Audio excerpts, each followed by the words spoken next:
What if the throne you covet comes with a noose, and every night, the ghosts of your enemies whisper sweet nothings of betrayal? In the heart of the Ottoman Empire, the air is thick with intrigue, and Murad IV sits like a lion in a den of vipers. Young, ruthless, and poised to carve a legacy drenched in blood, he knows power is a double-edged sword, one wrong move, and the world crumbles into chaos. Rulers are made of dreams and nightmares, and Murad IV? He's a tempest. Can you taste the iron in his blood? The young sultan, just 20, prowls the palace like a predator, his eyes blazing with ferocity. The whispers grow louder, he drinks like a fish and fights like a demon. But is he merely a man, or a weapon forged in the darkest fires of ambition? Imagine a world where every glance hides a dagger, and every toast rings with the poison of treachery. His court mimics a theater of shadows, where allies become foes and friends are merely actors rehearsing for a fatal role.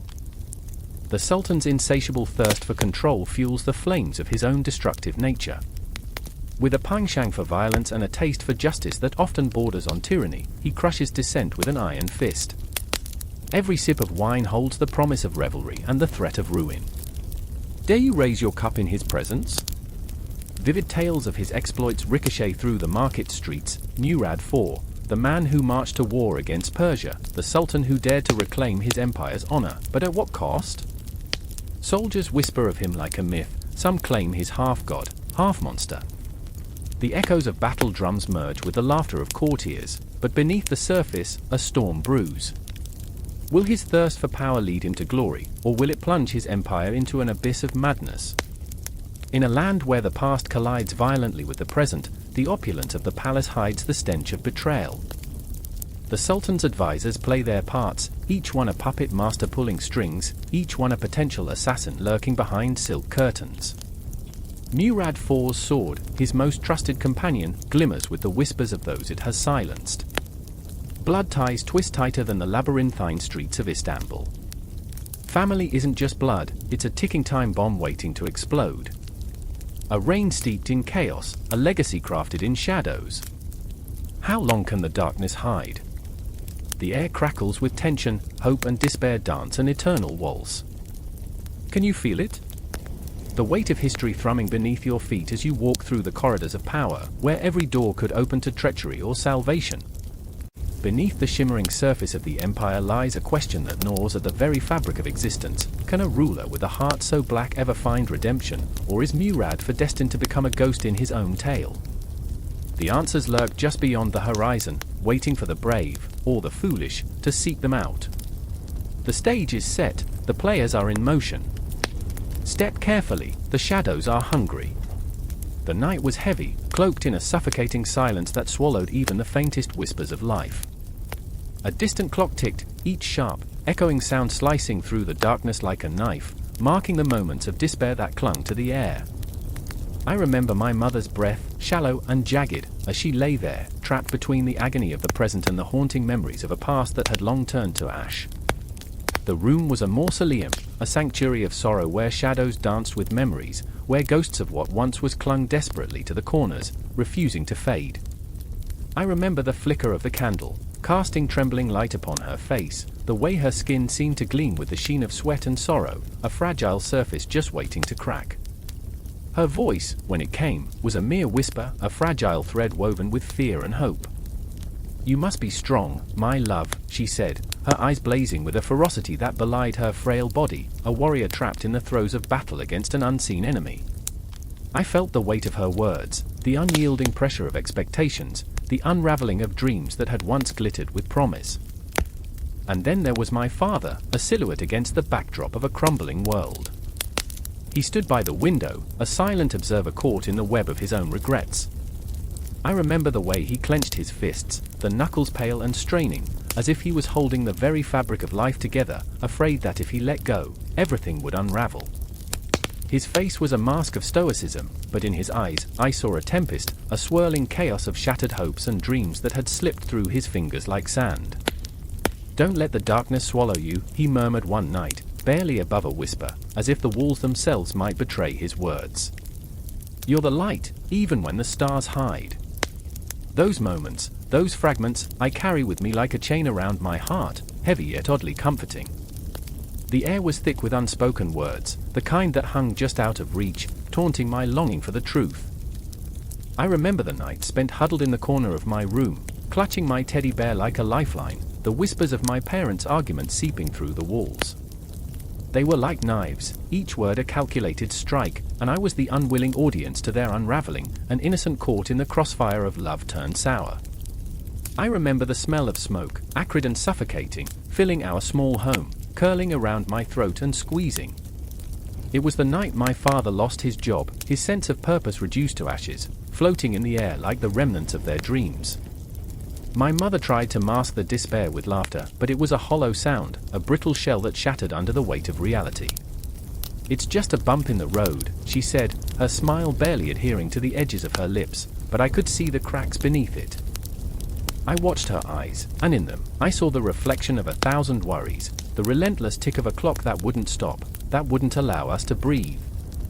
Outside, the world continued to spin, indifferent to our chaos.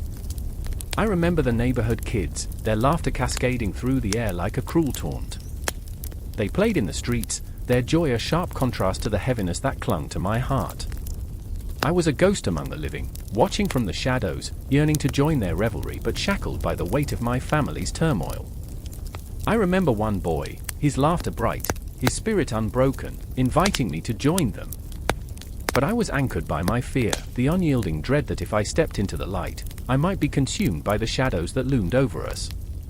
Days turned to nights, nights to weeks, and still, the darkness grew. My mother's laughter became a distant memory, replaced by the staccato rhythm of worry etched deep into her brow. I remember the day she sat us down, her voice trembling like a fragile leaf caught in a storm. "We need to talk," she said, the words heavy, laden with the unspoken truth. I felt the ground shift beneath me, the ground that had once felt like home now crumbling to dust. I remember, the phrase echoed in my mind like a haunting lullaby, each repetition a reminder of the innocence I was losing, the childhood that was slipping through my fingers like water. I remember the nights we'd spend gazing at the stars, my father pointing out constellations, weaving tales of heroes and legends. Now those stars seemed far away, hidden behind a veil of despair, mocking us from a distance. The universe was vast, but in that moment, it felt impossibly small, a cage holding us captive in our own misery. And then came the night, the fateful night when everything shifted. I remember the thunder crackling through the air, a prelude to the storm that would shake our world. The wind howled like a pack of wolves, rattling the windows, and in that moment, as I lay curled in bed, I felt a surge of dread. I remember the sound of shattering glass, the echo of chaos spilling into our fragile existence. I remember my mother's scream, raw and primal, shattering the silence, pulling me from my cocoon of safety into the heart of calamity. As I stood there, paralyzed by fear, I watched as shadows collided, the night erupting into a cacophony of shouts and cries. The air was thick with smoke and confusion, a suffocating blanket that pressed against my chest. I remember my parents, their faces pale and drawn, fighting against the tide of destruction that threatened to engulf us. But amidst it all, I felt a flicker of hope, a stubborn ember that refused to die. It was the kind of night that would etch itself into the fabric of our souls, a night we would never forget, a night that would redefine who we were. I remember the way the storm raged outside, mirroring the chaos within, a tempest that would leave us forever changed, each moment a brushstroke on the canvas of our lives. As the storm howled, I clung to the notion that somewhere, amidst the wreckage, lay the fragments of a new beginning, if only we were brave enough to reach for them.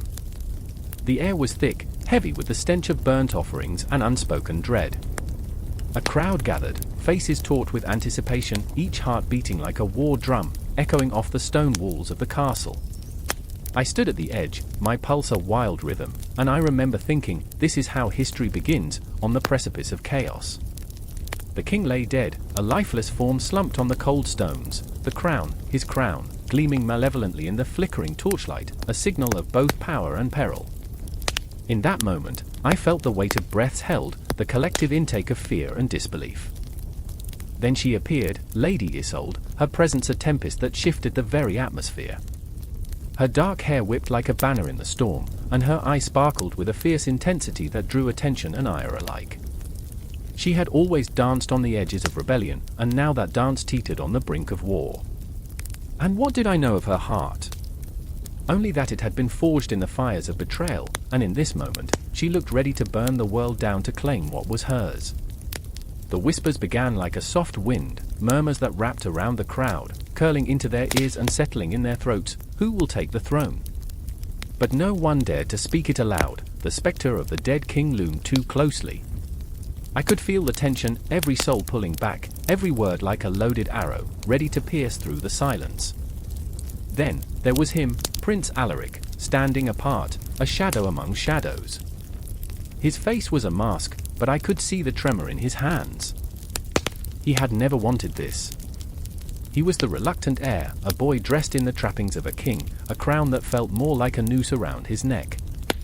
I could see it in the slight curl of his lip, the way his brows furrowed in confusion and fear. I remember when my father laughed, he said, though no one else could hear him. I remember, his voice cracked under the weight of memory, a sound like shattering glass. I remember wanting to be anything but this. But there was no escaping fate. The blood had been shed, and darkness beckoned for a ruler. Lady Isolde's resolve rippled through the crowd like an electric charge. Let it be decided. Her voice rang out, sharp as steel, cutting through the murmurs. Do we honor his legacy with a coward's choice, or do we seize our destiny? Like the snap of a bowstring, the tension broke. Alaric stepped forward, but his gaze drifted, searching for something, perhaps for a spark of courage buried deep within him, or maybe for a sign that he could flee this cursed path. I am not ready, he whispered, and the crowd hushed, leaning in, every heart catching in their throats. Ready or not, the throne awaits, Isolde hissed, her voice a serpent's whisper. She was fierce, unyielding, a force of nature in this moment of indecision. She stepped closer, the space between them crackling, and I felt the shift in the air, a power struggle more potent than any sword fight. You are not just a prince, you are our salvation or our doom. Choose. And there it was, the churning chaos of their hearts laid bare for all to see. Alaric's eyes flickered to the crown, and I felt the world stand still. The crown had been forged in blood, adorned with jewels that had seen both glory and ruin. What does it matter, he said, almost pleading. What can a king do against the tides of fate? Everything, Isolde replied, her voice fierce with conviction. A king can lead us from the dark. He can rally the people who whisper your name in the dead of night. They fear you, yes, but they can love you too. If only you have the courage to rise. In that moment, I saw the battle raging within him, the conflict of duty versus desire. Alaric's heart cracked open, spilling fear and longing into the air like molten gold. He thought of the laughter of his father, the promise of a brighter tomorrow, yet all he could feel was the weight of expectation pressing down upon his shoulders. I am haunted by the ghosts of those who came before me, he murmured, almost to himself. What if I fail? And Isolde, fierce and unyielding, closed the distance, her voice a whisper now, soft but insistent. Then we will fail together. You will not bear this burden alone. In that silence, a fragile alliance formed, held together by threads of hope and despair. The crowd watched like vultures, their hunger palpable, waiting for the moment when the boy would shed his skin and become the man they needed. I remember, Alaric began, but his voice faltered, lost in the cacophony of uncertainty that surrounded him. Time stretched like a taut string, each heartbeat echoing louder than the last. I remember the stories, he finally said, and the crowd leaned in, breathless. The tales of heroes who stood tall in the face of darkness. I remember. I want to believe I can be that. And in that moment, the first crack of dawn broke through the night, a sliver of light in the darkness, illuminating the corners of their intertwined fates. Yet, beneath the surface, shadows stirred. I could sense them, lurking in the edges of their resolve, whispers of betrayal and ambition waiting to be unleashed. The ground was shifting beneath them, and in the stillness, I felt an ominous thrill, a promise of bloodshed and glory intertwined. Then rise, Isolde commanded, her voice a clarion call, echoing off the stones of the castle. Claim your birthright. And just like that, like the snap of a twig before a storm, everything shifted. Their eyes locked, a promise made that neither could break, a bond forged in the fires of uncertainty. The throne beckoned with its chilling allure, and I could feel the air crackling with electricity, thick with the weight of destiny. As Alaric took a tentative step toward the crown, the crowd surged forward, caught in the momentum of what was to come. The tension was palpable, a breath held in the lungs of time, waiting for the next heartbeat to shatter the silence. In that moment, all was possible, and everything hung in the balance, an ascension not just to the throne, but into the realm of legend. The shadows danced around them, whispering secrets that promised both glory and ruin, and I knew with every fiber of my being, this was just the beginning. The silence was unbearable, a weight pressing down on the smog-laden streets of Istanbul, where shadows danced like phantoms in the flickering lamplight. I remember the sound of a single blade unsheathing, the metallic whisper slicing through the tension like a knife through flesh. A man stood there, his breath shallow, heart hammering against his chest, each pulse a drumbeat of impending doom. He was a soldier, his face hardened, marred by the stains of 1,000 battles, yet still yearning for the allure of a fleeting dream. Was it liberty? Revenge? Or perhaps something more elusive, like a love he'd lost to the chaos of ambition? Around him, a city was teetering on the brink, the Ottoman Empire caught in a web of betrayal and intrigue. I can still feel the pulse of the streets, the ache of conscience writhing beneath the surface. The air was thick with fear, mingling with the scent of spices and sweat, yet masked by an unshakable sense of doom. Murad IV was coming. The whispers grew louder, a cacophony of voices echoing through taverns and marketplaces, sowing seeds of unrest. But amid the noise, there were heartbeats, two in particular that resonated with mine. There was Layla, a woman whose spirit flickered like the last flame of a dying candle.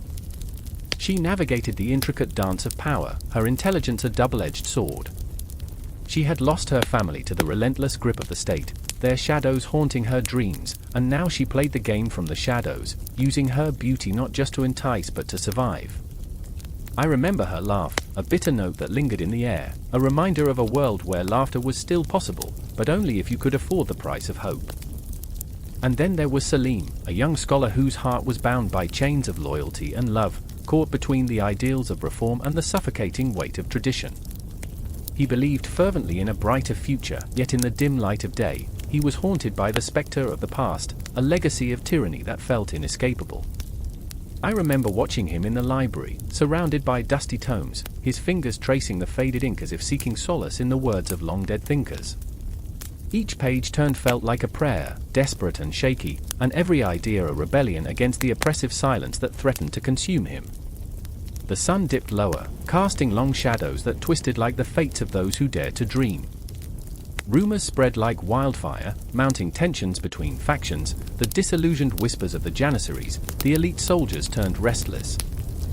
I can almost hear the crackling tension in the air as they plotted beneath the surface, their eyes gleaming with ambition, desperation, and the intoxicating lure of power. They were the ghosts of once glorious warriors, now shackled by corruption, their loyalty teetering on the brink of betrayal. I remember the night when they gathered, Selim, Layla, and the others, faces illuminated by the glow of a single lantern, casting an eerie light on their resolve. "What do we fight for?"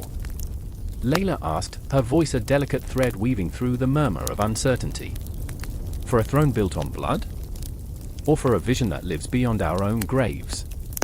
Each word felt like a spark igniting the powder keg of their fears, aspirations, and the haunting specter of their mortality. The flames of rebellion danced in their eyes, wild and electric, yet they were restrained, held back by the chains of doubt. As Selim wrestled with his thoughts, he could feel the weight of history pressing down like a leaden cloak. "Our past is a ghost," he murmured, "but the future is a path we can carve." I remember him rising, the fervor in his voice rising like a tide, yet the echo of his own doubt hung in the air like a lingering fog. Could his dreams shatter the iron grip of tyranny? Or would he be another footnote in the annals of the empire, just another fleeting shadow lost to time? But that was before the storm, before Murad IV's shadow loomed larger than the city itself. The rumors grew darker, whispers of executions and purges that sent chills down the spines of those who dared to breathe dissent. The air crackled with anticipation, the political climate shifting like the tides, bringing with it the scent of blood and bravery, love and loss. I felt a shiver run through me as I realized the stakes. This was not just a fight for power, but a battle for the very soul of the Ottoman Empire. I remember the sun rising on a day when it felt like the world would either break or be reborn. The streets buzzed with tension, the atmosphere charged like the calm before a storm. Layla, her heart torn between her desires and the brutal reality of her world, took a deep breath. Her eyes glimmered with unshed tears, a fierce determination battling against despair.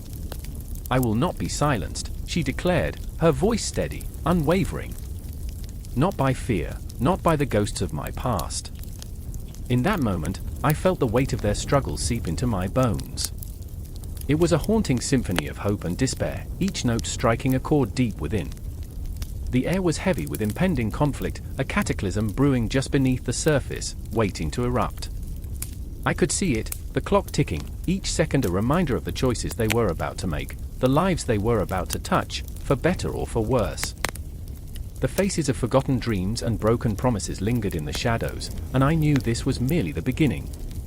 The political climate of the Ottoman Empire was a tempest, and deep within its heart, the souls of Salim, Layla, and countless others were caught in the crossfire of history, each pulse, each heartbeat echoing their struggle against the tides of fate and fortune. The world was changing, and they would either rise from the ashes or be consumed by the very flames they hoped to extinguish. What lay ahead was uncertain, a swirling maelstrom of emotions and ambition, but one thing was clear: they could not turn away. There was no retreat, only the fierce resolve to fight for a tomorrow that shimmered like a distant star, just out of reach. The shadows loomed larger, the stakes higher than ever before, and somewhere, in the depths of history, the echo of that fateful night would continue to resonate through time. The moon drapes itself over the palace like a shroud, casting long shadows that whisper secrets and betrayals. I stand in the darkness, heart pounding, as the echoes of distant footsteps reverberate through the marble halls, footsteps that belong to those who would kill for power. The air is thick with tension, almost palpable, like a storm waiting to break. Each breath I take feels like a prayer, a desperate plea to the cosmos for survival, for clarity. But clarity has become a mirage, slipping through my fingers like grains of sand.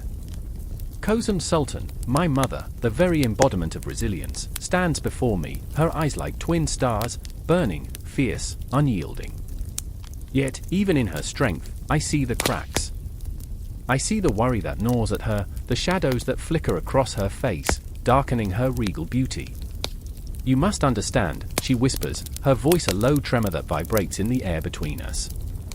"The game we play is ruthless. It knows no mercy." I remember the nights I spent listening to her stories, the legends wrapped in her words like precious silk. But legends are never simple, are they? They hide truths beneath layers of metaphor and myth. And now, standing here, I am caught in her web of ambition, her dreams colliding with my own. "Mother," I begin, my voice faltering, "what if I don't want to play?" Her gaze sharpens, piercing through the veil of my uncertainty. "Then the game will play you." Her words hang, heavy and threatening, a clock ticking down to an inevitable end. I feel the weight of her expectations, her dreams, suffocating yet electrifying. She is a queen, yes, but she is also a mother, trapped between her love for me and her need for power. In the corners of my mind, I see my brother, a boy with dreams of his own, caught in the tempest of our mother's ambition. He idolizes her, believes in her vision of a world ruled by the strength of our bloodline. But he doesn't see the price, the bloodshed, the sacrifice, the cruelty that lurks behind the silk curtains of the palace. I remember the laughter we shared, the way he'd spin tales of grandeur and glory, his eyes sparkling like 1,000 stars. But now, that laughter is stifled, overshadowed by the looming specter of destiny. I know that soon, a choice will be made, a choice that could tear us apart, like the jagged edge of a broken mirror. The thought sends a shiver down my spine. What if your power comes at the cost of our family? I dare to ask, though fear grips my throat. Her eyes soften for a moment, revealing the woman behind the queen, the mother who once held me close and sang lullabies in the dead of night. Power is a serpent, my child. Beautiful, beguiling, yet deadly. I am not asking you to follow blindly. I am asking you to understand. There's something almost mesmerizing about her conviction, her unwavering belief that she can mold the world with her will. But I see the ghosts that haunt her, the faces of those who fell victim to her ambition.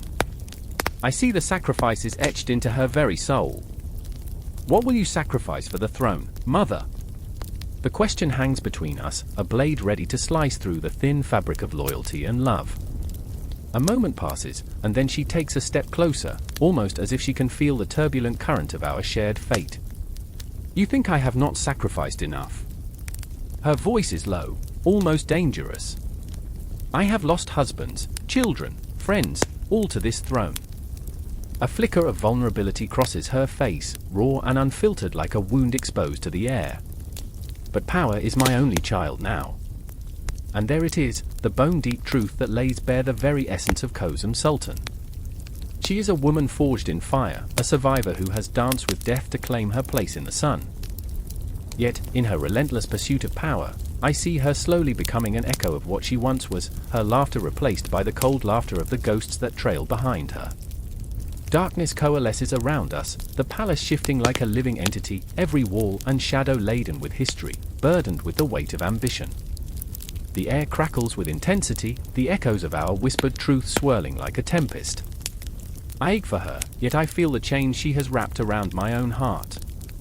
She is my mother, yes, but she is also my captor, holding me hostage in a kingdom built on the bones of those who dared to challenge her.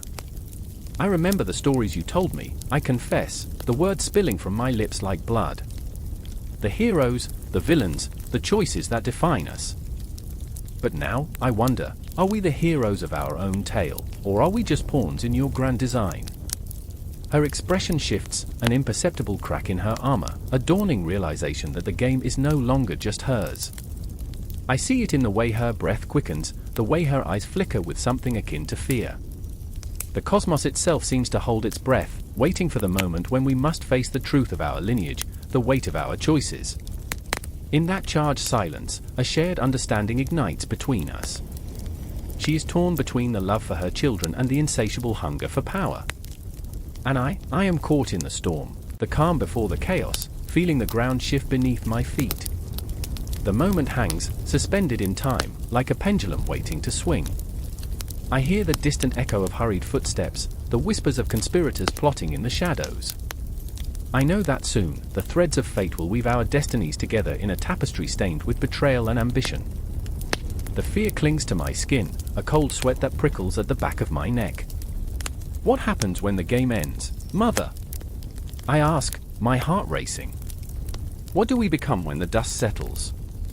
She looks at me with a mixture of love and something darker, something that sends a chill down my spine.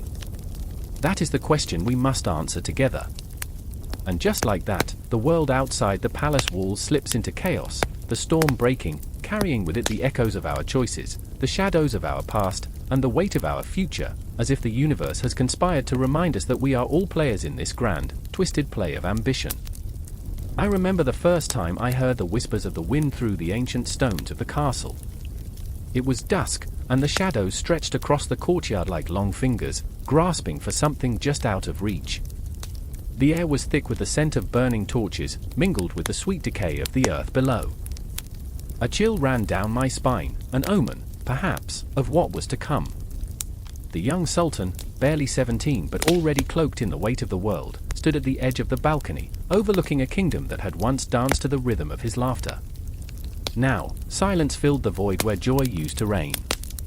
He felt the heat of 1,000 eyes, loyal, treacherous, hopeful, and resentful, burrowing into his skin. I remember his hands, trembling slightly, fingers curling around the cold iron railing, as if it would ground him against the storm swirling inside. What do they think of me? He murmured, voice barely above a whisper, yet it carried the weight of centuries. The truth? They were scared. Scared of his youth, scared of his power, scared of the man he was destined to become. Beside him, Zainab stood, her heart a battlefield, torn between loyalty and fear. She could see the flicker of doubt in his eyes, the kind of doubt that could plunge a kingdom into chaos. They will follow you, she said, her voice steadier than the chaos within her. If only you let them. But she knew the truth. It was never that simple. She had seen the glances exchanged in the hall, the murmurs in the shadows, the seeds of dissent sprouting in the fertile ground of uncertainty. Zainab had grown up in those very shadows, a ghost in the palace, always watching, always waiting for the moment when life would turn into a tapestry of betrayal and ambition. She barely remembered the warmth of her mother's embrace, lost to the relentless demands of a world that considered women mere pawns in a game that was never theirs. "You need to be stronger," she urged, even as her own heart wavered. "You need to show them you are more than what they think." But how could he, when the echoes of his father's teachings haunted him like specters? Memories of a stern figure, bowing over him, pouring wisdom and iron-fisted rules like poison into his soul. "You must be a lion, fierce and unyielding," his father had said, face illuminated by the dying light of 1,000 stars. But what if the lion was but a pup, lost and trembling in the dark? What if the weight of the crown crushed more than it adorned? The moon hung above them, a solitary sentinel, casting silver light onto the cobblestones below. Time felt as if it had stopped, as if the cosmos itself held its breath in anticipation. And in that moment, everything shifted. The sound of rushing footsteps echoed through the courtyard, a cacophony that shattered the fragile silence. "Your Highness!" A soldier came barreling through, breathless, his eyes wild with fear. "There's unrest in the town. The people are restless." The words rolled over the Sultan like a tidal wave of dread. He swallowed hard, a lump forming in his throat, tasting the salt of his own vulnerability. What do they want? He had been trained to lead, to command, and yet here he stood, a boy on the brink of manhood, grappling with a reality that was far more sinister than the stories of glory and conquest told in the great halls. "They want justice, Your Highness," the soldier said, his voice trembling. "They want food. They want security. They are starving." And that was the raw truth, the heart-wrenching truth that throbbed like an open wound. In the dim light, Zainab saw the flicker of anger rise in the Sultan's eyes, ignited by desperation and the haunting thought of failure. "I will not let them see me weak," he breathed, more to himself than to anyone else. But weakness is a strange beast, it can manifest in the most unexpected moments. With each step he took back from the railing, the shadows seemed to close in on him, whispering doubts, taunting him with memories of every lesson his father had imparted. "What do I know of justice?" he thought, the echo reverberating through his mind.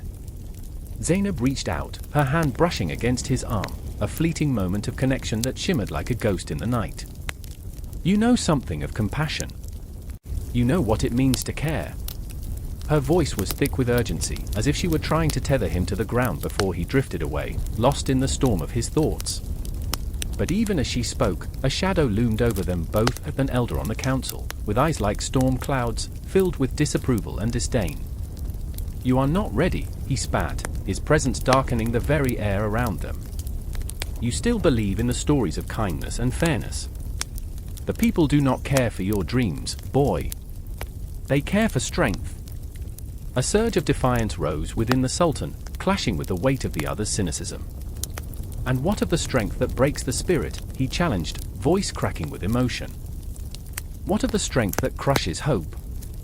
The elder merely chuckled, a low, cruel sound that echoed around them, a reminder of the harsh realities that awaited a ruler. "This is the world we live in, not your fairy tales." The Sultan closed his eyes, drowning in a tide of conflicting emotions, fear, anger, despair.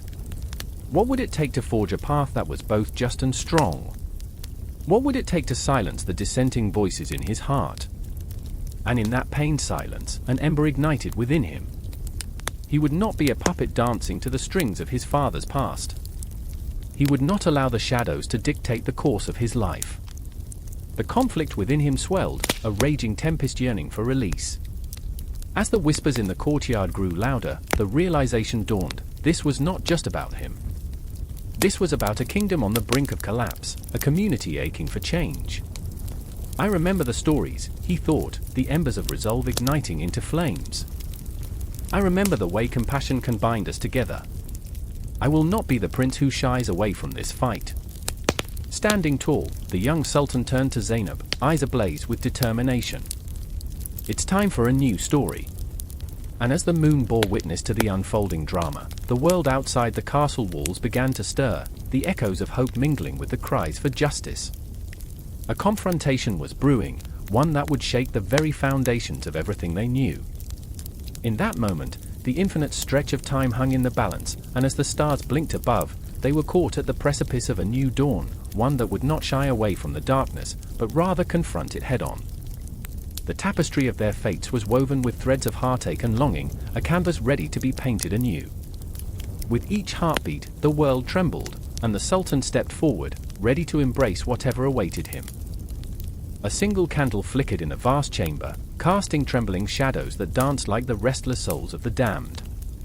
I could hear the distant echoes of laughter, a cruel mockery of merriment that chilled the marrow in my bones. I stood at the edge of the court, feeling the weight of the air, thick with ambition and betrayal, like a noose tightening around my throat.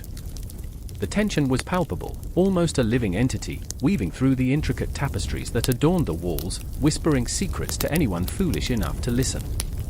I remember the moment vividly, a snapshot etched in my mind.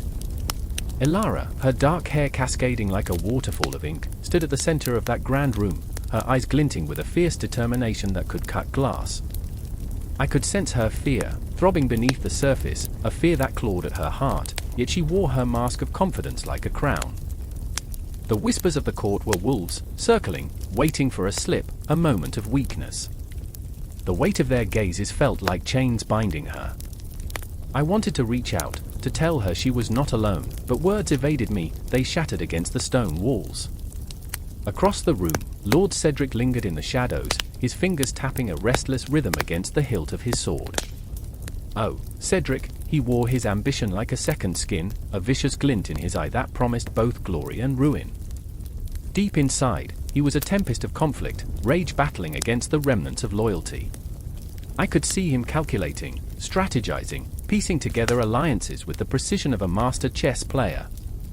Each move he made was a trap, a snare laid for the unwary. And there I stood, a mere pawn in this grim game, caught between two forces, two fires threatening to consume everything in their path. Do you think they can smell the blood in the air? I mumbled to myself, a bitter chuckle escaping my lips. The court was a stage, and we were mere actors playing our parts, all too aware that some roles led to execution, sometimes metaphorical, often literal. The thought of heads rolling sent a shiver down my spine. Politics had never been a graceful dance, it was a frenzied, chaotic waltz where one misstep could lead to a fall from grace, or worse, a fall into the abyss. Lord Cedric, Ilara's voice cut through the noise, sharp and commanding. You speak of loyalty as though it were a prized possession, yet you flaunt your treachery like a silken cloak. The tension in the room thickened, a palpable force that pressed against my chest. It was as if the very walls were holding their breath, waiting for the storm to break. I could see Cedric's jaw tighten, the muscles in his face contorting with barely contained fury. You dare challenge me? You, a mere woman with visions too grand for your own good. His words were venomous, dripping with disdain, but beneath them lay a flicker of fear. Fear that she might expose him. I remember, I whispered, almost to myself, the day we first met. The flicker of hope in her eyes, the way she spoke of change. But hope is a fragile thing, easily crushed underfoot. A pang of regret twisted in my gut as I watched the confrontation unfold. The darkness was closing in, drawing us all into its embrace, and I could do nothing to stop it. Ilara stepped forward, her resolve hardening, lighting a fire in my chest. Fear does not govern me, Cedric. I choose to fight, she declared, her voice steady, but I could hear the tremor beneath it. You think you can hide behind your veils of deceit forever? You underestimate the strength of those you deem lesser. The crowd stirred, a sea of shifting opinions and hushed gasps. Her defiance was a blade, cutting through the fog of uncertainty that hung over us like a shroud. But Cedric was relentless, a wolf cornered and hungry. Strength? You think you possess strength? Strength is a fleeting shadow that vanishes when the sun rises. You will learn that in this court, survival is a game played by the ruthless. He took a step closer, his presence looming like a thunderstorm ready to unleash its fury.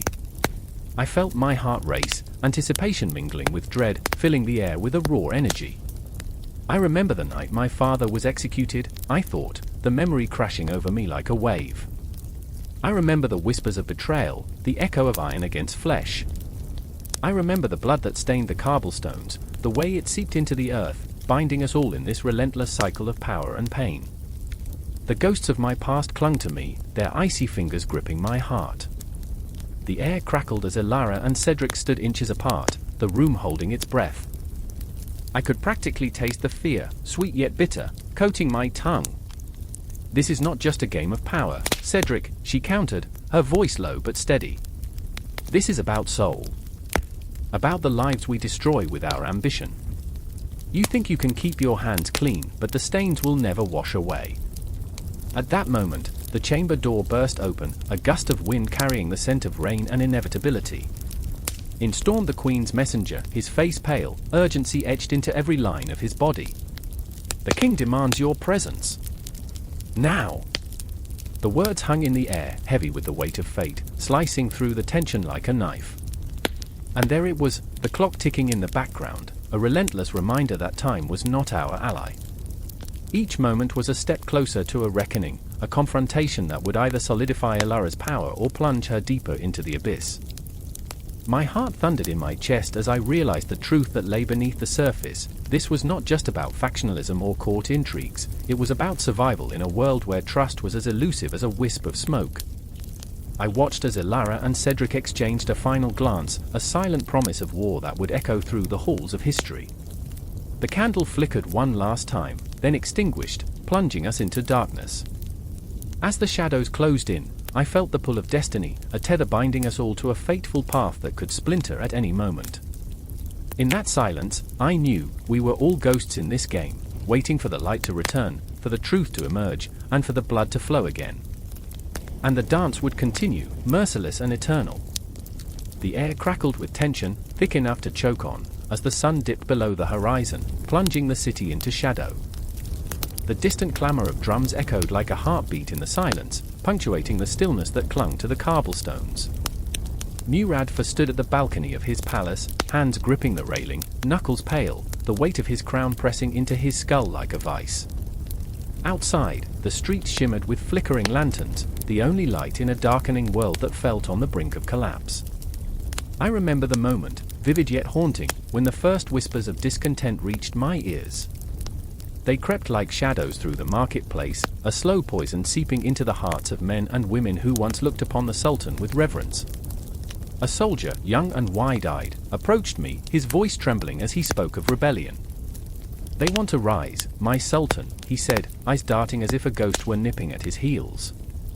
The word they hung heavy between us, an unspeakable dread that churned in my gut. But it was not just the whispers of rebellion that haunted me. In the farthest corner of my mind lived the spectre of my own brother, a shadow of what could have been. Ahmed, who had been my companion in laughter, my fiercest ally, now reduced to a ghost in a world too cruel for compassion. His absence gnawed at my heart like a hungry wolf, reminding me that power often comes at a price too steep to bear. I saw him in the eyes of my soldiers, their loyalty wavering like the candles in the wind. "How far will you go to keep your throne?" I asked myself, my thoughts spiraling into a void of despair. In the heart of the chaos, there was a girl named Selma, a fierce spirit with wild eyes that blazed like fire. She had once danced in the moonlight before the world became a cage, her laughter a melody that echoed in the night. But the laughter had faded, replaced by a resolve that sent shivers down my spine. She was no longer just a girl, she was a symbol of everything I feared, a storm that could sweep through the city, burning down the remnants of my reign. "You don't understand," she would say, her voice tremulous yet defiant. "We are tired of shadows, tired of watching you sit on that throne while we suffocate in the darkness." Every night, I would lie awake, the weight of my crown feeling more like a noose than a symbol of power. I could hear them gathering, the murmurs of dissent rising like the tide. I am king. I wanted to scream, but how could I claim that title when every breath I took was a reminder of my failures? The city thrummed with unrest, and I felt it pulse through my veins, a reminder that my reign hung by a thread, fraying with every passing moment. Then came the night when the storm broke. I stood at the palace gates, a storm cloud of emotion swirling within, ready to confront the chaos brewing outside. The air was electric, charged with anticipation. A crowd had gathered, faces twisted in anger and desperation, eyes glinting like daggers in the dark. "What do you want from me?" I shouted, my voice cracking under the strain. "What more can I give?" "Freedom," they roared back, a single word echoing through the night like a war drum. It struck me, a blow to the gut, the sheer power of their desire to break free from the chains of oppression. I felt it reverberate against my chest, a reminder of my own shackles, my brother's absence, my crown's weight, the isolation that came with power. Selma was there, her voice rising above the cacophony, fierce and unyielding. "You've taken everything from us," she shouted, her fingers curled into fists. "You think a crown makes you a king? It's the people who make a ruler." The crowd surged, a living, breathing entity, and I felt their anger wash over me like a tidal wave, threatening to pull me under. My heart raced. I could see the fire in their eyes, the determination that flickered like a flame, and I realized how fragile my position truly was. I could feel the pulse of history, the weight of every decision I had made crashing down on me like stones in a river, shaping the banks of my fate. And then I saw him, a figure cloaked in shadows, a kindred spirit lurking in the fringes of the crowd. Ahmed. My brother, or the ghost of him, I couldn't tell. He stood there, his face a mirror of the anger that flowed through Selma, the people, the city. "You cannot silence us," he seemed to say, the unspoken words ringing in my ears like a bell tolling the end of days. "Do you hear them?" Selma pressed, her voice breaking the spell. "They want change. They want to be heard." I felt the walls of my heart closing in, a cage built from my own fears. The world outside had become a reflection of my inner turmoil, a rebellion against not just my rule, but against the very essence of my being. I could feel the ground trembling beneath my feet, the city, my city, on the brink of eruption. I sank deeper into the weight of my thoughts. Am I a monster or a savior? The question loomed, a specter haunting the edges of my sanity. The confrontation loomed ahead like a thunderstorm, crackling with uncertainty. In those moments, the weight of history pressed down upon me, the echoes of past rulers reverberating through my mind. I felt a kinship with them, the ghosts of sultans long gone, their fate sealed by the tides of rebellion. A chill ran down my spine, and I could almost hear them whispering, "What will you choose, Murad?" The answer hung in the air, heavy with the scent of blood, sweat, and unyielding dreams. I was a king, yes, but at what cost? The question gnawed at my insides, a relentless predator stalking its prey. As the crowd surged forward, a wave of humanity crashing against the palace gates, I knew that this was only the beginning. The dance of rebellion had begun, and I was both its conductor and its captive. And in that moment, as I stood on the precipice of chaos, I understood, the storm was not just outside, it was within me. The bell tolled, a desperate sound echoing through a town suffocated by silence. It was an ominous chime, announcing not just the hour but the shadows creeping closer, winding their way into the hearts of the living. I stood at the edge of a marketplace, now a graveyard of memories, where laughter had once danced amid the stalls. But laughter was a ghost now, rattling its chains against the backdrop of despair. I felt the weight of it pressing down, as if the air itself were thick with the scent of decay and dread. The first victim had been Samuel, the butcher, the man who could carve fear out of flesh. I remember how his laughter rang like 1,000 chimes, echoing through the streets, filling the air with warmth. But then, within the span of days, he became a husk, his eyes sunken and his skin ashen, a grotesque shadow draped in the remnants of a once vibrant soul. I had watched as friends turned into specters, their laughter swallowed, replaced by the stench of sweat and sickness. It was as though the very ground beneath us was swallowing hope whole, leaving only despair in its wake. But despair was not the only emotion swirling through the town. There was Miriam, the healer. Oh, how I remember her, strong, fiercely dedicated, with wild curls that danced like flames at the edges of her spirit. She had always been the one with answers, the one who could pull a child from the brink of death with her gentle touch. But this plague, this insatiable monster, had turned her into a ghost of herself, the weight of lives lost pressing down on her shoulders like an anvil. Each day, I watched her hands tremble as she administered potions that offered little more than a fleeting whisper of hope. I remember the way she would grip a vial, her fingers stained with herbs and desperation, and then turned to face the fading light in the eyes of those she could not save. Then there was Anton, the blacksmith, how he had always forged brilliance from the raw, unyielding iron, crafting beauty out of something so cold and lifeless. I found him hunched over in his workshop, the forge cold, the anvil silent. The shadows clung to him, wrapping around his heart like a noose, suffocating the spark that once lit his eyes. "What's the use of strength when the world crumbles around you?" he had muttered, the despair in his voice thick enough to drown a man. In that moment, I could feel the helplessness radiating off him, a palpable thing that tugged at my own heart. We were all playing our parts in this dreadful theatre of the absurd, where death waltzed freely among us and laughter had become a cruel memory. I remember hiding my face, buried in my hands, as the smell of burnt offerings filled the air, sacrifices made in vain for a deity who had turned a blind eye. Each night, I would listen to the muffled cries from the homes around us, the sounds of mourning that layered together like a haunting melody. The fabric of our lives had unraveled, our tightly knit community had become an assemblage of frayed edges, each thread pulling away from the other. And then, one night, a rumor swept through the streets like wildfire, a promise wrapped in desperation. They said the stars had aligned, that an ancient ritual could reverse the tide of the plague. I remember the glimmer of hope that ignited in Miriam's eyes, a spark so bright yet so fragile. She gathered us, her voice a fierce whisper against the oppressive darkness. "We can't let this be our end," she pleaded, her hands trembling but resolute. "We will fight back, not with despair but with all that we are." But Anton, lost in his own tempest of grief, scoffed at the notion.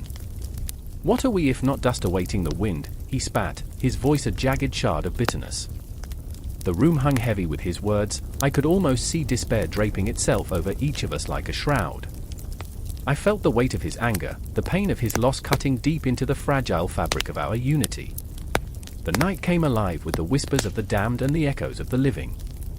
We gathered under a sky thick with stars, shimmering with defiance against the encroaching darkness. I could hardly breathe, the tension thick enough to slice with a sword. Miriam led us in a chant, her voice weaving threads of determination through the air, calling back the souls we had lost. It was a desperate prayer, a haunting melody that danced across the void, a flickering candle against the consuming shadows. But then came the thunder, an ominous rumble that split the sky, as if the cosmos itself was laughing at our audacity. The first raindrops fell, each one heavy with the weight of all our fears. I remember clenching my fists, my heart racing as lightning illuminated the faces around me, fear, hope, anger, all tangled in an enigmatic embrace. We were on the precipice, teetering between despair and the faint glimmer of something more. And in that moment, the ground beneath us trembled, a reminder that even amidst chaos, life continued to surge forth with a terrifying beauty. The air shimmered with electricity, tension crackling like a live wire. I could see Anton's jaw set in a grim line, a spark of determination igniting behind his weary eyes, as the remnants of his despair threatened to dissolve in the storm of rage and hope that surrounded us. We were no longer the shadows hiding in corners, we were alive, raw with emotion, caught in the fierce grip of the unknown. I remember looking into Miriam's eyes, the determination radiating from her like a beacon, and I thought, perhaps, just perhaps, this would not be our end. As the storm raged above, we stood united in our fragility, our hearts pounding like war drums against the weight of the world. Each pulse echoed our defiance against the encroaching darkness, a reminder that even in the bleakest of hours, the human spirit can rise, raw, unyielding, and beautifully flawed. But as I looked up into the stormy sky, I knew the true battle was just beginning, and the spectre of despair would not let go without a fight that would carve its mark on the very soul of our empire. The sun dipped low, igniting the horizon with crimson and gold, a final, defiant gasp before darkness clawed its way back into the world. I stood on the edge of the city, the scent of smoke and sweat clinging to me like a second skin, watching as shadows crept over the alleys. My heart raced, each beat a drum warning of the tempest to come. In this moment, the air crackled with electricity, anticipation curling around me like the tendrils of a serpent poised to strike. Alim, a boy turned fierce warrior, was there too, eyes wild with the heat of battle and the thrill of a fight. Once, he had been a friend, a boy with laughter that reverberated like music in my ears. Now, he was clad in the heavy armor of the Janissaries, the elite soldiers of the Ottoman Empire, their fate intertwined with the very pulse of the city. He bore the weight of 1,000 lives on his narrow shoulders, and as I looked at him, I saw a flicker of fear, a shadow behind his bravado. "Are we really doing this?" His voice was a whisper, but it echoed in the abyss between us, a chasm of doubt and desperation. I could see the ghosts of his childhood, the carefree days slipping through his fingers like grains of sand, leaving only the raw, clenched fist of adulthood behind. "Yes," I said, though my heart quaked. "If we do not fight, we become nothing." The Janissaries had once been the pride of a nation, a symbol of strength and loyalty, but now they stood divided. Some marched forth out of unwavering devotion to the Sultan, believing in a cause greater than themselves, while others, like Alim, wavered, hesitant to plunge deeper into the abyss of war. The air thickened with tension, the weight of betrayal looming like a dark cloud. Each man wore the armor not only of steel but of internal conflict, a moral dilemma that clawed at their hearts, gnawing at their very souls. Beneath the shroud of dusk, another figure emerged, Zera, a fierce woman, her spirit ablaze with the passion of rebellion. She was a ghost of defiance, a shadow that danced on the edges of despair. The world had cast her aside as mere collateral, but inside her burned a fire that threatened to consume. "Alim, if you step back now, you'll forever be a prisoner of your own choices." Her words sliced through the tension like lightning. Her voice was imbued with a haunting resolve, a promise of change that vibrated in the air around us. Alim's eyes flickered between us, caught in a storm of loyalty and fear. "Zera, the Janissaries are my brothers. They are my family. I cannot betray them." But even as he spoke, I saw the cracks forming, his internal battle laid bare, a war fought in the silence of his heart. I remembered the old stories, tales of a time when honor meant everything. I forced myself to recall the first time I had seen Alim wield a blade, the way he danced with it, a metaphor for life itself. "What do you think they'll do if you stay?" I pressed, my voice steady despite the tumult inside. "What honor will remain when they wield their swords against the people?" His gaze dropped, the weight of my words pressing hard against his chest. A moment passed, stretched thin like a taut string ready to snap. My heart ached for him, I wished to pull him from the precipice of his own making. But there was a fire in Zera's eyes, a relentless flame that urged him forward. "Join us," she pleaded, stepping closer, the shadows of the city swirling around her like a cloak. "Be the man you were meant to be. Stand for a future that's not shrouded in blood and fear. We can build something better, something real." I could see the struggle etched on Alim's face, the shadows of his past resting with his vision of the future. His brow furrowed, the weight of his decision crushing him under its enormity. I felt the world around us breathe, the night alive with the echoes of unsung dreams and unfulfilled promises. Suddenly, a horn blared in the distance, shattering the silence, a herald of chaos approaching. It was a sound that struck fear into hearts, the precursor to madness. I felt it deep within me, a visceral reaction that set my nerves ablaze. We were at the brink, the moment we had dreaded arriving like an unwelcome guest. "Alim!" I shouted, desperation spilling from my lips like a river. "You have to decide. It's now or never." He stood there, torn, the fabric of his soul unraveling. The city we loved was on the brink of collapse, and I saw it, felt it, as if it were etched into my very being. I remembered the laughter, the warmth of friendship, the dreams we had shared under moonlit skies. But those dreams had morphed into nightmares, shadows lurking in every corner of our lives. Zera's voice cut through my thoughts, a dagger sharp and unyielding. "Alim, the Janissaries are not just soldiers, they are a tapestry woven with threads of loyalty and betrayal. Choose your thread wisely." A heartbeat passed, then another, and in that instant, the air thickened with possibility. The city trembled beneath us, a living entity caught between support and rebellion. I could almost hear the heartbeat of the night, a frantic rhythm echoing our own. Alim took a step back, uncertainty etched in the lines of his face. Shadows danced behind him, whispering of a past that would not let go. The darkness beckoned, and I could feel the world teetering on the edge of something monumental, an explosion of emotion, a rupture in the fabric of our lives. "Will you stand with us, Alim?" I breathed, each word a lifeline thrown into the abyss, a desperate plea for unity when the night threatened to swallow us whole. He looked into my eyes, and in that moment, I saw the flicker of a choice, the raw intensity of a decision that would change everything. Just then, the wind howled, a mournful cry that echoed through the streets, carrying with it the weight of 1,000 unspoken words. And in the heart of the city, under the watchful gaze of the darkening sky, we stood on the precipice of history, of dreams and nightmares entwined, waiting for the storm to break. The air in the dimly lit chamber was thick with the scent of sweat and fear, the kind of fear that clings like a shroud. Murad IV stood before the trembling assembly of advisors, his dark eyes blazing with a ferocity that sent shivers down their spines. Each heartbeat echoed in the silence, a rhythmic reminder of the stakes, the gravity of the moment. The tension in the room was palpable, a live wire threatening to snap. I remember the flicker of candlelight dancing across his face, casting shadows that flickered like ghosts, haunted, tortured souls of his past. Murad had wrested the throne from the hands of weaklings and traitors, and now he was determined to mold his empire into something that would echo through the ages. The whispers of dissent slithered through the court like a serpent, but Murad was no ordinary ruler. He was a force of nature, a tempest born of fury and rage. Beside him, the loyal Grand Vizier, Ibrahim, stood like a statue, carved from stone yet trembling with the weight of unspoken fears. I saw it in his eyes, tears of desperation pooled behind the veneer of loyalty. He had witnessed the king's brutal purge against the opulent decadence that had seeped into the very fabric of their society. I felt his heartache, the guilt gnawing at him, torn between duty and the cries of the people who lived in shadows, fearful of their own reflections. "Speak, Ibrahim."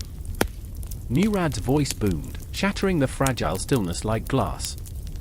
The room held its breath, every pair of eyes glued to the Grand Vizier. Would he dare mention the growing unrest? The people howled in the streets, their voices a chorus of pain and anger. Yet, how could he betray the king he served? I remember the way Ibrahim's lips quivered, the way the words caught in his throat like a fish caught in a net. The tension snapped, and he spoke, voice trembling like dry leaves in a winter storm. "Your Majesty, the people, they will learn to fear me." Murad interrupted, his voice a thunderclap. "Fear is a weapon sharper than any sword. I will raise the city if I must." There was fury, a scorching intensity that swept through the room, igniting the walls and the very air. I felt the heat of it, the way it washed over us all. What could fear accomplish? Beyond the walls of the palace, echoes of laughter turned to cries for justice, a rising tide of anger that threatened to engulf even the strongest defenses. I remembered the faces of families, huddled together in the flickering light of their hearths, their dreams crushed under the iron heel of tyranny. Murad's ambition was a wildfire, consuming everything in its path, and I shuddered to think of the ashes that would follow. Across the chamber, a young scribe named Selma watched from a dark corner, her heart racing with a mix of admiration and dread. She had always held a quiet fascination with the king, a man whose legends were woven with threads of majesty and madness. It was her job to document his reign, and yet, in this very moment, she felt the weight of her pen, the burden of history resting on her shoulders. I remember her breath hitching as she caught Murad's gaze, the intensity of his stare locking her in place like prey before a predator. "Do not fear the truth, my lady," Murad had said to her once, a casual remark that had pierced her soul. "Write what you see. Let the world know what I am willing to do to protect my empire." But how could she write the truth when it felt like ink dipped in blood? How could she document the collapse of compassion? As the storm of words raged on in the chamber, I could feel the pulse of history quickening, each heartbeat echoing the relentless march toward a reckoning. The air vibrated with the tension of 1,000 unasked questions, each one waiting for the moment to break free, to spill out in a torrent of revolution. I remember Murad's voice booming, "I will not let the fire of ambition be dimmed by the cries of the weak." The conviction in his words shook the very foundations of the palace, and I felt the tremors ripple through the city beyond, a warning shot to any who dared to oppose him. Selma's heart raced, a melody of fear and fascination. What price would they pay for power? Her hands trembled as she wrote, each stroke of the quill a painful reminder of the lives caught in the crossfire. She She glimpsed a vision of the future, a future where Murad's thirst for control might extinguish the last flickers of hope, and it terrified her. The walls closed in, the shadows growing longer and darker. Murad seemed a titan, insatiable, while Ibrahim stood at the precipice of betrayal, a man on the edge of a blade. As the clock ticked on the wall, each tick a heartbeat, I sensed the fragile balance of power swaying like a pendulum, tilting toward an inevitable clash. With each passing moment, the stakes rose higher, the air crackling with electricity. There would be no turning back. The night stretched on, shrouded in secrets and lies, a breeding ground for the storm that would inevitably break. The world outside held its breath, the people waiting, watching. And as the moon hung heavy in the sky, a witness to the turmoil within the palace, I felt it, the weight of history pressing down like a tide, ready to swallow them whole.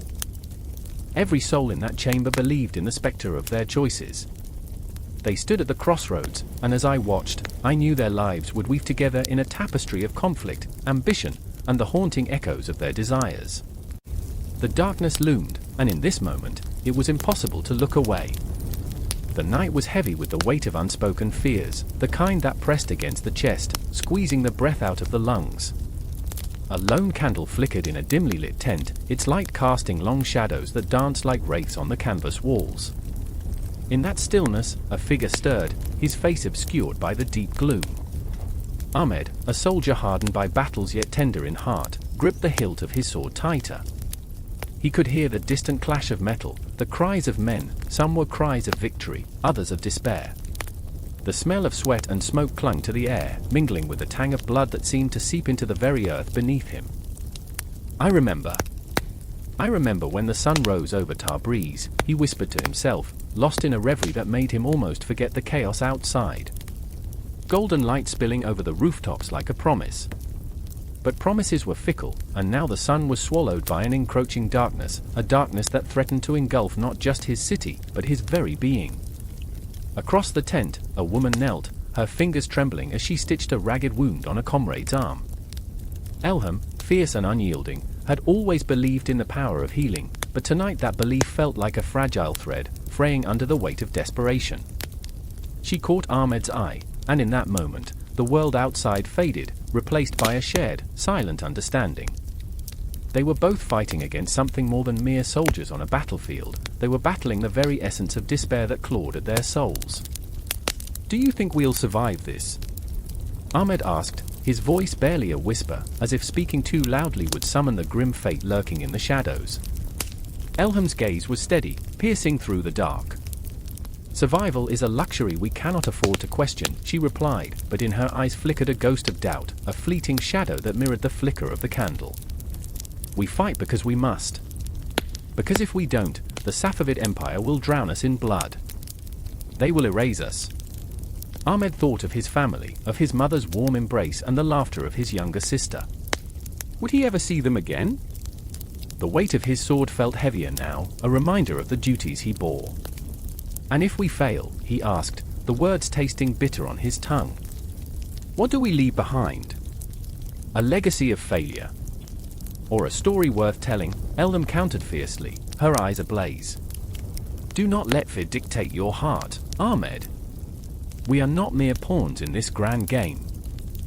We are the authors of our fate, inked in the blood we spill and the sacrifices we make." Outside, the drums of war thundered, a chilling reminder that history was unfolding with every heartbeat. Ahmed's heart raced, caught between the relentless pulse of duty and the aching need for something more, something human, something real. The wind howled, carrying with it the cries of those who had faced the wrath of the Safavids, their screams echoing in the recesses of his mind like a haunting lullaby.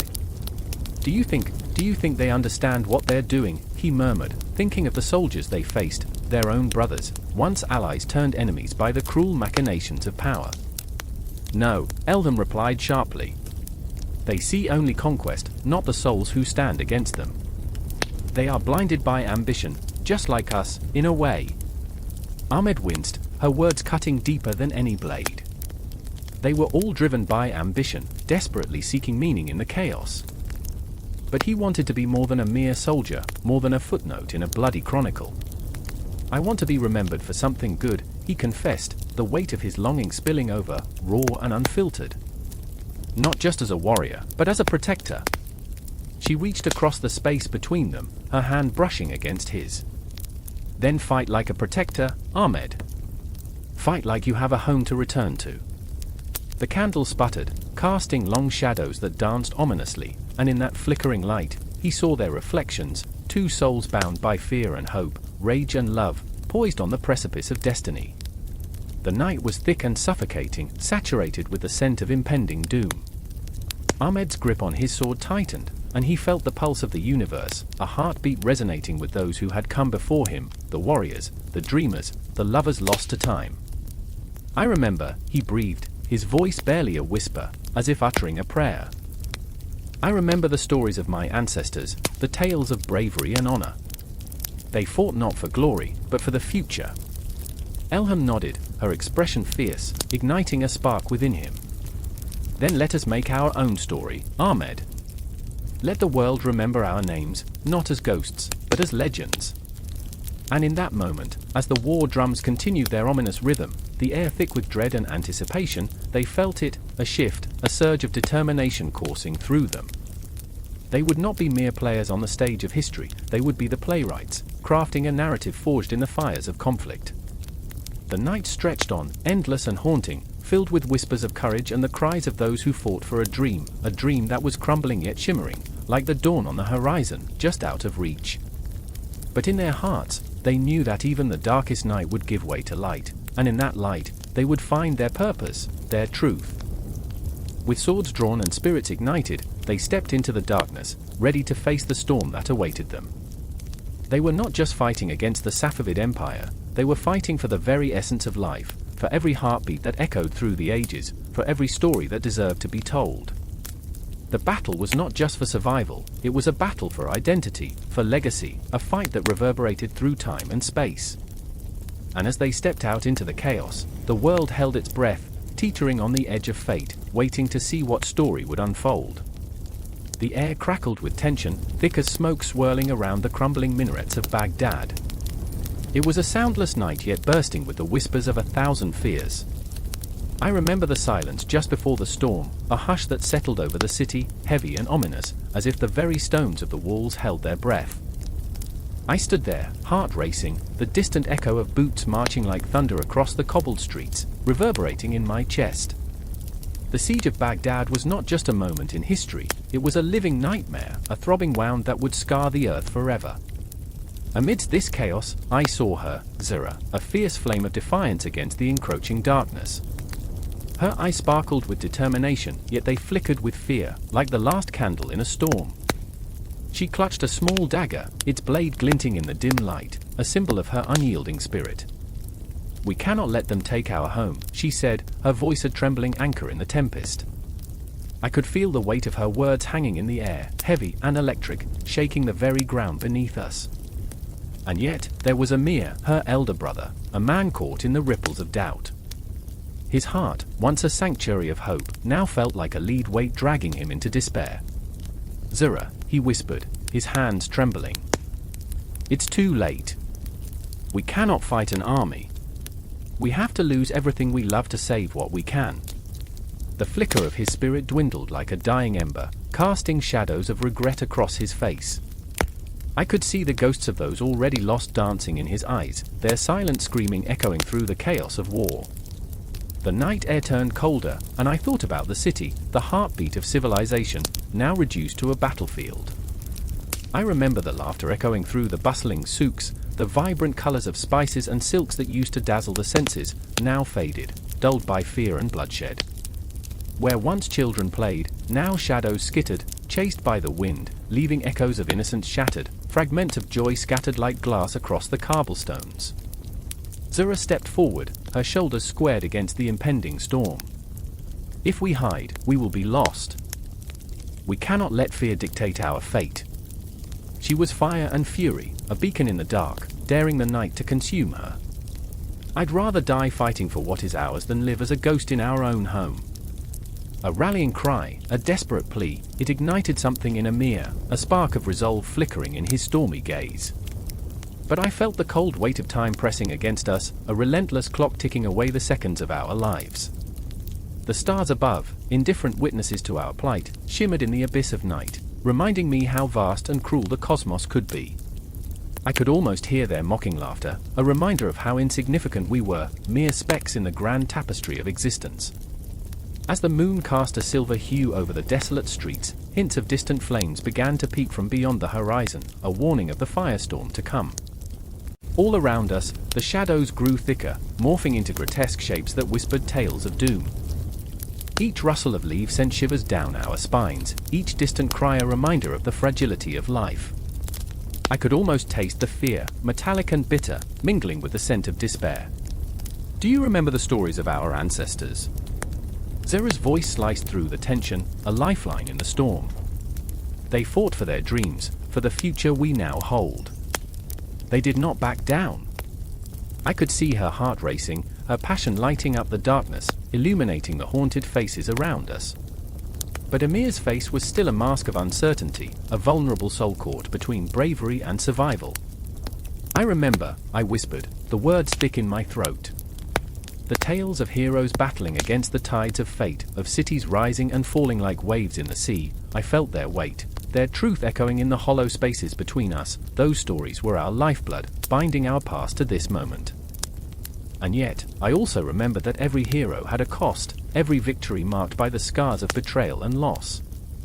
The air shifted again, a palpable tension that wrapped around us like a boa constrictor. From somewhere within the dark chaos, a horn blared, cutting through the silence like a knife, a harbinger of the impending doom. It was the sound of war, a death knell that resonated deep within our bones.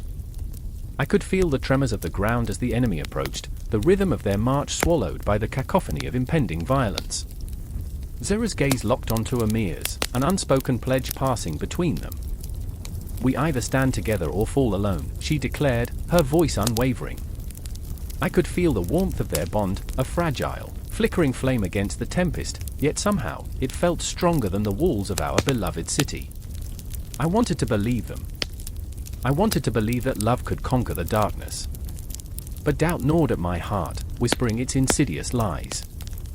And then it happened, the moment that would etch itself into our souls forever. The first arrow flew, slicing through the air, a cruel reminder that time was running out.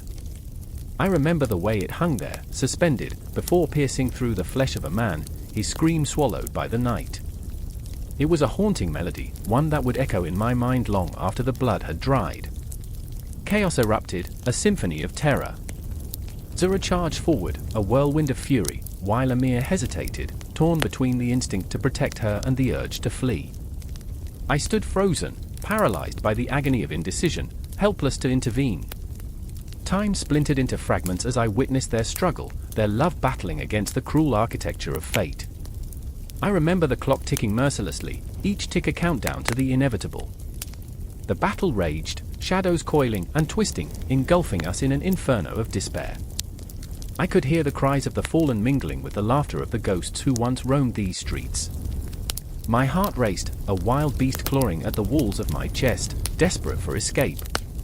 But escape was a mirage, and we were trapped, bound together by love, by fear, by the shadows that danced just beyond our reach. The siege of Baghdad was not just a moment in history, it was a crucible, forging souls in the fires of anguish. I felt it then, an overwhelming tide of emotion, a whirlpool of hope and despair, pulling us deeper into the abyss. Somehow, we were still alive, clinging to each other as the world burned around us. But the end was not clear, the outcome uncertain. As time flowed like sand through our fingers, we held on to the belief that love could light the way, even in the darkest of nights. The air hung thick with tension, a palpable weight that pressed against the skin. In the dimly lit gallery, shadows danced like ghosts, swirling around the hushed crowd. Paintings hung like soldiers on a battlefield, each canvas a cry, a scream for attention, waiting for the moment to ignite. It was here, in this sanctuary of color and texture, that hearts raced and breaths hitched. A single drop of paint fell from a torn brush, splattering onto the pristine floor like a heartbeat echoing in an empty room. I remember the first time I felt the pulse of art, the way it vibrated through me, rattling the chains of indifference. I was young then, caught in the web of hope and despair, just like everyone else. The gallery was my refuge, a sacred ground where dreams and nightmares collided. But tonight, it felt different, a reckoning lingered, a storm waiting to break. Across the room, my friend Lena stood, her fingers trembling as she traced the outline of a mural, an explosion of color that depicted a city on fire. The flames licked at the edges of the canvas, and I could see the reflection of that chaos in her eyes. She was an artist, a fierce soul that fought against the tide of oppression with every brushstroke. Her work was not just paint and canvas, it was a battle cry, a reminder that beauty could emerge from ashes. But Lena was weary, her spirit worn down by the fight. The world had become a gallery of shadows, and she felt trapped within it. "Look at this," she said, voice low and trembling, "it's all coming apart." "My art, what is it if no one listens?" The crack in her voice was a chasm, a void filled with despair. I wanted to reach out, to pull her back from the edge, but I was teetering too, caught in the same riptide of hopelessness. And then, there was Sam, a poet with a heart too big for a world that demanded silence. He stood in the corner, arms crossed, eyes blazing like coals. His words were weapons, sharp and unyielding, slices of truth that cut through the darkest nights. I remember his verses flowing like blood from a wound, raw and unfiltered. "Art is our rebellion," he had said, "our defiance against the chains that bind us." But tonight, doubt gnawed at him, turning his words into an echo of what once was. What good is rebellion if no one dares to listen? His despair was a heavy cloak, weighing him down, and I felt it too, suffocating like smoke in the air. Outside the gallery, the city pulsed with life, but the streets felt haunted, each corner a reminder of the battle. The sirens sang their songs of chaos, a backdrop to the cries of those who had lost their voices. Art had become a refuge for the voiceless, a way to scream without being heard. But with every piece displayed, the threat loomed larger, the fear of the authorities that silenced truth with iron fists. I knew the risk, I had seen the faces of those who dared to speak out. Some were ghosts now, lost in the shadows of forgotten dreams. Lena's hand fell away from the mural, and she turned to me, her eyes brimming with unshed tears. "What if it's all for nothing?" The question hung in the air, heavy with despair. What if we're just painting over a broken world, while it crumbles beneath us? Her vulnerability struck me like a bolt of lightning, raw, unguarded.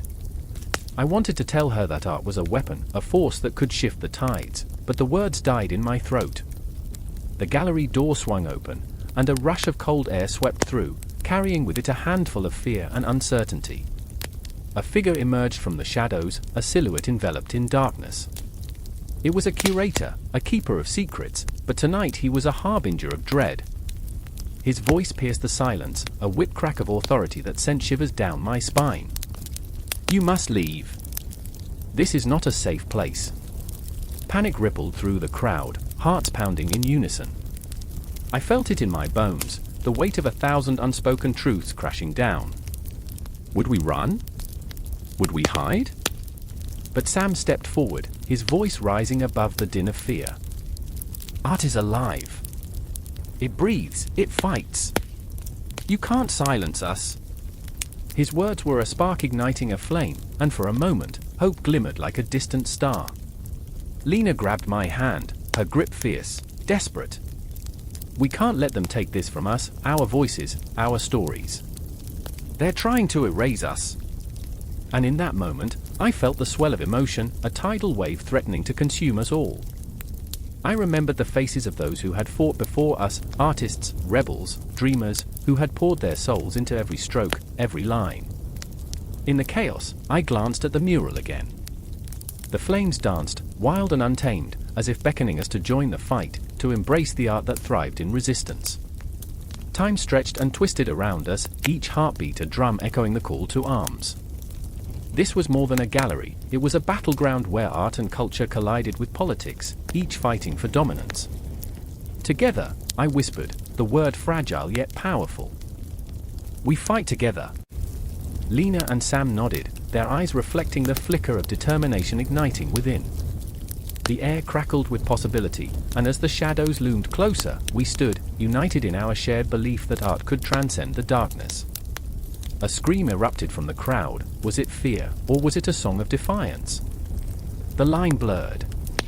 The gallery became a cauldron of emotion, an arena where fear clashed with hope. Every brushstroke, every word spoken, became a thread woven into the fabric of our resistance. And as we stood there, hearts pounding, souls ignited, I knew this was just the beginning. The confrontation was not merely with the shadows that threatened to swallow us whole, but with the very essence of who we were: artists, creators, warriors of the heart. The world outside may have been dark, but within this gallery, the light fought fiercely, refusing to be extinguished. In the distance, the sirens wailed, a haunting melody that intertwined with our resolve. The city outside may burn, but within us, the fire of creation blazed, a relentless force that demanded to be seen, to be heard. And so, as the tension mounted, we readied ourselves. This was not an end, it was a beginning. The night was alive, and so were we. The dance of art and culture had only just begun. The clock strikes midnight, its sound creeping into the silence like a thief, stealing the breath from the room. Outside, the world is painted in shadow, but inside, the air is thick with tension. Clara stands in the dim light, a whisper of a woman with eyes that flicker like dying embers. She grips the edge of the table, knuckles pale, while memories swirl around her, haunting her with the weight of their truth. A cabinet meeting is set to begin, and she can feel the pulse of history thrumming beneath her skin, a drumbeat echoing in the distance, growing louder, more insistent. Power isn't just taken, Clara. It's given. Daniel's voice slithers through her memory like smoke, curling around her thoughts. He's a man with a crooked smile, a charm that can charm the birds from the trees, but his ambition is a dark beast lurking beneath the surface. They will follow you if you show them strength. And now, standing here, she wonders if strength is merely another word for cruelty, another mask to wear in this game of governance. As the clock ticks, she catches a glimpse of the shadows cast on the wall, ghostly figures bearing the weight of decisions made in rooms just like this one, where power drips like poison. Clara feels their cold breath against her neck. "What will you sacrifice?" they whisper, their words a chilling breeze that wraps around her soul, squeezing tight. She knows better than to answer, but the truth is a noose tightening around her heart. The door creaks open, and a flood of bodies spills in, their faces flickering between anxious and eager. They are the council, her colleagues, but Clara feels the distance between them, a chasm filled with unspoken fears and latent betrayals. She sees Amelia, nerves fraying like old rope, her hands trembling. Amelia's faith in the system is a fragile thread, frayed and ready to snap. "We need to centralize authority, Clara," she pleads, desperation clinging to her voice. "There's chaos out there." The people, the people." Clara interrupts, her voice sharper than she intended. "What do we know of the people? We sit here in this gilded cage while they struggle in the mud." She can feel Daniel's gaze burning into her, a challenge wrapped in silk. He was right, strength comes not from the heart but from the grip of power. The room holds its breath, waiting to see which side she'll choose. "Clara, we must protect ourselves," Daniel says, his tone honeyed, but underneath lies the steel of ambition. "Centralization will protect our interests. It's the only way to ensure stability." He steps closer, his presence a tempest, and for a moment, Clara is overwhelmed, adrift in the storm he conjures. "I remember the old days," Clara whispers, the weight of nostalgia heavy in her chest. "I remember when we believed in a system that listened." But it's a lie she tells herself, a sweet poison that makes the bitter truth tolerable. The echoes of laughter from town squares, the warmth of community are ghosts now, faded images in a sepia-toned memory. "We were naive." Daniel leans closer, his breath hot against her ear. "Naive is weakness. Remember how they turned on their leaders, how quickly the tide shifts." He's right, she can feel it in her bones. Fear has a way of binding people, of making them pliable. What is a leader without fear? Just a fool in the darkness, dancing to the tune of unpredictability. But what of the cost? The ghosts whisper again, their voices seeping into her mind. "You want to centralize? To tighten the noose around everyone's necks." Her heart races, a wild animal caught in a trap, thrashing against the inevitable. She remembers the faces of those who'd fought for a voice, those who'd believed that change could come from the ground up. She swallows hard, knowing that to centralize authority is to strip away that voice, to choke the very spirit of rebellion. The council's eyes dart between Clara and Daniel, a tense game of poker where the stakes are lives, futures. It's suffocating, the weight of expectation pressing down on her. What will we become? Clara asks, her voice trembling, the vulnerability slicing through the tension like a delicate blade. Survivors, Daniel fires back, his eyes glinting like shards of glass. We will forge order from chaos. You want to lead? Then lead. The clock ticks again, drowning out the sound of her pulse. Clara feels the walls closing in, the air thickening.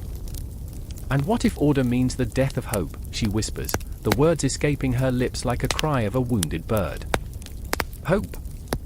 Daniel scoffs, his laughter chilling her to the bone. Hope doesn't fill bellies or quiet fears. Power does. He shifts his gaze to the council, punctuating his words with a pointed finger. We must act. We must take control before we lose everything. Amelia's eyes flicker with uncertainty, and Clara's heart aches for her, the weight of their shared dreams pressing against her chest like a concrete wall. What do we do?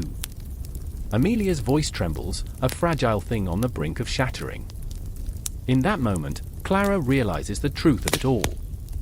The tension is not just between them, it pulsates through the very fabric of their society. Centralization of authority isn't merely a strategy, it's a reckoning. It's a line drawn in the sand, a choice that will shape their lives forever. And as the clock ticks on, she knows that whatever decision they make tonight will echo through the chambers of history, carving their names into the stone of time. But as the shadows close in, wrapping around her like a shroud, Clara feels the weight of her choices, the gravity of her role in this unfolding drama. This is no longer just about governance, it's about the soul of a people, the pulse of their humanity teetering on the edge of annihilation. Then let us choose wisely, Clara finally breathes, her voice steadying, a spark igniting in the deep, dark caverns of her heart, the fight returning. She stands taller, eyes fierce with the flickering flame of resistance. The storm may be upon them, but she is ready to face it. For the ghosts of the past are restless, and they demand a reckoning. The air crackled with tension, a stillness so profound that even the shadows seemed to hold their breath.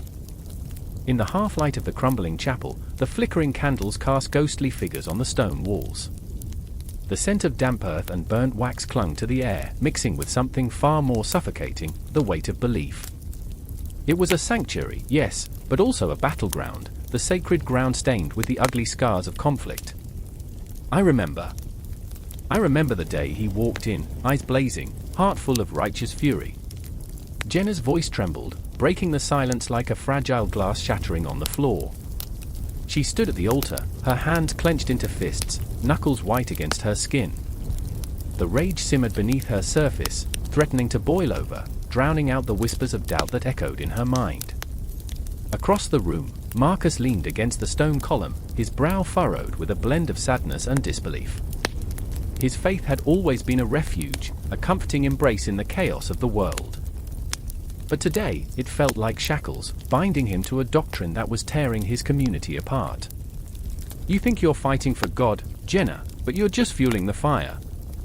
Can't you see? His words were a desperate plea, hanging in the air like a noose, tight and suffocating. Fueling the fire.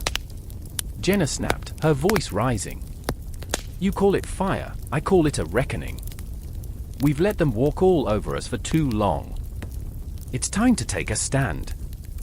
Her breath came in quick gasps, each word laced with the electric charge of conviction. The flickering light cast her features into sharp relief, fear, anger, determination, an unholy trinity. I remember the whispers, how they spread like a plague. Heretic. Blasphemer. They cloaked themselves in righteousness, their pious armor reflecting my darkest fears. She paused, her gaze drifting to the cracked window, where the first tendrils of twilight peeked through. The outside world was alive with the hum of impending chaos. The church bells, once a soothing melody, now tolled like a death knell, echoing the clash of ideologies that had turned neighbor against neighbor. Marcus swallowed hard, his throat thick with unshed tears. We're supposed to be the light. If we let this consume us, then what's left? What's left of faith if we turn on each other? His voice trembled, the desperation raw, clawing at the edges of his sanity. He wanted to reach for her, to pull her back from the abyss. But every step he took felt like stepping into quicksand, every moment a reminder of how fragile their bond had become. Faith isn't passive. Jenna shouted, the words slicing through the air. You want to sit back and pray while they destroy everything we built? No. I will not be silent. I will not kneel to their tyranny. The chapel echoed with her fervor, the walls seemingly vibrating in response. Each heartbeat pounded in her ears, each breath a battle cry against the darkness creeping in. Outside, the shadows lengthened, stretching toward the chapel like dark fingers. A group of men approached, their faces set in grim determination. Clad in the garb of zealots, they were the embodiment of Jenna's fears, a tangible reminder of the thin line between belief and violence. She could see them now, illuminated by the dying light, a storm brewing on the horizon. I remember the first time I questioned the dogma, Marcus said quietly, his voice a fragile thread in the tempest. It was in this very chapel. I was just a boy, and I asked Father Thomas why God allowed suffering. He looked at me, and for a moment, I saw the flicker of doubt in his eyes. A glimpse of humanity beneath the weight of his belief. He turned his gaze to Jenna, searching for understanding. We are not perfect, Jenna. We are flawed, lost in the chaos. Faith should unite us, not tear us apart. But Jenna's resolve was hardening like iron. Does it unite us? Or does it blind us to the truth? I can't stand by while they preach hate in his name. The fervor pulsing through her veins seemed to shield her from the creeping dread that whispered in the corners of her mind. I won't let them take away what we believe in. If they want a fight, then let them come. Her words ignited a fire in Marcus that flickered uncertainly. But it's not just a fight, Jenna. It's our souls at stake. We can't lose ourselves in this. His voice cracked, laden with the weight of despair. The clock on the wall ticked tortuously slow, each second a reminder of their impending doom. The footsteps grew louder outside, a marching band of conviction and wrath. The door rattled, the sound reverberating through the chapel like a heartbeat. They're here, Jenna whispered, a strange mixture of fear and anticipation flooding her senses. The candles flickered wildly, shadows dancing like specters around them. I remember the stories of old, how the righteous clashed with the corrupt. But those were myths, fables designed to keep us in line. This, he gestured frantically toward the door, this is real. The clash is here, Jenna. What happens next will define us. A whispered prayer escaped his lips, a desperate plea for clarity, for peace amid the storm. But it felt as futile as trying to catch smoke with bare hands. The door burst open, and the light from outside poured in like a malevolent flood. The figures stood silhouetted in the doorway, angels or demons, there was no telling. And in that moment, Jenna's heart raced, pounding like the drums of war. She stepped forward, breathless and fierce, ready to challenge the tempest that threatened to consume everything they held dear.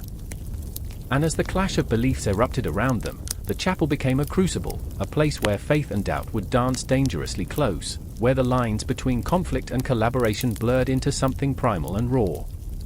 In that eerie silence before the storm, as the first shouts rang out, it was clear that this was not just a fight for survival, it was a fight for the very essence of what they believed, and what they were willing to sacrifice. The marketplace was a cacophony wrapped in desperation, where the braying of donkeys mingled with the shouts of merchants hawking their wares, their voices rising and falling like the tides. I stood in the midst of it, heart racing, as the scent of spices clung to the air like a ghost, intoxicating yet suffocating. I remember the weight of the coin in my pocket, a meager sum that felt like a promise and a curse. The sun bore down mercilessly, each ray a reminder of the weight of expectation.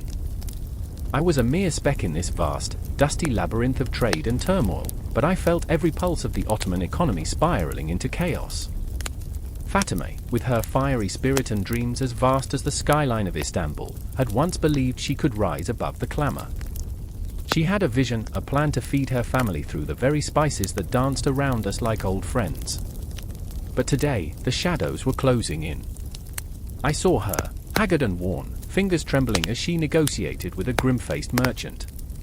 The prices had soared, inflation tearing apart the fabric of their lives, leaving only frayed edges. I could see the tension knotting her brow, the flicker of panic in her eyes that mirrored my own inner turmoil. "Just a few more kurush, please," she implored, voice shaking like a leaf in a storm. "Prices are rising, and so is your debt," he replied, his tone colder than the Bosphorus in winter. "You think you're the only one struggling?" The weight of his words hung heavy, like the clouds that threatened rain but only delivered gloom. The merchants, once the lifeblood of the city, now felt like vultures circling a dying beast, feeding off the desperation of those like Fatima. I wanted to scream, to grab her hand and bolt from this hell, but my feet were rooted in the dirt, shackled by the same chains of uncertainty. Then there was Ahmed, standing a few paces away, his posture rigid, the embodiment of pride faltering. He had once been a soldier, his veiler a shimmering cloak that draped him in honor. Now, he wore the shroud of defeat. The economy, once a roaring lion, had been reduced to a mewling kitten, and Ahmed was lost among the ruins of his dreams. We fought for this land, he seethed, eyes burning with a wildfire of anger that had no outlet. And yet we starve in the shadow of our own victories. What have we become? I wanted to tell him that the weight of the world hung heavily on all of us, that we shared this collective burden, but the words fell flat. What do you say to a man whose very essence was forged in the fires of battle, now dulled by the ashes of hardship? Do you remember the tales of our forefathers? They spoke of prosperity, of riches flowing like rivers, he continued, voice cracking. Now we barter for a loaf of bread like common beggars.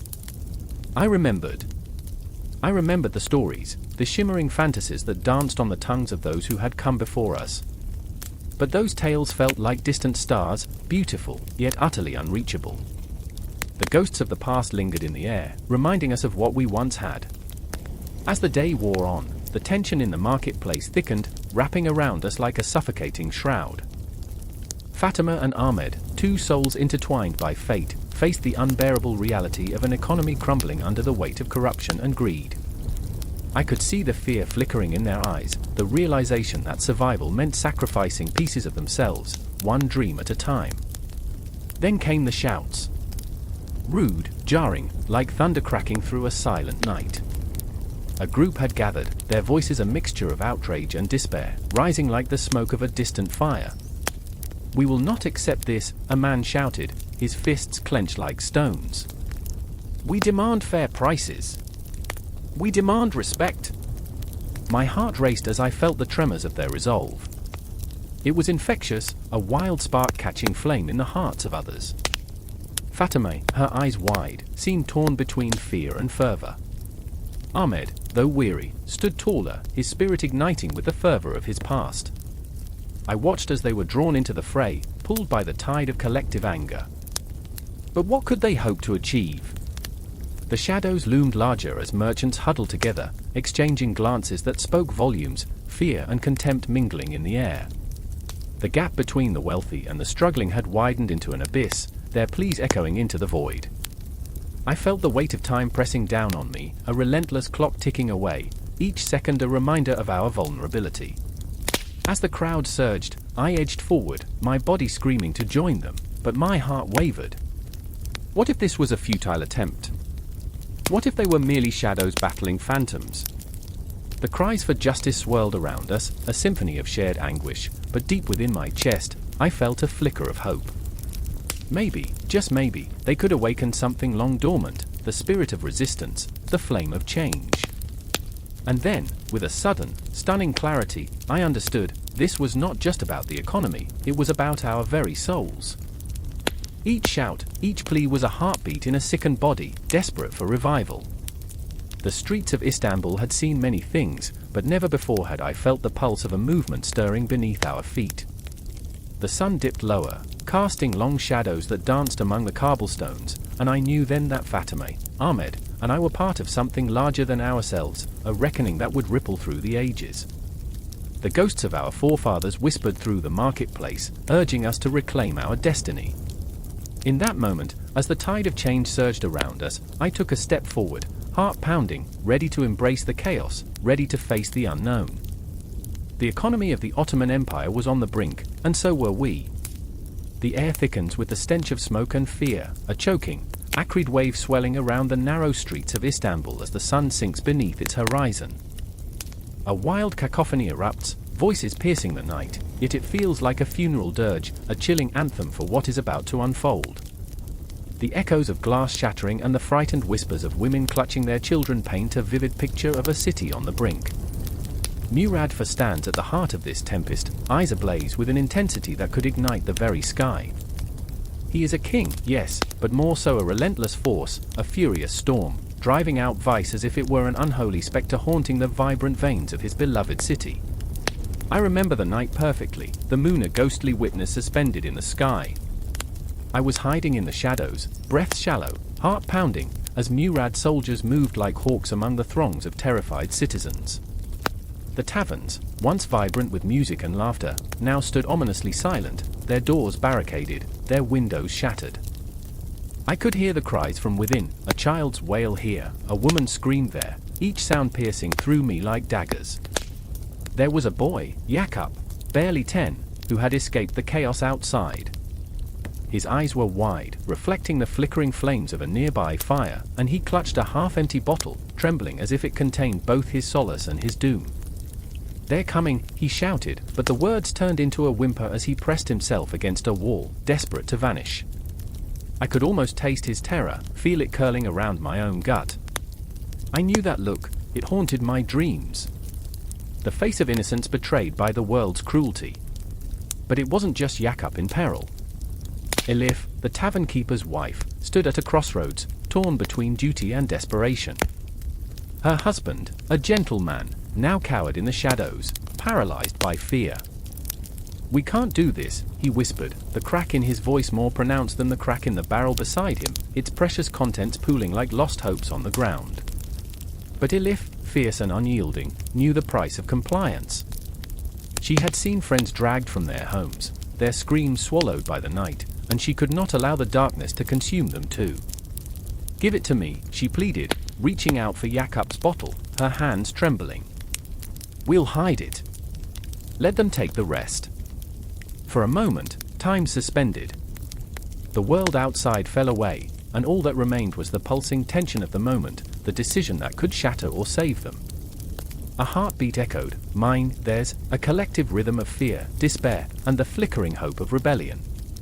Murad IV was a man of purpose, his heart aflame with a zealotry that bordered on madness. He was not merely attacking vice, he was declaring war on the very essence of indulgence that thrummed through the veins of the city. He had tasted the bitter fruits of excess and now sought to purge them with the fervor of a prophet, his moral campaign sweeping through the streets like a dark tidal wave, proclaiming a new dawn while dragging the past into the depths. I remember how his voice thundered, a clarion call to arms against the unseen enemy of alcohol that had rendered so many souls captive. "No more will we drown in our debauchery," he declared, and the people shivered beneath the weight of his words, a promise that felt like a curse. The night stretched long and eerie, filled with whispers of what was to come. Some rallied behind him, the righteous eager to cleanse their city. Others, like Elif, a woman torn in two, fought the rising tide. "What is freedom if it comes with chains?" she questioned aloud, her eyes darting toward her husband, who nodded silently, fear pooling in the corners of his expression. They were caught in the storm of a moral crusade that offered salvation only through sacrifice. I felt the splintering of their union as their very souls hung in the balance, each choice echoing like the toll of a bell marking the end of an era. Each evening, the cries of the condemned echoed through Istanbul, slicing through the thick, humid air. The crack of a whip, the thud of a body hitting cobblestones, death had become a grotesque spectator to Murad's campaign.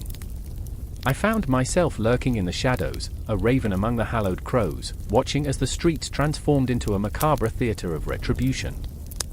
Jakub's innocent eyes often flashed through my mind. What kind of future awaited him in a city where faith had turned into fervor and judgments were handed down like sword strikes overhead? The night of the decisive clash approached. I could feel it swirling like a tempest, a storm threatening to engulf everything. Elif found her voice, raw and trembling, rising above the din. "We will not hide," she shouted, and in that moment, she became the embodiment of defiance. Her husband's grip tightened on her hand, a silent plea for safety, but she pressed on. "If we must be sacrificed to his cause, let us be the fire that ignites change." And there it was, the clash of ideals, a tempest of love and fear, echoed in the heart of a city that had spun into chaos. Murad's soldiers were coming, relentless in their pursuit of righteousness, while Elif stood resolute, a flickering flame against the brutal wind. Their fates, entwined in a tapestry woven with threads of despair and hope, hovered on the edge of a knife. The air crackled, thick with tension. The moon bore witness as the night grew darker, shadows closing in around us, wrapping tighter, as if the city itself was holding its breath. I stood frozen, caught in the web of their stories, the unfolding darkness suffocating yet intoxicating. The world beyond them faded, and I felt the weight of their choices pressing down like leaden clouds. In that silence, the air electric with anticipation, it became clear the battle for Istanbul's soul was but an echo of the eternal struggle within us all. A yearning to break free from chains, whether they be of vice or virtue. And as the night deepened, the stage was set for a reckoning, the city's fate hanging in the balance, while the dawning realization nestled in my heart, the shadows would never truly be banished, for they lay not just in the streets, but in the very essence of humanity itself. The storm was brewing, and I knew that nothing would ever be the same. The moon hung heavy in the sky, a ghostly witness cloaked in silver, silently mocking the chaos below. Murad IV stood at the edge of the battlefield, the scent of iron and smoke choking him, yet his heart thrummed a fierce rhythm, a war drum echoing in his chest. It was a night steeped in shadows, every breath he took filled with the acrid bitterness of fear and desperation. Around him, soldiers scurried like and stirred from their nest, their faces pale with dread, yet their eyes sparked with a flicker of hope. They looked to him, their sultan, their warrior king. Fighting back the weight of uncertainty, Murad's gaze swept over the chaos, locking onto a figure in the distance. Ali, his closest friend and strategist, stood amidst the turmoil, his forehead glistening with cold sweat as he barked orders to the troops. But Ali's fierce resolve was crumbling, overshadowed by the specter of impending defeat. Murad felt it too, the gnawing fear of failure, the dread of becoming just another ghost haunting the annals of history. He remembered his father, the whispers of a once great empire now crumbling under the weight of negligence and betrayal. "Murad!" Ali shouted, his voice slicing through the haze of war. "We need your orders. The enemy is upon us." The urgency in Ali's voice resonated deep within Murad, igniting the fire of command that lay buried beneath layers of doubt. He remembered his training, the countless hours spent honing his skills on the training grounds, the clashing of swords ringing in his ears like a symphony of chaos. They bathed once a year, he thought bitterly, a smirk momentarily breaking through the tension, so romance was earthy. But this wasn't the time for humor. "I remember," Murad muttered under his breath, the words barely audible against the cacophony of war. "I remember the tales of my ancestors, their blood-soaked glory." He grasped the hilt of his sword, feeling its weight, remembering that with every swing, he was not just a warrior, he was a legacy. "Now is the time," Ali urged, fear lacing his tone, but Murad felt something shift within him, a pulse of determination that was almost primal. He turned to his men, their eyes wide, filled with both terror and awe, as if they were witnessing the rebirth of a lion from the ashes of despair. "Are we not the sons of the mighty?" Murad roared, his voice a clarion call that resonated through the very marrow of the earth. "Do we not carry the blood of conquerors in our veins?" As he spoke, he felt the air crackle with energy, the tension stretching like a taut bowstring. The men responded with a guttural roar, a sound filled with desperation and fervor. Murad could see the flickering flame of hope igniting within them, a flicker that had been smothered by fear. He was their warrior, their king, and perhaps even more, he was their last chance. Suddenly, the ground trembled beneath their feet. The enemy charged, a dark tide crashing against the shores of their resolve.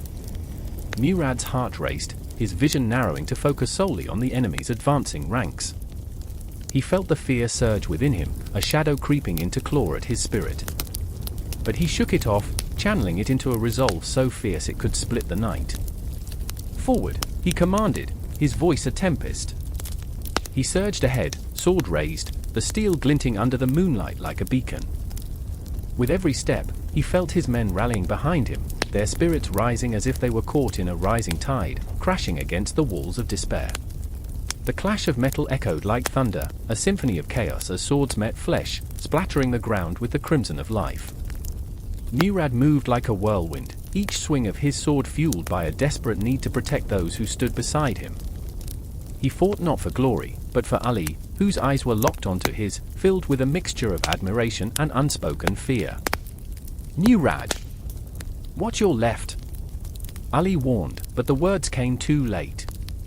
A shadow loomed, an enemy soldier lunging toward him, a dagger raised, glinting ominously in the moonlight. Time slowed, and for an instant, Murad felt the weight of the world pressing down upon him, the cosmic silence that comes before the storm. He ducked just in time, adrenaline surging through his veins as he retaliated with a swift counterattack, the blade slicing through the air, connecting with flesh. It was visceral, primal, and raw, the kind of brutality that shakes a man to his core. In that moment, he remembered his dreams, the weight of the crown upon his head, the expectations of a kingdom resting squarely on his shoulders. The ghosts of his father's ambition whispered to him, urging him onward, igniting a rage deep within. Murad became more than just a warrior, he became the embodiment of vengeance, a force of nature that surged through the chaos like a comet streaking through the night. But beneath the intensity, a heart-wrenching ache gnawed at him. Each swing of the sword, each life extinguished, echoed as a deep reminder of the cost of war, what victories could never repay. As he fought to keep Ali safe, the bond between them strained under the weight of mortality. "Stay close!" Murad shouted, the words filled with urgency, but the battlefield was a tempest of chaos. Shadows danced, and in the heart of that storm, they fought for their lives, for each other, for a fleeting chance to change their fates. The din of war faded into an eerie silence, broken only by the rasping breaths of the dying and the beating of Murad's heart, pounding against his ribcage like a desperate drum. Shadows crept into the corners of his mind, but he steeled himself against the ghosts that whispered of tragedy. With every clash, every scream, every heartbeat, Murad knew he was not just fighting for the empire or the throne, but for the very essence of who he was, a warrior, a king, and a guardian of those he loved. The battle raged on, and in the eye of the storm, he stood tall, a pillar of strength, unyielding, defiant, ready to face whatever darkness lay ahead. And so, as the moon bore witness to the horrors beneath it, Murad IV became more than a name etched in the annals of history. He became a living legend, a flame flickering against the vastness of the night, forever caught in the dance of shadows and light. The sun had dipped below the horizon, and the air hung thick with an eerie silence, a prelude to chaos. I stood on the roof of a crumbling building, bricks jagged like teeth, and listened, heart pounding, as a low hum of engines filled the night. It was coming, the storm. A chill crept up my spine, goosebumps erupting across my skin as shadows danced in the flickering streetlights. Below, the streets of Baghdad were alive, yet a tension crackled in the air like static. This wasn't just a city, it was a battleground. In the distance, I spotted Malik, a soldier hardened by the weight of his choices, his eyes betraying the gentle soul within. He had a mother back home, stitching quilts and praying for her boy. I could almost see her, fingers trembling, the fabric slipping from her grip as she whispered his name into the night. "Malik," I murmured under my breath, feeling the ache of his conflict. He was here, grappling with the ghosts of duty and longing, torn between the honor of fighting and the horror of violence. The echo of gunfire was an unwelcome lullaby that lulled men to their graves and haunted the dreams of the living. And then there was Noor, a fierce spirit wrapped in anger and courage, with a heart as vast as the desert sky. She stood resolute, arms crossed, as the night air swirled around her like a tempest. Her brother had fallen to the ground, a victim of senseless brutality, and every fiber of her being screamed for justice. The battle wasn't just a physical war, it was a war against the pain that coursed through her veins. She clenched her fists, nails biting into her palm, a reminder of the raw edge gnawing at her heart, a pulsating ache that refused to fade. "I will not let them take more from us," she vowed, but her voice quivered, betraying the fear that coiled tightly in her chest. The clock tower loomed above, a silent witness. Each tick resonated like a drumbeat in an impending march towards devastation. Time was slipping away, and with it, hope. I felt it, the weight of despair mingling with resolve, each second laced with the possibility of shattered lives. A soft whimper slipped from Noor's lips, a sound of desperation that cut through the stillness. I wanted to hold her, to tell her that the ghosts would not win, but words felt meaningless here, like whispers in a hurricane.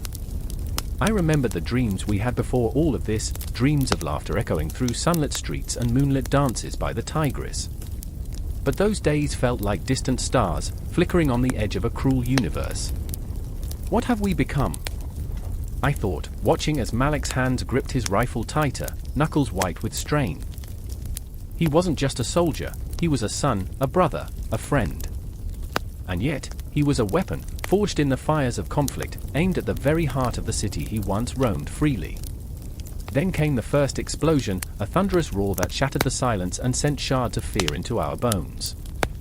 They struck without warning, like a serpent lunging from the shadows, and the ground trembled beneath us.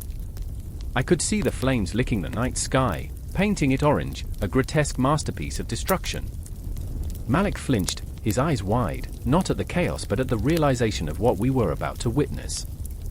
In that moment, I felt him unravel, an invisible thread pulled taut, ready to snap. Noor darted towards the sound, a flame fueled by grief and vengeance. "We go now," she cried, her voice slicing through the night. I knew she was running toward danger, toward the finality of confrontation, and I couldn't let her go alone. I sprinted after her, heart racing, every beat echoing the urgency of the moment, a symphony of survival that resonated within us. The streets transformed into a labyrinth of smoke and shadows, and the air thickened with the scent of gunpowder and despair, almost suffocating. "Malik!" I shouted, hoping he would follow, hoping he wouldn't be lost to the chaos that threatened to consume us all. He hesitated, caught between the man he was and the soldier he had to be. I saw the flicker of doubt, the battle fought within, and it terrified me. Would he choose the gun over humanity? As we raced towards the heart of the conflict, the night exploded into a cacophony of shouts and gunfire, voices merging into a haunting melody of pain and valor. I caught glimpses of faces twisted in fear, while others were driven by a fierce determination that mirrored Noor's resolve. Each face was a ghost, a reminder of the lives intertwined in this macabre dance. Amidst the chaos, I felt a shift, time warped, and for a heartbeat, everything hung in the balance. I remember the silence that followed, when breath ceased, and the world held its breath, waiting for the inevitable. The tension was a taut string, ready to snap. Noor's voice rang out again, fierce and defiant, a battle cry that pierced through the smoke. I could feel Malik's presence behind me, a mixture of desperation and a longing for redemption. "We can't stop!" I yelled, feeling the weight of my own fear. But there was something beautiful in our shared terror, an unbreakable bond forged in the fires of war and heartache. In the distance, the skyline flickered, a horizon painted with destruction. Every flash of light was a heartbeat, each explosion a reminder of why we fought, of what was at stake. But in the chaos, I knew we could lose ourselves. We could become ghosts in this city of shadows, just like the dreams that had once thrived beneath the stars. As we pressed on, I could sense it, the moment of reckoning. The air crackled, pulses quickening. The city was alive with whispers of fate, urging us forward, pushing us back into the storm. Malik's breath was heavy, a reminder that life hung by a thread, and Noor's fierce determination burned bright, illuminating our path through the darkness.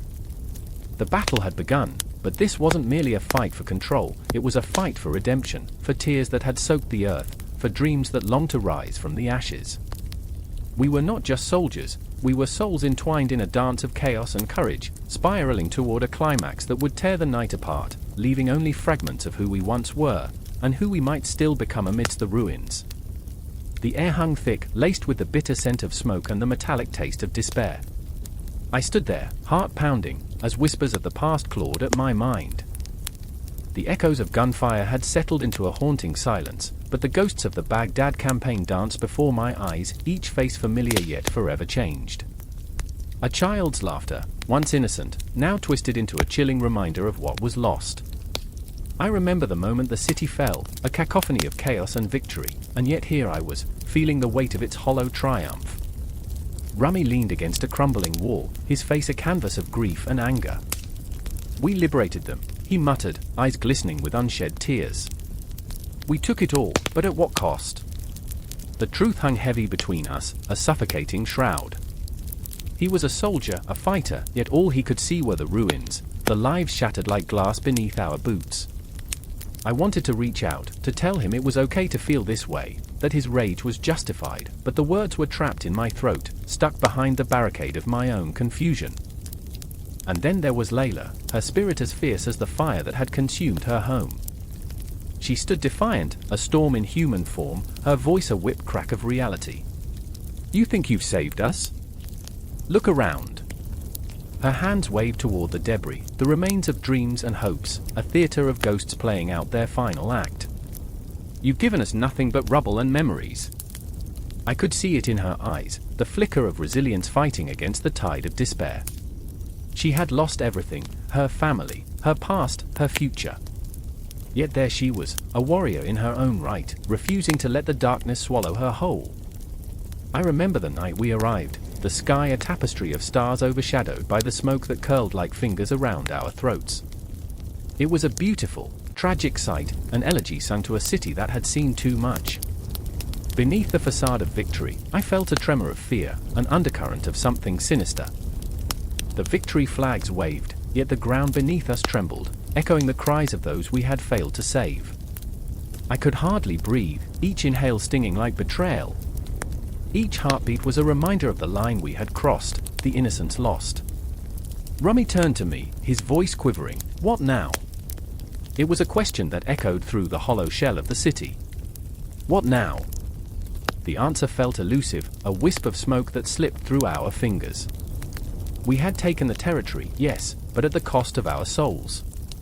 The weight of our choices bore down on us, the aftermath unfurling like a dark flower, blooming in the shadows of our decisions. I remember the children, their laughter now a distant memory, replaced by silence so loud it was deafening. I could see them in my mind, little ones playing in the dirt, their eyes sparkling with dreams yet to be tainted. What future awaited them now? The question gnawed at me, an insatiable monster, tearing at the fabric of my conscience. We had come as liberators, but we were also the architects of their suffering. And that truth, raw and jagged, cut deeper than any blade. The sun sank lower, casting long shadows that danced like specters across the broken streets. Layla was lost in thought, her gaze distant, searching for something only she could see. "Do you ever wonder if we're the villains in this story?" she murmured, her voice barely audible over the whisper of the wind. It struck me like a thunderclap, the very heart of the matter laid bare. We were heroes in our own minds, but to them, we might as well have been monsters cloaked in the guise of saviors. I could feel the weight of Rummy's despair pressing against me, a palpable force that threatened to engulf us both. "I didn't sign up for this," he confessed, his voice cracking, and I realized how utterly human he was in his vulnerability. He was a soldier, yes, but also a man grappling with the darkness that clung to his skin like soot. We were all searching for a way out, a path through the wreckage of our lives. As darkness descended, it felt as if the night was alive, suffocating us with its secrets. The city lay before us, a carcass stripped of life, yet there was still a flicker of hope nestled in its heart.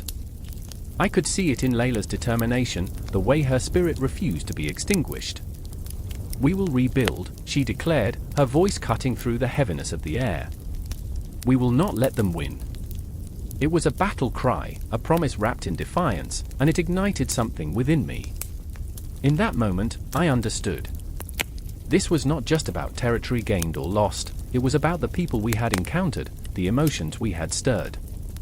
The real aftermath was not in the rubble but in the human spirit's resilience, the will to rise from the ashes. I closed my eyes, feeling the pulse of the city beneath my feet, alive and restless, as if it too was waiting for a dawn that felt impossibly far away. The night pressed in, shadows swirling like memories half remembered, but I could hear it, the heart of Baghdad, beating steadily like a drum, pulling us forward. We were three lost souls, navigating a landscape of despair, yet somehow, we held onto the thread of something greater. The battle for this city was far from over. It had transformed into a battle for its heart, a fight to reclaim not just land, but dignity, hope, and humanity. And so, we stood together, at the edge of despair and possibility, ready to face whatever shadows loomed on the horizon. The aftermath of the campaign had only just begun, and the story of Baghdad was still being written, by us, by them, by the ghosts that lingered among the ruins, waiting for the dawn. The air was thick with the scent of smoke and fear, the kind of fear that prickled at the back of your neck and made your heart pound like a war drum. I stood there, in the shadows of crumbling stone walls, the flickering torches casting wild, jittery shadows that danced and writhed as if they were alive. The court was assembling. It felt more like a gathering of wolves, hungry and cunning, their eyes glinting with rivalry, and their smiles razor-edged. I could almost hear the whispers, slithering through the air like serpents, coiling around the fragile alliances that held us all together. Elena, a fierce diplomat with fire in her belly, stood across the room, her fingers twitching as she clutched a parchment so tightly it could have crumbled to dust. The weight of our fractured relations hung over her like a storm cloud, dark and oppressive. I knew that beneath her poised facade lay a tempest of anxiety. Her heart was a battlefield, torn between loyalty and ambition, wrapped tightly in a web of obligation to a kingdom that felt like a noose around her neck. I remember the first time I felt the breath of betrayal she had confided to me during a fleeting moment of honesty. It was like a knife, cold and sharp against my skin. And now, here I am, trying to play a game where the pieces are stacked against me. The irony simmered in her voice, a bitter taste I could never quite wash away. Then there was Marcus, the soldier-turned-diplomat, a man too haunted by the ghosts of his past to find solace in the present. His armor had long since rusted, but the scars on his soul glimmered like silver in the dark.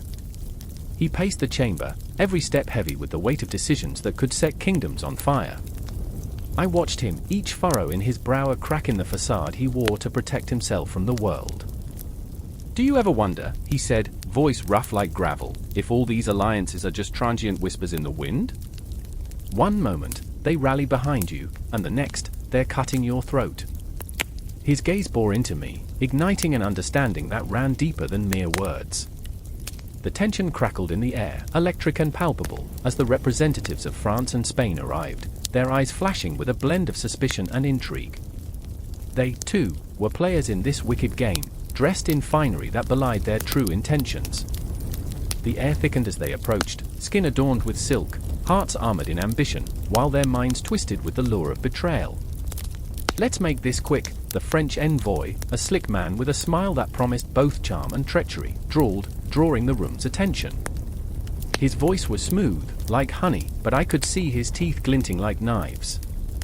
"Your alliances are fragile, much like the ice upon which you dance. One wrong move, and, well, let's just say history has a knack for repeating itself in the most brutal ways." The room fell into an eerie silence, the kind that clings to you like sweat on a summer's day, suffocating and claustrophobic. Eyes flickered like candle flames, darting between old friends and new enemies, each pulse of tension pushing us closer to a breaking point we could all perceive but dared not name. Elena's gaze locked with Marcus's, a silent conversation passing between them, fraught with unspoken fears and desires. They were like two stars in a collapsing galaxy, their gravitational pull so strong yet filled with the threat of annihilation. I remember standing on the edge of the battlefield. Marcus had murmured one night, the moonlight spilling over us like a silver veil, feeling the weight of every life I took. It was both a power and a curse. In that moment, I saw the cracks in his armor, the blood that stained his soul, and I wondered if he could ever truly escape that darkness. Yet, here we were, mere pawns in a game of kings, our fates intertwined like threads in a tapestry, each tug threatening to unravel everything we held dear. Outside, the city echoed with the sounds of distant bells tolling, a mournful melody that resonated with our impending doom. The clock was ticking, and each chime felt like a countdown to catastrophe. "Remember, no one is truly your ally," the Spanish envoy hissed, a venomous curl to his smile. "Only tools to be discarded when they cease to serve their purpose." His words hung in the air, thick and acrid, like smoke that stung the eyes and suffocated the spirit. Elena's breath hitched, a flutter of vulnerability breaking through her steely exterior. "What if we're more than just tools?" she shot back, her voice trembling with fierce defiance. What if we choose to stand together, defy the shadows that loom over us? In that moment, the room shifted, the tension thickening like fog rolling in from the sea. I could feel the collective breath of everyone in the chamber, suspended in a fragile silence, each heartbeat echoing like a drum, a reminder of our humanity in this twisted world of power plays and deceit. But as the gears of our fate began to turn, I knew the path ahead was fraught with peril. The alliances we forged were as brittle as glass, and the rivalries as sharp as the swords we'd wielded. It was a dangerous dance we found ourselves in, under the gaze of unseen eyes, and like the restless ghosts of history, the consequences of our actions loomed large, ready to claw us into chaos. Time stretched and walked, bending like smoke in the air. I could feel it, the heaviness of choices yet to be made, the looming spectre of betrayal whispering sweetly in our ears. And as I stood there, wedged between the fierce resolve of Elena and the haunted past of Marcus, I realized the game was just beginning. The night was far from over, and the only certainty was uncertainty itself, lurking in the shadows, waiting for the first spark to ignite the flames of conflict. The sound of silk whispering against skin echoed through the Sultan's court, a melody punctuated by the frantic rustle of a woman's breath. I could hear it, the sharp intake of air, each gasp a petrified prayer. A single candle flickered, casting shadows that danced along the intricately woven tapestries that told stories of glory and despair. Outside, the moon hung low, a watchful eye, a silent witness to the treachery that thrived in the heart of the palace. In that moment, the world felt impossibly small, a fragile glass ball teetering on the edge of chaos. I remember, oh how I remember, the first time I laid eyes on Layla. Her laughter was a sunbeam in the suffocating darkness of the court, illuminating everything it touched. She moved gracefully, like water flowing over stone, her heart echoing a rhythm that seemed to say, "I am here, I am alive." But deep within her, a tempest brewed, swirling with silent screams and shattered dreams. The Sultan loved her fiercely, yet what was love when shackled by power? What was passion when it could never be freely expressed?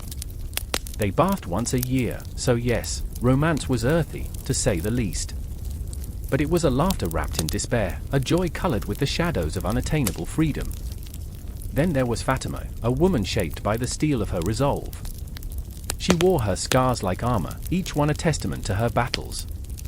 She had seen the court from both sides, the adoration of the Sultan and the disdain of the other women, their eyes sharp as daggers, their smiles thinly veiled masks. Power doesn't just corrupt, it distorts, she often whispered, each word soaked in a wisdom forged in the furnace of betrayal. I felt her pain, as palpable as the heat rising from the palace kitchen, where the smell of spices mingled with the acrid scent of burning dreams, simmering away in the shadows. The air was thick that evening, pregnant with tension as Layla stood before the Sultan. "Please," her voice trembled, yet it was an unyielding flame. "I can't bear to see you choose between love and loyalty." Each word dripped with the weight of a lifetime spent in the cage of expectations. The Sultan's gaze faltered, a crack in the facade, and for a fleeting moment, I saw the man beneath the crown, lost, longing, and desperately afraid. Outside, the wind howled, a ghostly wail that sent shivers down my spine. I could hear the rustling of the trees, echoing the turmoil within the palace walls. It was a reminder that chaos lurked at the edges of silence, always ready to pounce. Layla's heart raced, a wild drumbeat that thundered in her chest as she stepped closer to the Sultan, the space between them charged with unspoken words. I held my breath, the tension knotted in my throat. I remember the first time I felt trapped, she confessed, her voice barely a whisper, yet it reverberated like a bell tolling in the dark. The first time I understood that love could be a shackle. The Sultan's eyes darkened, shadows pooling within them. "You are my heart, Layla," he murmured, yet those words felt like chains, binding rather than liberating. Fatima watched from the shadows, her heart a fortress of untold stories. Every glance between the Sultan and Layla was a dagger twisting deeper into her own resolve. She felt their pain, their love, a raw wound that mirrored her own. "You can't save her," a voice taunted in her mind. "You can barely save yourself." Yet, there was a fire igniting within her, a spark demanding to be fanned into a blaze. She was tired of being the silent observer, tired of watching passion fizzle out under the oppressive weight of ambition and desire. In that moment, the past surged forward, memories of laughter, of whispered promises that turned to dust under the harsh light of reality. "Remember when we thought we could escape?" Fatima asked, her voice soft yet filled with a fierce yearning. Layla's eyes glistened with the sheen of unspilled tears. "Escape was a dream we conjured to survive," she replied, her chin raised defiantly. "But dreams can also become nightmares." The tension snapped like a dried twig beneath heavy boots. The Sultan's expression shifted, a storm cloud gathering on his brow. "Enough," he roared, the sound reverberating through the hall, shaking the very foundations of their fragile world. The air turned electric, a dangerous cocktail of fear and fury. Every woman in the court felt it, the weight of 1,000 unspoken words hanging in the balance. As the candles flickered, shadows danced wildly, elongating into ghostly figures that seemed to mock their plight. Fatima, emboldened, stepped into the light. "We have a choice," she declared, her voice rising above the chaos, a clarion call shattering the silence. Her heart pounded, each beat a battle cry. "We can choose to remain prisoners or fight to reclaim our stories." Layla turned, her hand trembling, poised between the Sultan and Fatima, between the familiar warmth and an uncertain blaze. The world around them held its breath, caught in the throes of a decision that could change everything. "Will you fight with me?" Fatima's eyes bore into Layla's, a challenge wrapped in vulnerability. "I remember," Layla began, but the words faded as the weight of their shared history hung heavy in the air. The Sultan stood caught in the maelstrom of emotions, his heart a battleground. The flickering candlelight danced around them, illuminating the cracks in their carefully constructed facades. That night, the air thick with unspoken promises, a reckoning loomed. I could feel it, the pull of the cosmos, the inexorable march of time, a clock ticking away the seconds of their fate. Every heartbeat echoed in the silence, a reminder that the roles of women in the Sultan's court were more than mere titles, they were battles waged in the shadows, stories begging to be told, lives yearning to be lived. And as the moment stretched, suspended in time, the realization dawned, the court was not just a place of power, it was a crucible, where dreams and fears clashed like titans, forging new destinies from the ashes of the past. Here, in this tempest of emotion, the women stood at the precipice of change, their eyes alight with defiance, ready to rewrite their fate under the glaring gaze of the moon. It was a beginning, a poignant breath held in the chaos, teetering on the edge of the unknown, where hope and despair waged their timeless war. The air crackled with tension, an electric hum that whispered of impending doom, as the shadows draped themselves across the ancient stones of the palace. I remember the scent of burning oil, the flickering flames throwing grotesque shapes on the walls. It was an otherworldly night, cloaked in a darkness so thick it felt like a shroud. Murad IV stood at the balcony, a silhouette against the fiery horizon, his eyes ablaze with ambition and desperation, haunted by ghosts of the past and the weight of a crumbling empire. "Do you see it, Ibrahim?" he thundered, his voice echoing through the desolate halls. "Do you see the strength I must forge from this chaos?" There, in the choking silence, was Ibrahim Pasha, his loyal general, but also the man trembling at the edge of his own loyalty. Beneath the mantle of duty, a storm brewed within him. He felt the pulse of fear, the dread of betrayal. Murad's ambitions were not without a cost, and the toll was becoming unthinkable. I remember Ibrahim's heart racing, the way it thudded like a war drum in his chest. He glanced at the flickering shadows, wondering if they were merely his imagination or if they held the secrets of 1,000 silent victims. Each pulse in his veins screamed a warning, ambition could devour them all. "Your vision is grand, my Sultan, but what if the cost is too high?" he dared to ask, his voice barely above a whisper, shaking under the weight of a truth that could shatter their world. Murad turned, his face a mask of intensity, eyes glistening with a mania that was both terrifying and captivating. "High? High is the price of weakness. I will not be remembered as a coward." The air thickened, charged with his fury, and for a moment, the universe seemed to pause, as if holding its breath. Then there was Layla, the merchant's daughter, whose dreams were as vast as the oceans but trapped within the confines of the city's walls. She watched from the marketplace, where the scents of spices and incense twirled like ghosts, mingling with the terrified whispers of the townsfolk. Her heart, a fragile butterfly, beat wildly in her chest as she felt the tremors of change. "What are you doing, Murad?" she muttered to herself, her fingers brushing against the rough surface of the market stall. "What are you willing to sacrifice?" Each night, she stood at the water's edge, staring into the abyss of the Bosphorus, where dreams and nightmares swirled in the depths. She remembered stories of glorious empires, of heroes who had risen and fallen. Yet, in this darkened corner of the world, those tales twisted into something grotesque. They bathed once a year, she mused dryly, imagining romance in a time when hygiene was merely a suggestion. So yeah, charm was earthy. Ibrahim felt her presence like a flame flickering in the darkness. "You should be careful, Layla," he warned, his voice low, filled with a gravity that weighed upon his heart. "The Sultan's desire for power is consuming him. It will not end well." He had seen how devotion could twist into madness, how loyalty could turn into a blade that cuts deep. His eyes searched hers, hoping to connect, to share the burden of dread that had become his constant companion. But Layla was unyielding, her determination a fortress. "And what is power without compassion?" she replied, her voice fierce, igniting an unexpected hope. "What good is a strong empire if it crushes the very people it claims to protect?" She stood resolute, a defiant spark against the encroaching darkness, even as she felt the chill of doubt slither through her veins. Murad's ambitions raged like a wildfire, an insatiable beast. He marched through the city, where the cries of the oppressed echoed in his ears, haunting him. "You will all witness the strength of my empire," he bellowed, fervor fueling his every word. Yet, beneath the bravado, a sliver of fear coiled tightly around his heart. What if this strength led to tyranny? What if he became the very monster he sought to vanquish? Ibrahim stood at a crossroads, caught between his pledge to the Sultan and his growing unease. "Murad, listen to me," he urged, desperation creeping into his voice. "The people are not your enemy. They are the foundation of your strength." But those words fell like stones into a chasm, swallowed by Murad's unyielding ambition. "Strength is forged in fire," the Sultan hissed, the flicker of madness sparking in his eyes.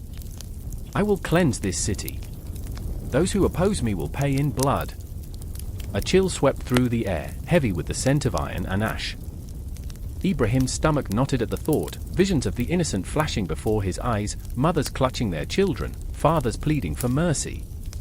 A war had begun, not of blades and shields, but of ideology and spirit. Layla felt the tremors of revolt deep within her bones, the citizens rising against their oppressor. "Murad, you're losing them," she cried, her voice rising above the clamor of rebellion. "You can't build an empire on the ruins of your own people." But in the rising tide of fury, her words were drowned, forgotten like a dream upon waking. Each confrontation clawed at their souls, a web of desperation tightening around them. Ibrahim wrestled with his loyalty, torn between the man he revered and the tyrant he feared. Murad, blinded by his vision, stumbled deeper into the abyss of his own making, unaware that the shadows were closing in. The night of reckoning approached, and the city held its breath. I remember the stillness, the way the world paused, as if the stars themselves were waiting. In the end, the confrontation would not merely be fought in the streets but in the very hearts of those who dared to dream of something greater. The empire's fate hung by a thread, and as dawn crept upon the horizon, its fate was poised on the knife's edge. A moment, the heartbeat, could change everything. Would they break apart, torn asunder by ambition and fear, or would they rise together, weaving their destinies into an unbreakable tapestry? The silence was deafening, filled with unshed tears and unspoken prayers. All they could do was wait, and in that waiting, the world felt impossibly vast, yet achingly small. The sound of a drumbeat echoed through the narrow streets of Istanbul, the kind of rhythm that rattles bones and sends shivers down spines. Night had fallen, wrapping the city in a cloak of shadows, a shroud that breathed with the whispers of the oppressed. I remember standing there, heart racing, as the governor's guards marched past, their faces obscured beneath grimy turbans, an eerie procession against the flickering backdrop of oil lamps. A man cried out in the distance, a plea muffled by fear, swallowed by the darkness. It was a moment pregnant with dread, a moment that felt as if the universe itself held its breath, waiting. In the midst of this chaos, I saw Salim, a poet with ink-stained fingers that could weave words into gold but could not escape the looming spectre of despair. His eyes, dark wells of sorrow, bore witness to the brutality of Murad IV's rule. His heart was a desolate landscape, where dreams withered under the weight of tyranny, yet within him flickered the stubborn flame of hope. He had a smile that could shatter walls, a charm that could make the world seem lighter, if only for a heartbeat. But tonight, that smile was absent, replaced by a grimace as he clutched a crumpled piece of parchment, its edges frayed and stained with the tears of his soul. "I remember the last words of the fallen," he whispered, voice trembling like a fragile branch in a storm. "They spoke of freedom, of a world beyond this one." Each syllable was like a knife twisting deeper into my heart, and I could feel the weight of his broken dreams, the aching void where laughter had once thrived. The air hung thick, heavy with the scent of injustice, a sickly sweet perfume that clung to the back of my throat. Across the square, shadows danced like specters, and my gaze drifted toward a figure cloaked in mystery, Zara, the artist whose brush could capture the very essence of the divine. She painted with fervor, her canvases alive with color, yet her spirit was a canvas of agony. Her strokes were erratic, fueled by the chaos around her, yet they were laced with longing, a yearning for a world that embraced beauty instead of violence. Each painting was a silent scream, a plea for recognition amidst the tyranny that sought to silence her. I remember the first time I saw her work, a mural that depicted the sun rising over a horizon split by the sharp lines of the cityscape. But this sun was blood orange, dripping like molten fire, casting shadows that seemed to reach out, clawing at the viewer's conscience. "Art is my rebellion," she had said once, her eyes fierce, defiant. "When they try to erase our voices, I will paint louder." But tonight, as the guards paraded through the streets, I could see the light in her eyes flickering like a candle in a tempest, as if the very act of creation was under siege. Salim found her, their eyes locking in a moment of unspoken understanding. In that instant, time felt suspended, the world around them dissolving into a distant hum. "We can't let them extinguish us," he urged, desperation lacing his words. "Your art ignites hope, Zara. We need that fire now more than ever." Her gaze fell, a storm brewing beneath the surface. "Hope," she echoed, a bitter laugh escaping her lips. "Hope is a fragile bird, Salim. One misstep, and it shatters." It was a confession, a raw admission of the terror that gripped her heart. I felt the tremor in her voice, a haunting whisper of vulnerability that made my own breath catch in my throat. A chill swept through the night, the kind that chills the marrow, and I found myself clenching my fists, fury coursing through me. Why did the powerful always seek to silence the beautiful? Why did art become a target when it dared to challenge the status quo? The guards were a relentless tide, washing over dreams and crushing them beneath their boots. They were the apathy of a society that had grown tired of fighting, a monstrous embodiment of the despair that clung to the city like a disease. "Let's make them remember us," Salim said, voice rising above the din, filled with a rawness that could set the very stars ablaze. "Let's create something that cannot be erased." His passion ignited a spark in Zara's eyes, a flicker of the fire that had once danced there, but the shadows still threatened to extinguish it. I remember their hands meeting over a blank canvas, the urgency palpable, electric.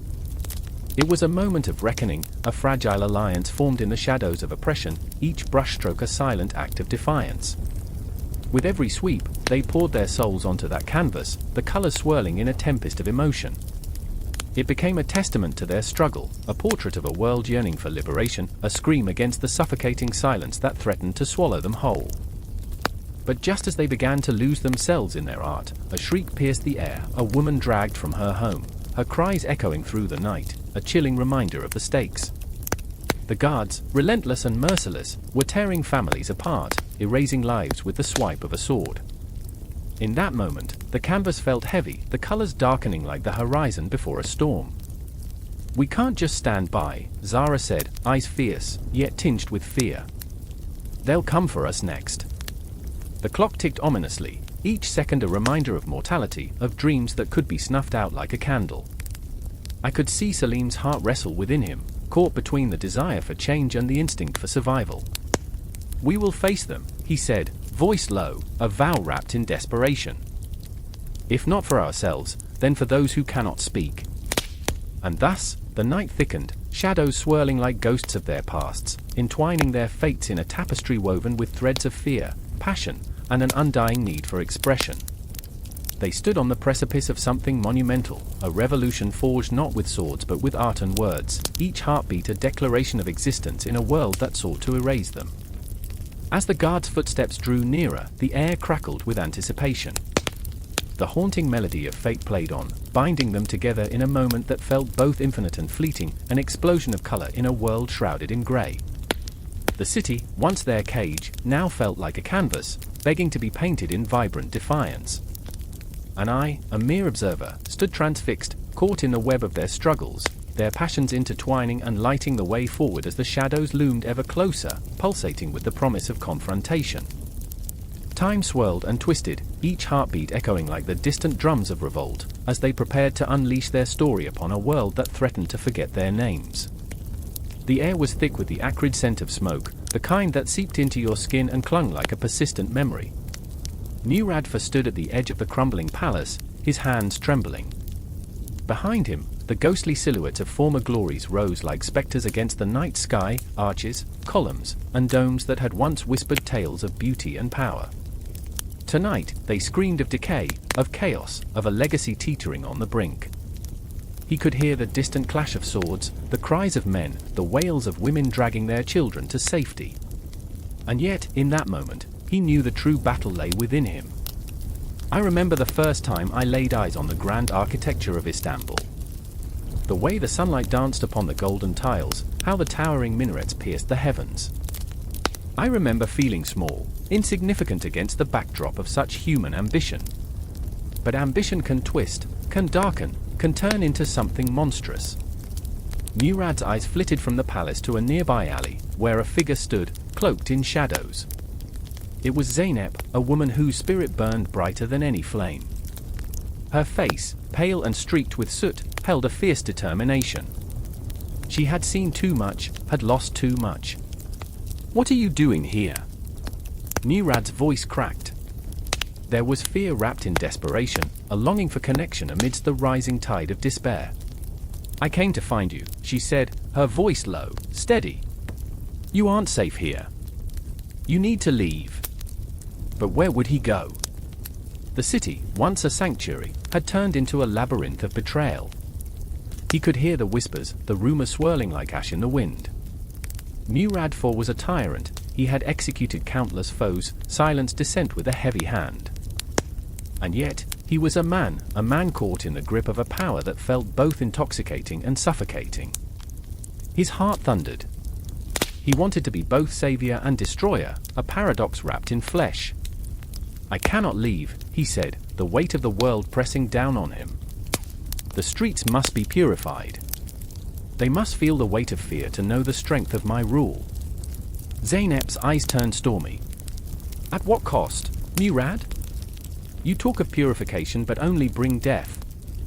You think these walls can shield you? They're crumbling." Her words cut through him, sharp and raw. He remembered his childhood dreams, dreams filled with laughter, with the vibrant pulse of life in every corner of the city. Now, those dreams felt distant, like a fading echo. He watched her, the fire in her gaze flickering between love and rage, a reflection of his own turmoil. "Do you think they'll remember you?" she pressed on, her voice a tremor in the darkness. "Do you think they'll honor a tyrant? They'll remember the blood on your hands." Blood. The very essence of power, he thought grimly. Each drop a sacrifice, a tribute to his glorious reign. He remembered the sound of the executioner's blade, the way it glinted in the light, the gasps that followed. Each execution, a painful reminder that he was not just a ruler but a mortal man, trembling beneath the weight of crowns and decisions that felt far too heavy to bear. I remember, he whispered to himself, the mantra a desperate attempt to ground himself. He remembered the laughter of children playing in the streets, the aroma of spices wafting from marketplaces, the soft, melodic hum of life. Was it worth it? He asked, almost to the night itself. Zeynep stepped closer, her expression softening for a fleeting moment, yet still resolute. "You can change this. You can still choose a different path. Look at what you've built. It can be beautiful again. Beauty. The word hung in the air, fragile as glass. He thought of the architecture he had commissioned, the fountains that once sparkled under the sun, the intricate mosaics that told the stories of 1,000 lifetimes. Each stone laid with love, with ambition, now marred by the shadows of his choices. Would the bricks remember his name, or would they be forever stained by the echoes of despair? The sounds of battle roared louder now, clashing steel and cries for mercy. Murad felt the pulse of his city quicken, a heart beating in fear and fury. He stood at the precipice of his own making, caught between the legacy of a ruler and the man who longed for redemption. Zeynep reached for him, her hand warm against the chill of the night, a lifeline thrown in turbulent seas. "Let me show you," she urged, her voice a melody of hope and defiance. "Let me remind you what this city can be, what it should be. Not a prison, but a home." He looked into her eyes, searching for an answer. There was a flicker of something. Was it trust, or perhaps desperation? He felt her heartbeat thrumming through their shared silence, a reminder of the life still beating in the shadows of despair. "Together?" he asked, his voice trembling. "Together," she breathed, pulling him from the edge of his despair. But deep inside, he felt the clock ticking. Time was a relentless specter, a ghost that haunted him with every second. Would they reclaim the city or simply dig deeper into the graves of ambition? The shadows around them whispered of a choice yet to be made, a turning point that could either shroud them in darkness or illuminate a new dawn. And so, the battle raged on, not just in the streets, but within the very fabric of their souls. Each heartbeat echoed like a drum, reminding them that they were alive, that the city still pulsed with potential, a breath waiting to be taken. They stood there, two figures against the backdrop of a city caught in the throes of chaos, teetering on the brink. The night stretched on, thick with tension, each moment a fragile thread woven into the tapestry of fate. Would the legacy of Murad IV be one of despair, or could it be rewritten in the heartbeat of hope? The answer lingered, elusive, a haunting melody hanging in the air, waiting to be sung. The air was thick with unspoken dread, a silent scream that echoed through the dimly lit chamber where the negotiators gathered. Flickering candles cast long shadows against the stone walls, shadows that seemed to move with a life of their own, breathing in and out with the tension that hung like a shroud. I could hear my heart thumping, a relentless drumbeat of fear and hope, tethered to the outcome of this fragile moment. I remember the faces, hardened, desperate, eyes glinting like knives. There was General Amin, a man whose every scar told a story of battles fought and lost, his jaw clenched as though he could physically will the outcome he desired. Across from him sat Cave, the Persian envoy, his expression a mask, unreadable. Behind that facade lay a whirlpool of emotions, a tempest of loyalty and ambition. They were two men standing on a precipice, balancing the weight of their nations on their shoulders, each breath a quiet prayer or a curse. "Do you trust him?" I whispered to no one in particular, but the question hung in the air, heavy and inexorable. It echoed back at me, a taunting refrain. Trust, an unbearable luxury in times of war. The silence that followed spoke volumes, each heartbeat a reminder of what was at stake. Trust is a dagger, Amin had said earlier, sharpening the metaphor with a bitter smile. It cuts deep, and only one of us leaves the table alive. I could see it then, the grim truth behind his words, a dance of power, a game where the pieces were lives, and every move was fraught with consequence. The stakes were never just numbers on a page, they were flesh and blood, hearts beating in rhythm with the ebb and flow of diplomacy. I remember the clatter of armor, the scent of sweat and fear mingling with the smoke from the candles. It was all so visceral. A phantom of a memory, the sound of steel clashing, the cries of men as shadows loomed larger than life. There, in that chamber, the shadows danced once more, each flicker of flame illuminating ghosts of past encounters, the remains of promises broken like brittle bones. Cave leaned forward, eyes narrowing, his voice threading through the tension like a serpent. "What guarantee do I have that your words will not be twisted into a noose around my neck?" His challenge sliced through the air, echoing off the cold stone walls. I could feel Amin's pulse quicken, a predator caught off guard. "You have my word," he replied, but even I could hear the hesitation. Words were mere whispers in a world where betrayal lay just beneath the surface, like the dark waters of a river concealing the jagged rocks below. A brittle moment stretched between them, a taut line, ready to snap. I watched as Caver's expression shifted, revealing a flicker of vulnerability. "You think we are all monsters?" His voice turned soft, almost pleading. "We are men, just as you are. Lost in this maze, seeking the same light." In that instant, I recognized the ache, the longing for peace, the desperation for an end to the cycle of violence that had consumed us all. Amin, hardened by years in the crucible of war, seemed to soften for just a heartbeat. A shared humanity flickered, a thread of connection woven in the fabric of their enmity. Then, just as quickly, it was gone, a candle snuffed by a sudden draft. The tension thickened again, palpable, a living thing that clawed at my throat. "Words mean nothing," Amin snapped, his voice a thunderclap. "Promises are the first casualty in war." Outside the chamber, a storm brewed, thunder rumbling ominously in the distance.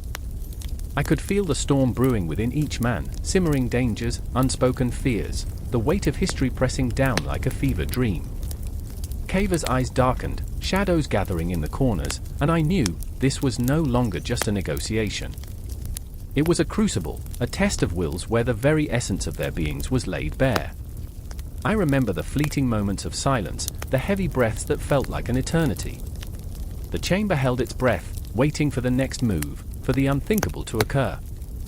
Each second stretched, the tension coiling tighter, waiting to snap. It was a cosmic joke, the fragility of existence pinned against the backdrop of men's ambitions. There it was, the crack, Caver's voice, thick with emotion, a tremor barely contained. "What if I told you I dream of a world without bloodshed? A tapestry where our children play in peace." His eyes burned with a fervor, a longing so raw it cut through the air like a knife. And in that moment, I felt it too, the yearning for something more, something beautiful amidst the despair. The absurdity of it all hit like a wave, a realization that we were all mere puppets in a grand theater crafted by forces too powerful to comprehend. "Then we are fools," Amin replied, voice softer, almost vulnerable. "But perhaps being a fool is better than being a monster." The words hung in the air, fragile yet potent. The room swelled with uncharted territory, vulnerability cutting through the shields forged by years of conflict. I could feel the electricity shift, the air thickening with possibility. What if? What if they found a way to trust, to break the cycle that had ensnared them? The storm outside raged on, but within those walls, something began to shift. The shadows that had danced menacingly now held a flicker of light. Could hope reside in the hearts of men who had known only war? A burdensome question, heavy with the weight of history, yet tantalizingly beautiful in its simplicity. And then, just as the first flicker of something profound ignited between them, the world outside roared with thunder, demanding attention. Was it a warning or a promise? I couldn't tell. But I knew then, the negotiation was far from over, and the echoes of this moment would ripple into the cosmos, a reflection of the frailty and tenacity of the human spirit. In that charged atmosphere, I could hardly breathe, anticipation like a second skin. Every heartbeat echoed with the promise of what was to come, a promise that could either shatter or heal. The chamber became a crucible, a test of faith, where the line between enemy and ally blurred, and where the shadows whispered of a future yet unwritten, a tapestry waiting to be woven from the threads of war and the glimmers of peace. The air hung heavy with the scent of smoke and despair, a thick fog that clung to the streets of Istanbul like a shroud. The echoes of a distant cry shattered the cold morning silence, reverberating through the narrow alleys where shadows danced like restless spirits. I stood there, heart racing, caught between the clamor of a city on the brink and the quiet dread that gnawed at my insides. A man, thin as a reed yet fierce as a cornered cat, was dragged towards the square. I remember his wide, terrified eyes, pleading for mercy in a world where mercy had long been forgotten. In that moment, I saw the people, faces marked by hardship, by hunger, by the relentless grip of despair. Old mothers clutched their children, whispering prayers that would go unheard, while young lovers exchanged fearful glances, uncertain if they would see the next dawn together. I could feel the pulse of the city, a thrumming heart echoing the cries of its denizens, a restless beast haunted by the ghost of Murad IV. I remember Malik, a fisherman turned street vendor, his hands rough and calloused, a testament to years spent battling the unforgiving waves. He had once dreamed of a life filled with laughter and fish that leapt from the sea, but now he stood behind a rickety stall, selling stale bread and water. The water was murky, but it was all they had. Each coin he earned felt like a dagger to his pride, yet he smiled, a cracked smile that barely masked the anguish beneath. "Drowning in bread, Malik?" I teased, hoping to lighten the heavy air that locked around us. He chuckled, but it was hollow, an echo of despair. "Better than drowning in the sea," he replied, eyes distant, staring at the horizon that had become a mirage of lost dreams. He had lost a son to the streets, to the policies that Murad IV enforced with his iron fist, and the darkness in his voice sent shivers down my spine. Then there was Isel, a seamstress with nimble fingers and a heart too big for this world. She stitched elaborate designs, weaving colors and patterns that sang of life, yet her own life felt stifled under the weight of oppression. The haunting specter of the Sultan's laws loomed over her like a storm cloud, threatening to wash away her vibrant dreams. I watched her work, the needle flashing through fabric like a comet streaking across a starless sky, each thrust a rebellion against the decay surrounding her. One fateful evening, as twilight swallowed the city, Isel's world shattered.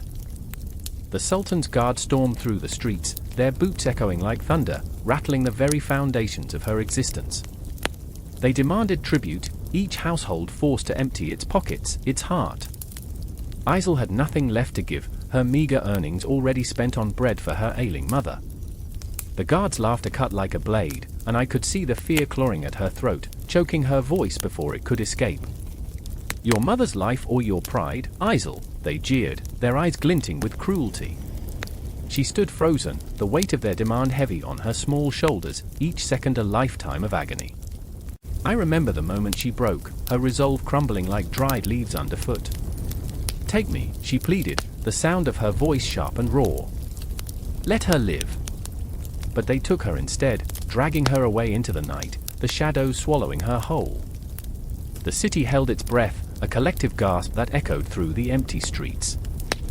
I felt the air shift, the balance of fear and desperation tipping into chaos. The world around me blurred, the vibrant colors of Isel's dreams fading into the murky gray of hopelessness. For days, the streets felt haunted, whispers of her name rippling through the crowd, her absence a wound that would never heal. Malik stood beside me, silent, fists clenched at his sides. "We can't let this continue," he murmured, the fire in his eyes igniting something within me.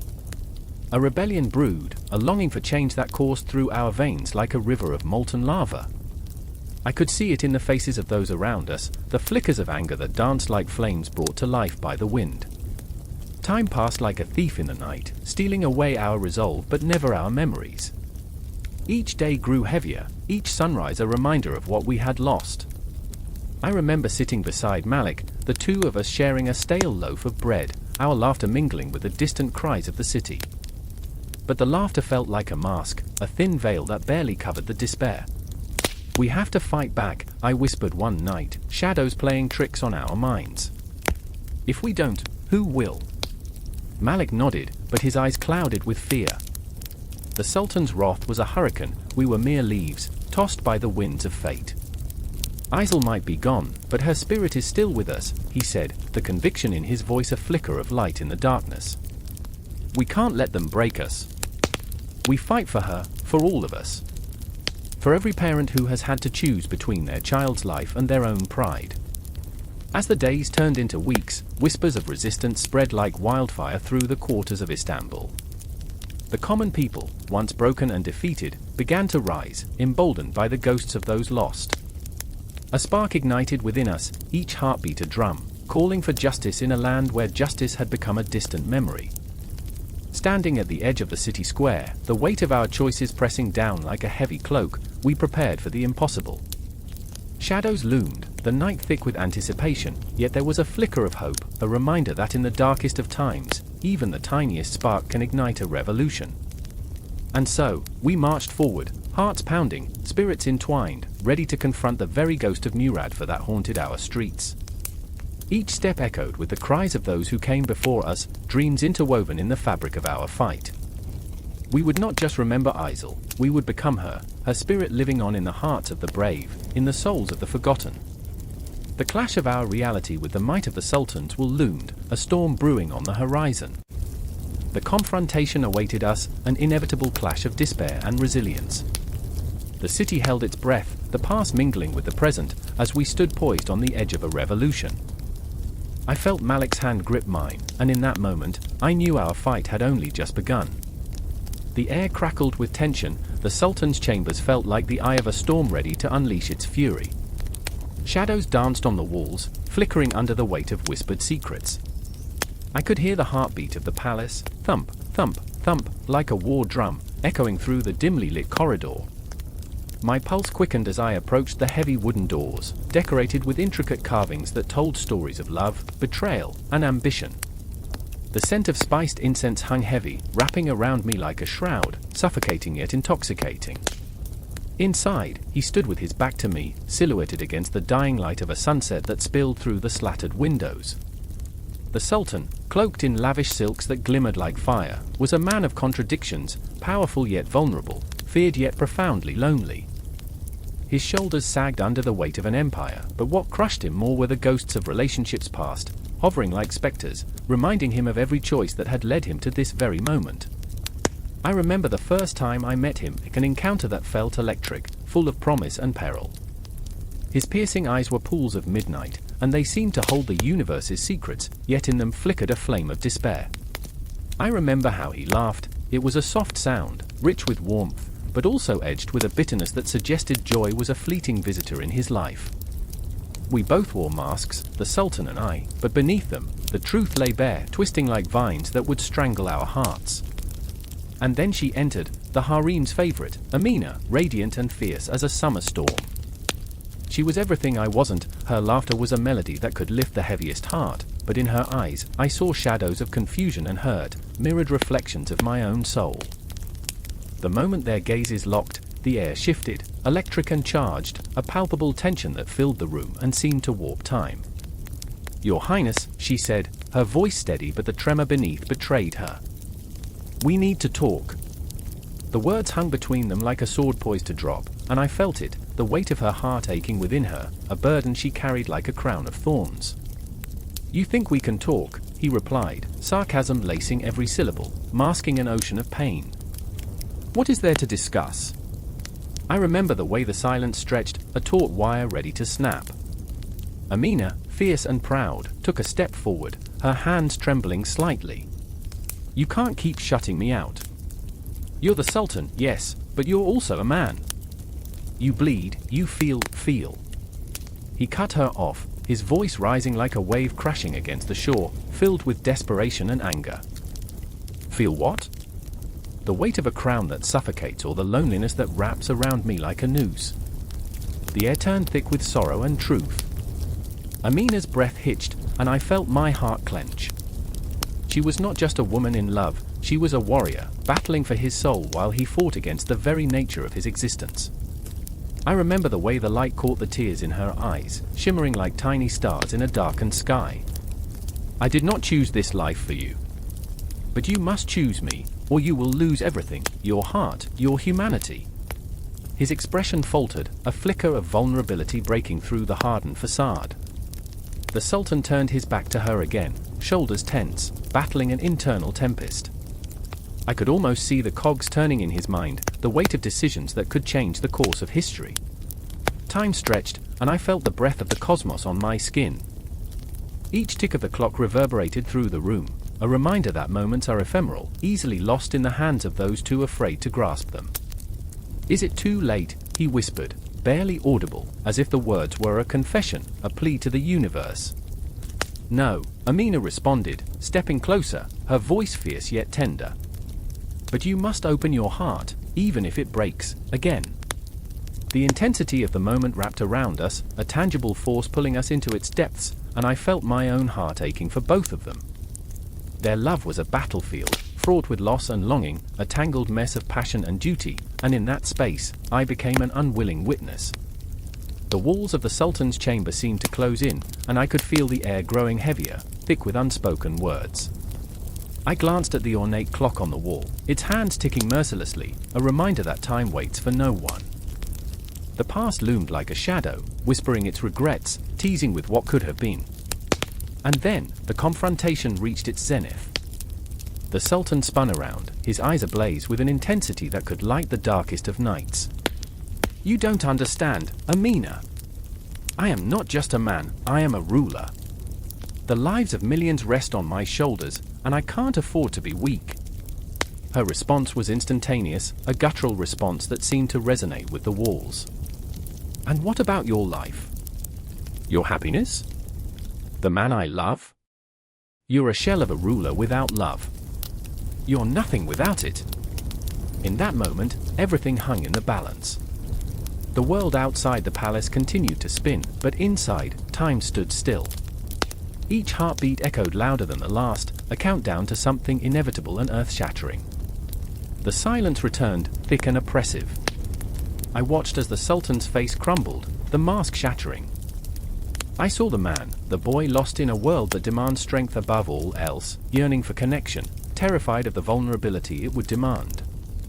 "Love is a risk," Amina said, softly yet fiercely, stepping toward him like a moth drawn to flame. "But it's the only risk worth taking." And I stood there, trapped in the liminal space between them, waiting for the moment when the dam would break. The confrontation was imminent, raw and electric, a collision of hearts and destinies. As the shadows flickered and the clock continued its relentless march, I knew this was not just a turning point for the Sultan and Amina, it was a reckoning for all of us. A reminder that behind every mask lies a story, and sometimes, the most powerful truths are those whispered in the silence that follows. In the dim light of the Sultan's chamber, the heart of a man and a woman beat in tandem, and I, a mere observer, felt every pulse, every tremor, hoping against hope that love would find its way through the darkness, illuminating the path ahead. But the resolution was still a whisper away, lingering like a ghost, refusing to reveal itself fully. And so, the story continued, an endless loop of yearning and fear, love and loss, playing out in the shadows of the Sultan's heart, a tale woven into the very fabric of the empire itself. The palace was a cage, and the air was thick with the scent of blood. I remember the clamor, the shouts echoing through the stone hallways, laughter mingling with cries, a cacophony of life, death, and something else, something sinister. A chill raced down my spine as I stood there, a mere shadow against the walls of marble and silk, where power danced on the edge of a dagger, and loyalty was as fickle as the wind. Murad IV, the Sultan, was a tempest, a fury wrapped in a shroud of brocade, and his eyes burned like the last embers of a dying fire. I trembled, thinking of the throne. It loomed like a spectre, both a promise and a curse, adorned with gold but dripping with the blood of those who dared to seek it. Murad had returned from his campaigns, the savior of the empire, they called him, yet in his triumph was a madness that twisted his soul. I could see it in the tremors of his hands, the twitch of his lips, the way he crushed a wine goblet as if it were a mere trinket. The nobles around him smiled, but their eyes whispered of fear. And Fatma, oh, Fatma, her heart was a fragile thing, caught in the crossfire of ambition and despair. She moved like a wisp of smoke, graceful yet insubstantial, as she glided through the shadows, her thoughts a maze of dread and desire. What would happen to them, to this fragile tapestry of a life they'd woven, if Murad chose the wrong heir? The weight of her uncertainty crushed her, swirling in her gut like a storm, and I could see the flicker of rebellion in her gaze. She wanted to speak, to unleash her fears, but words fell like stones from her lips, heavy and unyielding. "Do you love him?" I asked, my voice barely above a whisper, as if saying it aloud would summon the ghosts of our shared fears. The question hung in the air, thick and suffocating. Her eyes widened, and in that moment, I felt the universe tilt, a dark void opening between us. I was both friend and enemy, the confidant who would bear witness to the unraveling of her heart. Fatma swallowed hard, and I could practically hear the echoes of her thoughts. "I love him, but he is not the man I once knew." A soft, broken confession. Each word was a shard of glass, slicing into the fabric of my own loyalties. "He is consumed by shadows," she continued, her voice trembling like a leaf caught in a tempest. "What if the shadows swallow him whole? What if he chooses the wrong path?" I wanted to reach out, to to grasp her hand and offer solace, but the distance between us felt insurmountable, a chasm filled with the weight of our unspoken fears. Murad's laughter erupted from the hall, dark and wild, echoing like thunder in the distance. He was a king, a soldier, a man possessed, and in that laughter, I heard the crack of a whip, the promise of violence just beneath the surface. "Look at him!" I said, my voice rising, fueled by a mix of admiration and horror. "He is both the sun and the storm. But the throne, it changes a man, it twists him until he is unrecognizable." Fatma's eyes glistened, reflecting the flickering candlelight, and I saw the battle waging within her. She longed for the Murad who had loved her fiercely, who had dreamed of conquest and glory, but that man had been devoured by ambition. "What if he chooses his brother?" she whispered, the words slipping from her lips like a confession of sin. "What if he chooses violence over love?" In the distance, I could hear the clock ticking, each tick a reminder of time slipping away, and with it, the future of the empire. The question of succession was a serpent coiling around our hearts, squeezing tighter with each passing moment. Murad's reign was a balloon, teetering on the edge of bursting, and we had become unwilling players in his Game of Thrones. I glanced toward the door, where the shadows gathered like specters, waiting for the moment to strike. "You must be careful," I urged, gripping her shoulders, feeling her trembling beneath my fingers. "This isn't just about him. It's about all of us, the lives we've built, the love we've forged. You must stand firm, or all will be lost." Her breath hitched, and I felt the weight of her sorrow wrap around us. "And what of Murad? What if he cannot be saved? What if he chooses the darkness?" The question hung in the air, a knife poised to slice through our fragile hope. Could a man so steeped in shadows ever find his way back to the light? I wanted to say yes, wanted to reassure her that love would conquer all, but the truth was as raw as the wounds in my own heart. Murad had been battered by war, embers of madness flickering in his eyes, and I feared for him, for Fatma, for the world that spun precariously on the edge of chaos. Then came the moment, a single heartbeat, a held breath, and the door burst open. Murad stood there, a silhouette against the flickering torchlight, his presence a storm that threatened to consume us. His voice, low and dangerous, echoed through the chamber like a distant thunderclap. "What were you discussing?" His gaze scanned the room, piercing and unyielding, and I felt the air grow heavy with tension. Fatma gasped, fear flooding her features, and in that instant, I understood the fragility of our situation. The question of succession loomed larger than life, a specter that demanded answers, and in the depth of Murad's eyes, I saw the glint of an unyielding resolve.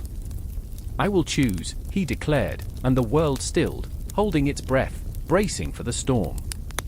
The shadows thickened around us, and in that moment, I felt time stretch and warp, the very fabric of reality bending under the weight of our fears and desires.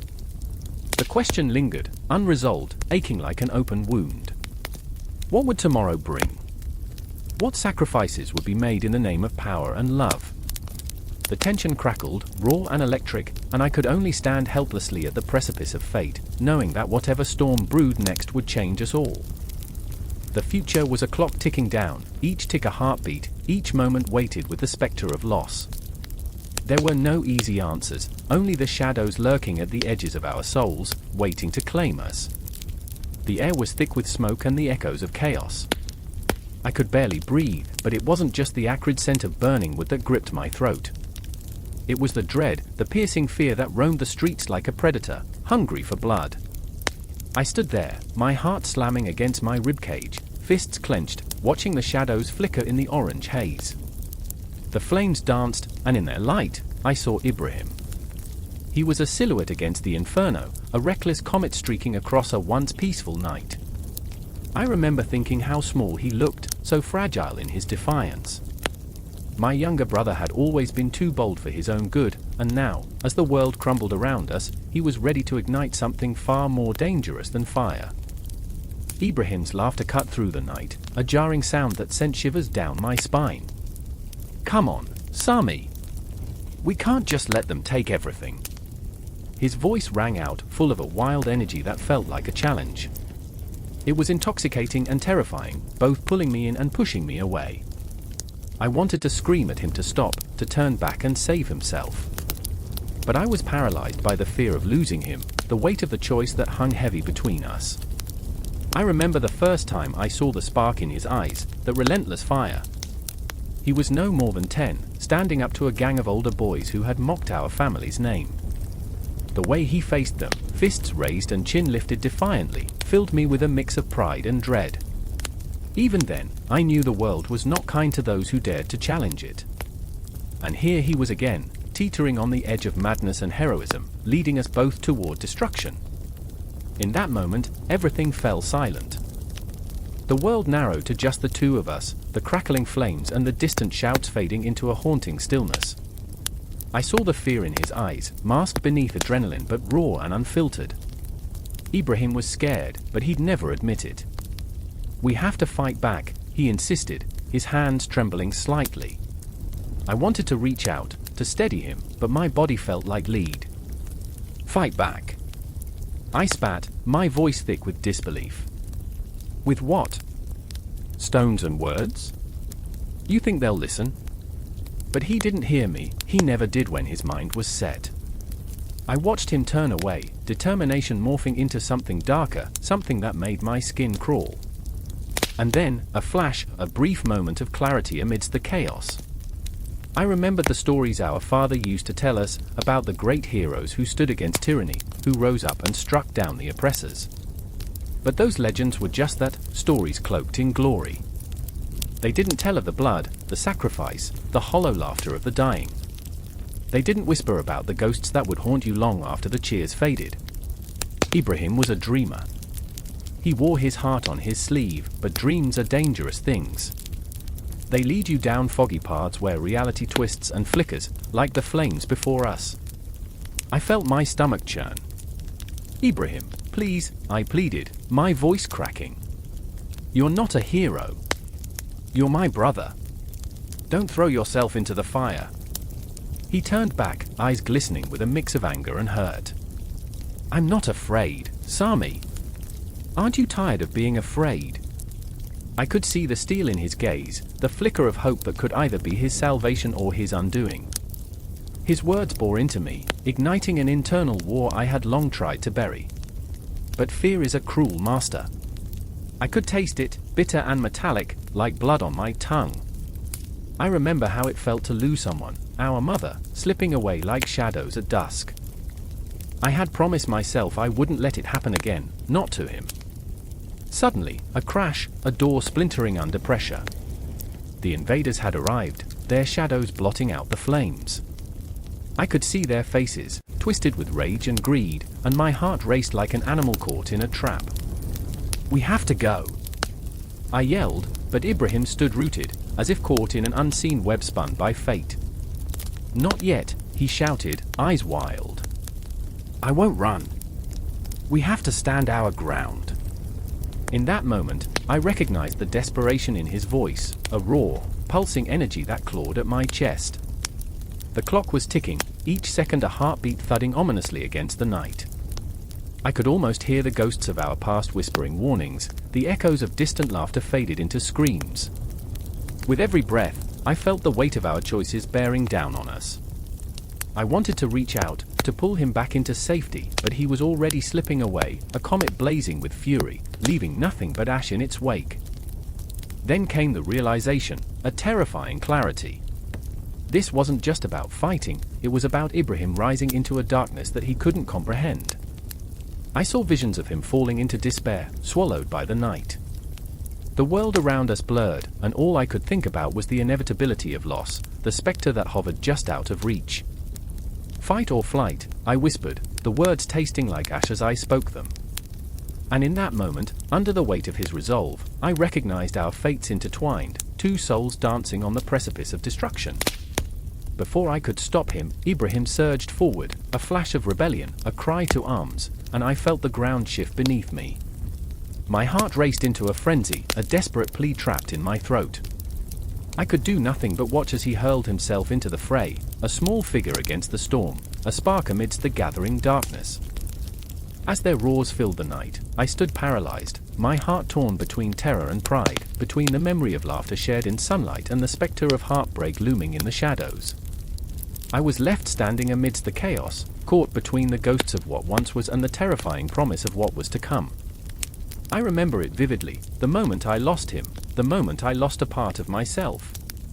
The flames flickered, the shadows danced, and my world began to unravel.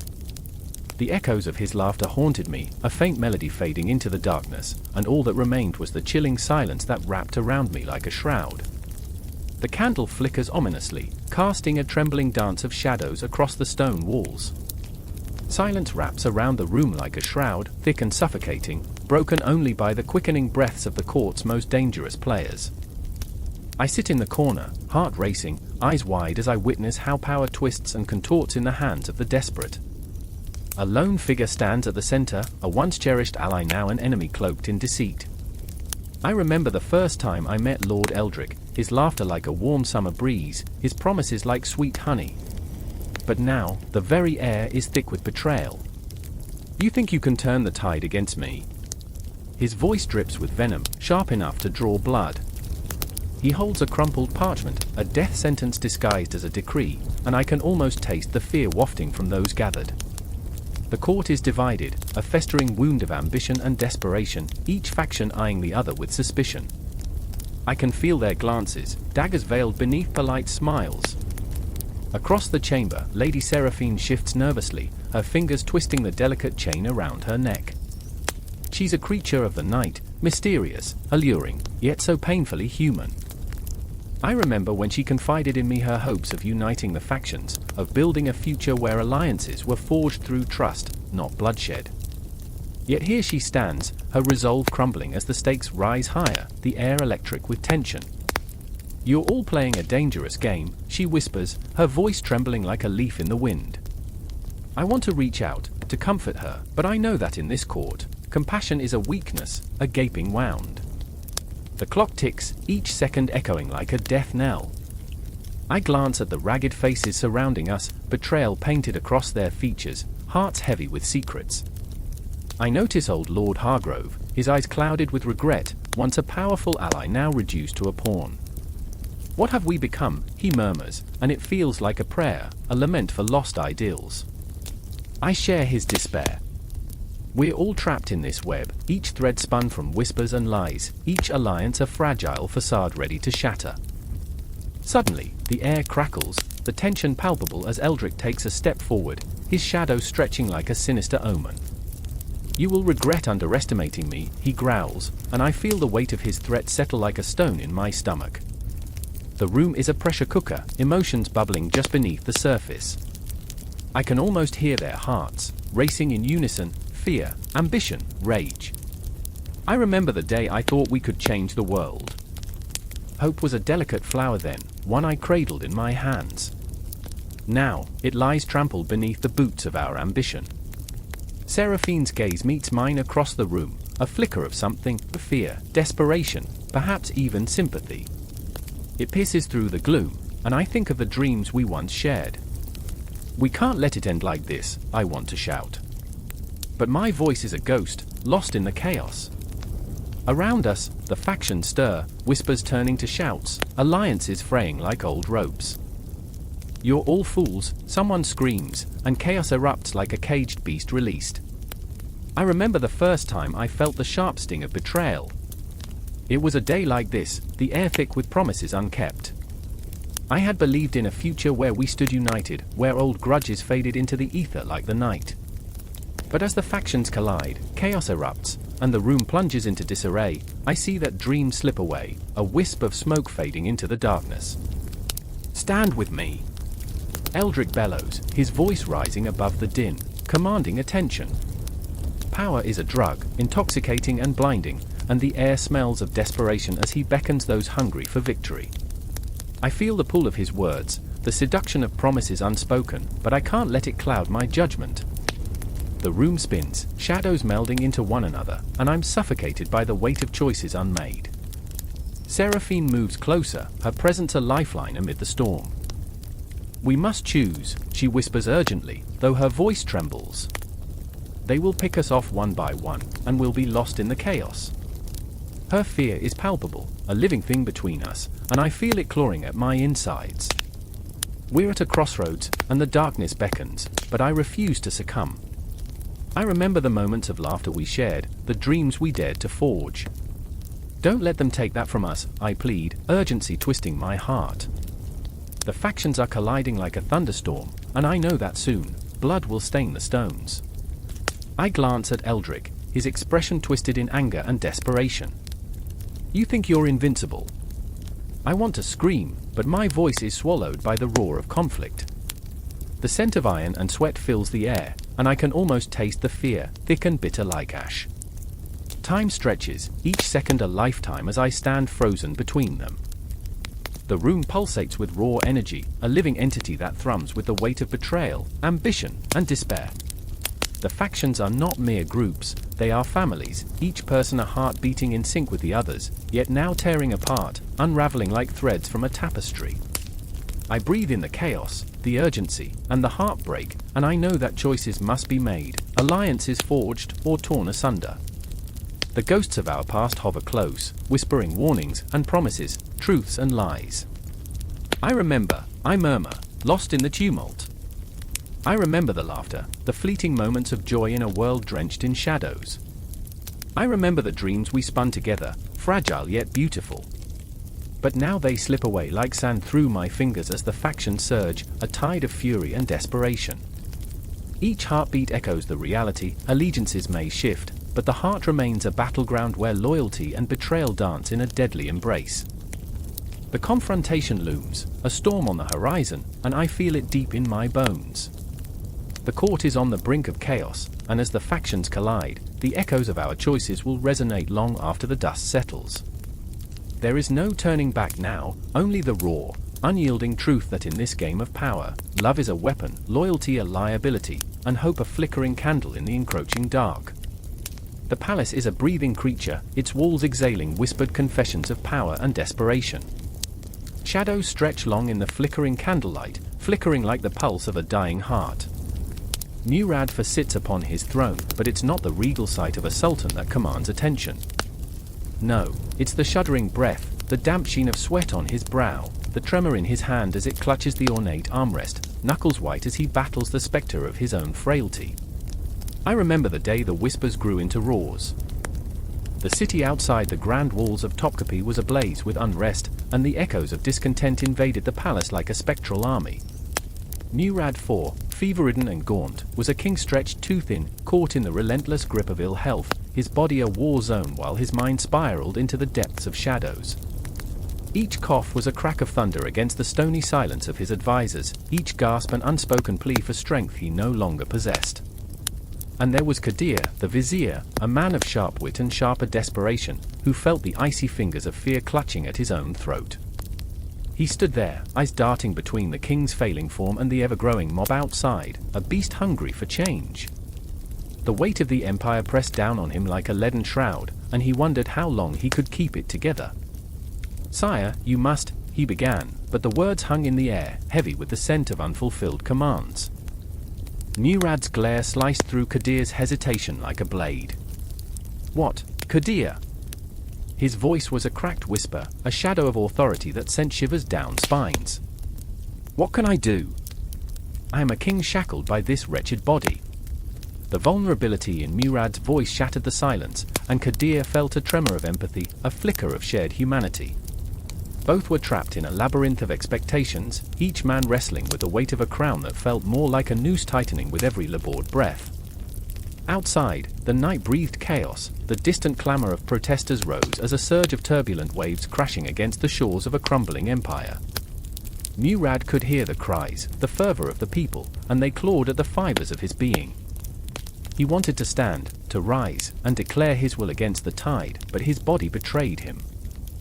Every heartbeat thudded painfully, echoing the uncertainty of his next breath, an uncomfortable reminder that his own mortality was a thief in the night, robbing him of control. "I remember the dreams," Murad murmured, lost in his own thoughts, a distant look in his fevered eyes.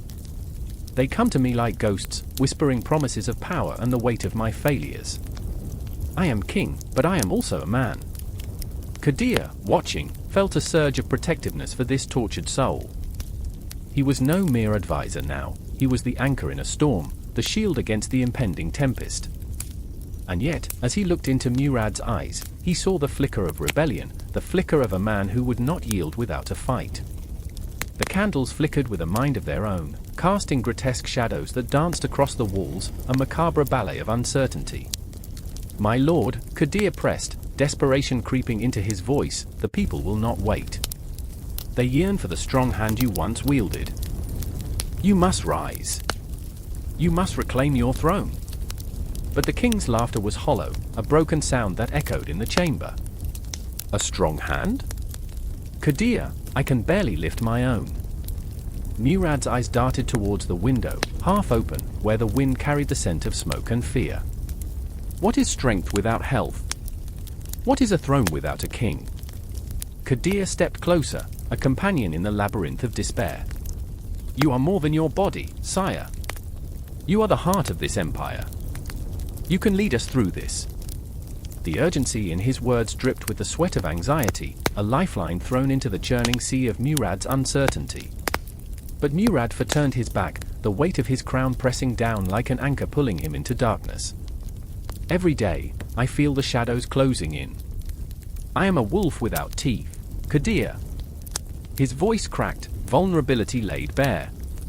Outside, the city roared like an angry ocean, the rhythm of rebellion rising and falling like tides. Murad caught a glimpse of the moon, hanging low and ominous in the inky sky, a silver coin tossed into the wishing well of despair. Time was slipping through his fingers like sand, each grain a reminder of his faltering authority. "Remember," Murad whispered, eyes closed, half lost in his own mind. "I wanted to be a great king, an immortal legend." But now, he fell silent, swallowed by the shadows of his own fears. Qadir, standing resolute, felt the weight of the moment crush him. He would not let this be the end. "You are not finished, sire." "Not yet. We will fight this together." His voice was firm, a promise wrapped in desperation. The candle flames flickered, shadows danced with a life of their own, and the air thickened with unspoken fears. The palace, once a haven of power, felt like a cage pulsating with turmoil.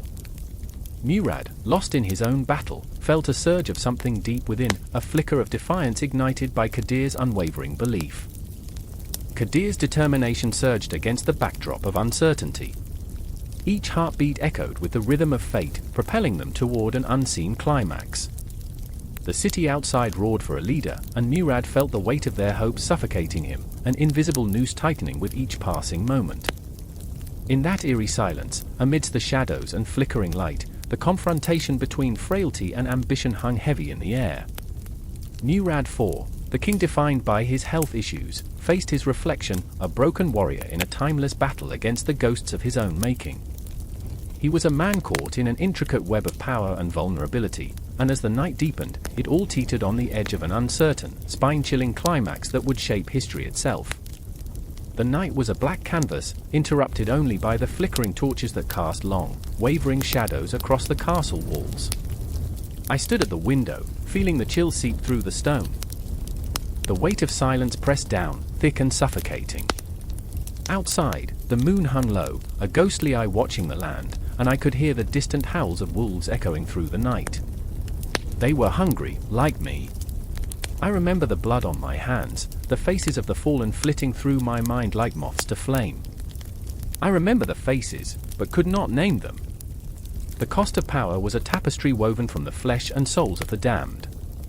"Father," I whispered, as if the wind might carry my plea to him. The once mighty king lay in his chamber, a frail shadow of the man who once ruled with an iron fist. I could feel the weight of his agony, a heavy cloak draped on my shoulders. His breath rasped in the darkness, a reminder of his mortality, a sound that haunted me more than the specters roaming the battlefield.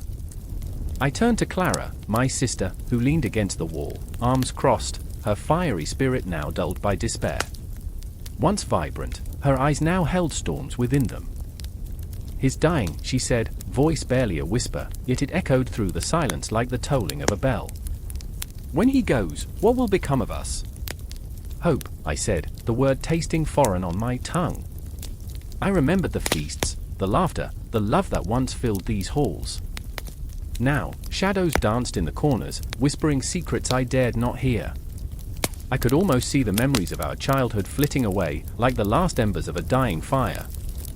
Hope? Hope is a luxury we can no longer afford. Her tone was sharp, cutting through the darkness like a dagger. Look outside, Vincent. Look at the land. It's poisoned. Our people are starving. The crops wither, and the nobility bicker over crumbs. Do you still believe hope can save us? I wanted to scream. I wanted to shake her and make her see the truth I clung to like a lifeline. We can still fight, I insisted, but my voice wavered, revealing the cracks in my resolve. We can rally the knights. We can rally what knights? She spat, eyes flashing fire. Those who remain are too busy plotting to stab us in the back. There's no honor left. Only fear. Fear. The word clung to me, a parasite gnawing at my sanity. I could feel it in the air, thick and suffocating. I remember the faces of the men who had once stood with us, now crumpled, lifeless, scattered across the fields like discarded husks. They died in the name of loyalty, and I could not shake the feeling that I was responsible for their fate. And there it was again, the ghost of the crown I would inherit. Its weight made my spine ache, but the true burden was the void left by our father. He had looked into the abyss and found only darkness. Would I do the same? Clara, I said, desperation creeping into my voice. What if we summoned the council? Perhaps if we unite the factions, unite. She laughed, a bitter sound that shattered the stillness. You think they will come together? They are rats, Vincent. All of them. Ready to gnaw at each other's throats at the first opportunity. You think they will take orders from a ruler they can smell weakness on? The truth stung, but with every word, I felt a flicker of resolve ignite within me. They were rats, yes. But even among rats, there were leaders, and I could be one of them. I had to be. The night deepened, an inky void that seemed to swallow the castle whole. The air grew tense, charged with unspoken fears and simmering dread. I stepped closer to Clara, my heart pounding like war drums. We can't let this be the end, Clara. We owe it to our people. To Father. Her gaze softened for a moment, and I could see the flicker of the sister I once knew, a fierce warrior, unyielding. What do you want from me? She pleaded, voice trembling. You know I can't follow you into madness. I want you to fight with me, I said, my voice heavy with emotion. We can stand together. We can face the shadows that threaten to consume us. I can't do this alone. Tears glimmered in her eyes, and for a heartbeat, I thought I saw the glint of the warrior spirit return. But it vanished, swallowed by the despair inside her. And what if we fail? She asked, her voice cracking. What if the shadows win? Then we fight until we breathe no more. The words flew from my lips, fierce and unyielding. Like the wolves outside. They howl not for victory but for survival. We will not succumb to the darkness. Not tonight. As if in answer, the wind howled through the cracks in the stone, sending shivers down my spine. I turned my gaze back to the moon, a pale sentinel watching over us. Time was slipping away, the clock ticking relentlessly. Each second echoed like a heartbeat lost, like the lives we had sacrificed in pursuit of a crown that felt more like a curse. And then it hit me, a realization so fierce it felt like a punch to the gut. I was standing on the precipice of something terrible, something magnificent, something that could tear us apart or bind us together in ways we had never dreamed possible. Clara, I said, voice low and steady, this is our moment. The last years of our father's reign may be mired in chaos, but we can choose how it ends. We can choose to become legends, or fade into the shadows. In that moment, the air shifted. The universe held its breath, and I could feel the energy crackling, waiting for a spark. The wolves howled again, a mournful symphony, and I knew we were not alone. The fight was coming, against time, against despair, against the very shadows that threatened to engulf us. Together, we would rise. Together, we would face the darkness. Together, we would become the echoes of our father's legacy, or be lost to time, swallowed by the night. The choice lay before us, and I could feel the weight of it pressing down on my chest. And so, the clock continued its relentless ticking, each second a heartbeat drawing us closer to the edge. The shadows loomed, and the night whispered promises of blood and glory. The night was heavy, thick with an unsettling stillness that clung to the air like a shroud. A clock ticked somewhere in the palace, each second a reminder of the inevitability that hung over the city like a storm cloud. I remember how the shadows in the grand hall twisted and turned, as if whispering the secrets of those who had come before, secrets I was too naive to grasp, yet felt in my bones. Murad IV was sick, the kind of sick that twists your insides and makes you see the world in shades of grey. He lay sprawled in his chamber, fevered and restless, each breath a battle, each heartbeat a countdown. In the flickering candlelight, the air was thick with the smell of herbs, burnt offerings from healers whose desperate chants filled the room with a quivering hope. Yet in the pit of my stomach, I sensed something darker. I could see Halim, his sister, pacing like a caged lion. The creases of worry etched into her brow told stories of sleepless nights and futile prayers. She was more than a sister, she was a trembling heart caught in the storm, yearning for the well-being of a brother who had fought demons both within and without. "What if he doesn't wake?" she whispered, her voice barely breaking the silence, but it echoed like a thunderclap in my ears. Stop it, I thought, half-heartedly trying to chase away the shadows that danced along the walls. But Halima's words were a knife, slicing through my denial, and all I could do was watch the shimmer of desperation in her eyes. She remembered their childhood, the laughter echoing through the halls before the weight of the crown pressed down on them like a yoke. She, like everyone else, felt the crushing fear of losing the one person who stood between them and chaos. And then there was Sadiq, the ever-loyal advisor, who lingered in the shadows like a ghost. He was a man of contradictions, his heart was loyal, his mind a labyrinth of calculation. Every time Murad coughed, it was as if Sadiq's soul cracked a little more, each piece falling into the abyss of uncertainty. He had seen power shift like the sands in the desert, had watched empires crumble under the weight of a single, reckless decision.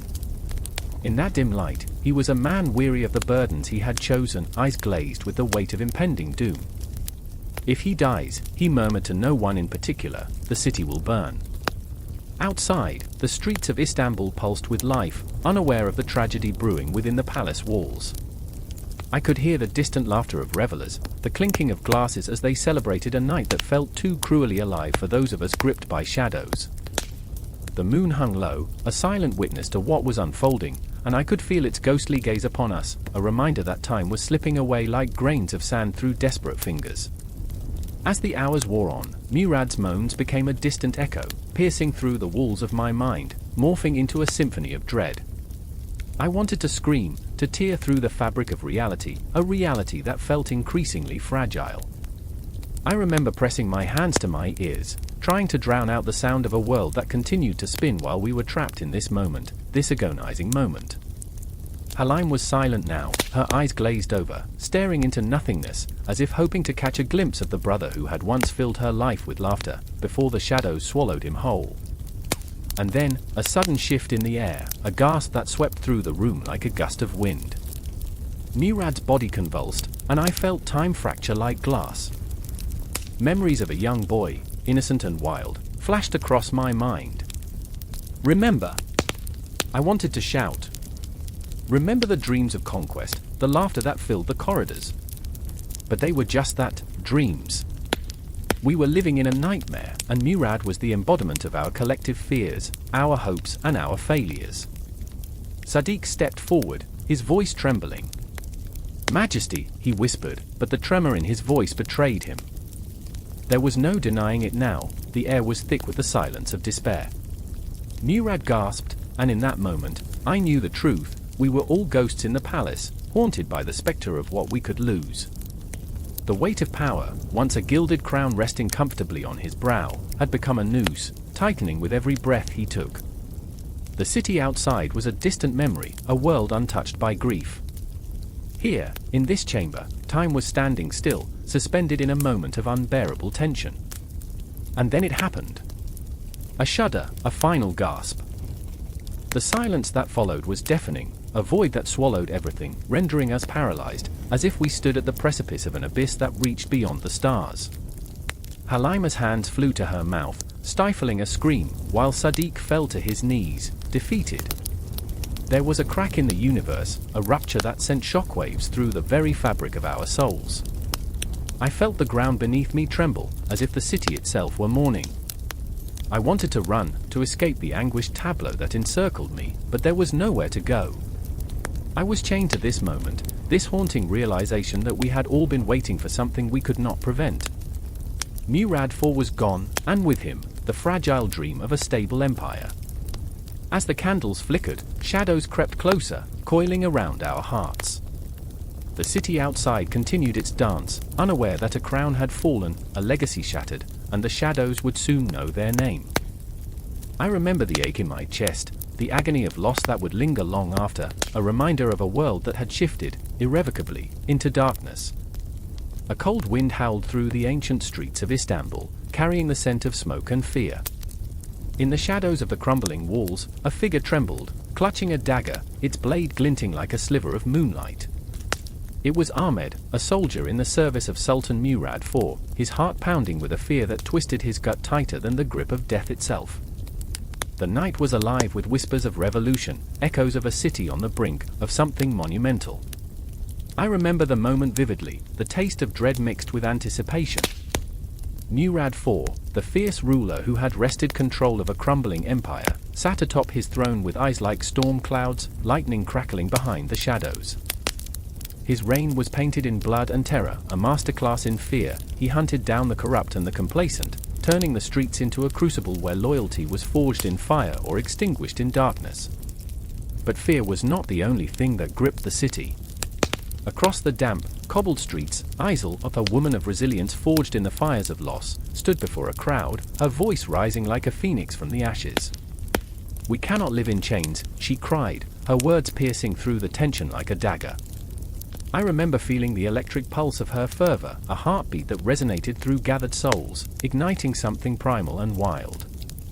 Yet, her heart was a fragile thing, weighed down by the ghost of a brother executed for opposing the Sultan's brutalities. The pain shimmered in her eyes, a well of grief that threatened to swallow her whole. As Ahmed listened, his hand clutched the hilt of his dagger, torn between loyalty and the burgeoning rebellion. He remembered the night they had dragged his brother from their home, a man who had only whispered against the Sultan's harsh decree. "It's the law," they had said, their voices cold as the steel they wielded. Ahmed had been powerless then, a boy caught in the web of tyranny. Now, a man, yet still a puppet, the strings knotted tight around his heart. I remember, he whispered to the shadows, the taste of blood on my tongue when they took him. "I can't let this happen again." He felt the pull of Isel's words, the intoxicating allure of rebellion, a siren song that called him to the edge. But Isel didn't know the weight that lay upon Ahmed's shoulders. She didn't know that he was sworn to Murad, that he had woven his loyalty into the very fabric of the empire, even as it strangled his soul. "Your brother would want you to fight," she implored, her voice a whisper of wind through the branches, yet the chill of her words clung to his skin. "Fight for what?" he retorted, a bitterness rising like bile in his throat. "For a cause that could lead to our own execution." The night thickened around them, shadows creeping closer, as if the very walls conspired to swallow him whole. I remember the silence that hung between them, heavy and suffocating. Isel, with her wild hair dancing in the wind, took a step closer, her eyes glistening with an intensity that could ignite the stars.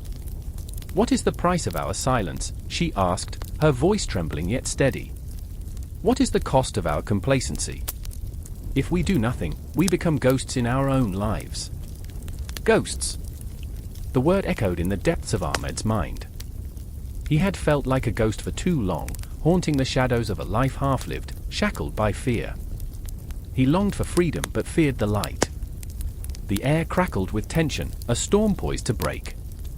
Murad's soldiers, the very embodiment of fear, were closing in. Ahmed could feel their presence like a heartbeat thrumming in the night. Suddenly, there was chaos, a shout, a clash of metal. The scent of smoke thickened, and the distant wail of a horn echoed through the streets, a mournful dirge. I remember the moment when the air shifted, like the last breath before a plunge into the unknown. Isil's resolve hardened, and she turned to face the encroaching darkness. "We can't turn back now," she cried, her spirit aflame with defiance. "I will not let your fear bind me."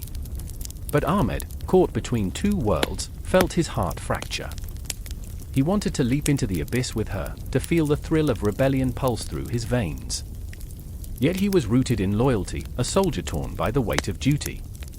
"What if I'm wrong?" he whispered, desperation clawing at him. "Then we face it together," she shouted, her voice a beacon in the deepening night. The soldiers came crashing through the streets, and the world erupted into chaos, a storm of screams, of righteous fury met with brutal suppression. Ahmed's heart raced, caught in a wild crescendo, every beat urging him to make a choice. Isil was in the thick of it, fighting against the tide of oppression, her spirit a flame that could not be snuffed out. He watched her, a fierce force of nature, and his heart broke anew. He saw the ghost of his brother in her determination, the echoes of all those silenced by tyranny. "I remember the fear holding me captive, but no more," she called, a warrior's cry cutting through the din.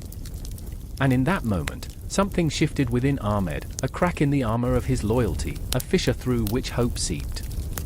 Together, he whispered, the word a prayer, a vow to the chaos surrounding them. And he stepped forward, dagger in hand, the weight of his decision crashing over him like a wave. No conclusions hung in the air, only the promise of a storm yet to come. The city trembled beneath the weight of their choices, murmurs of history intertwining with their fates, a legacy forged in fire and blood, a dance of shadows and light. I remember the night, electric and alive, as the world around them ignited into a new dawn, the line between loyalty and rebellion blurring into a tapestry of hope and despair. And so, they pressed on, two souls entwined in the heart of a rebellion, where every heartbeat echoed with the intensity of their fight, a relentless surge toward the unknown.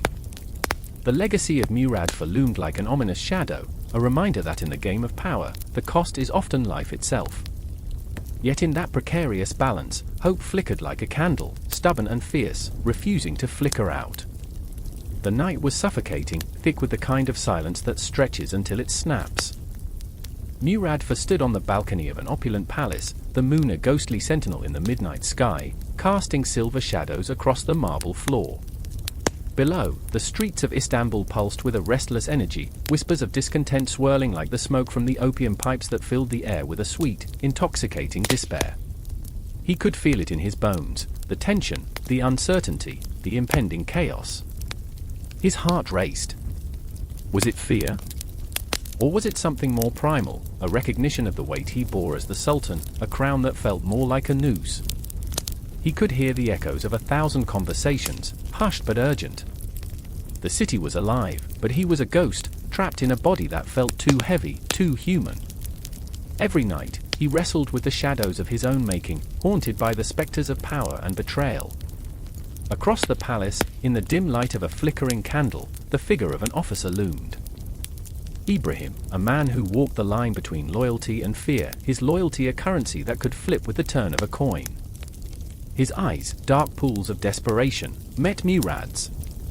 "What do we do, my Sultan?" he breathed, voice barely a whisper, as if the walls themselves were listening. "Do?" Murad's voice was low, each word a stone dropped in a pond of uncertainty, sending ripples of tension across the air. "We rule. Or we die." The finality hung between them, tangible, suffocating. But ruling was a dance on a knife's edge. He thought of the rumors, the whispers of his own people that painted him a madman, a tyrant. They said he drank like a fish and chased away any form of discontent with the cleaver of his sword. And yet, here he was, a king in a palace, alone in a crowd, the irony of it clawing at his insides. Then came the sound, an eerie wail that cut through the night, echoing through the winding streets like the cry of a lost soul. The people were awakening, and with them, the ghosts of their grievances. Murad felt a shiver run down his spine. What had he unleashed? Pain, violence, a reckoning that felt inevitable. And then there was Ece, a woman whose spirit burned as fiercely as any flame he had ever known. She was the pulse of the city, a tapestry of dreams and defiance.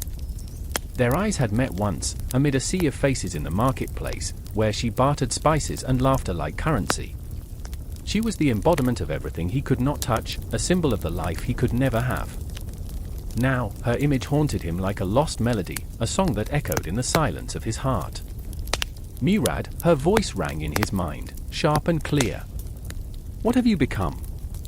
He remembered the way her laughter twinkled like stars against the dark backdrop of his conscience. But the laughter had turned to ash, and he had become a king of shadows, ruling with an iron fist, brandishing a sword over the very people he swore to protect. Back in the palace, the tension thickened. Ibrahim shifted uneasily, sensing the storm brewing within his sultan.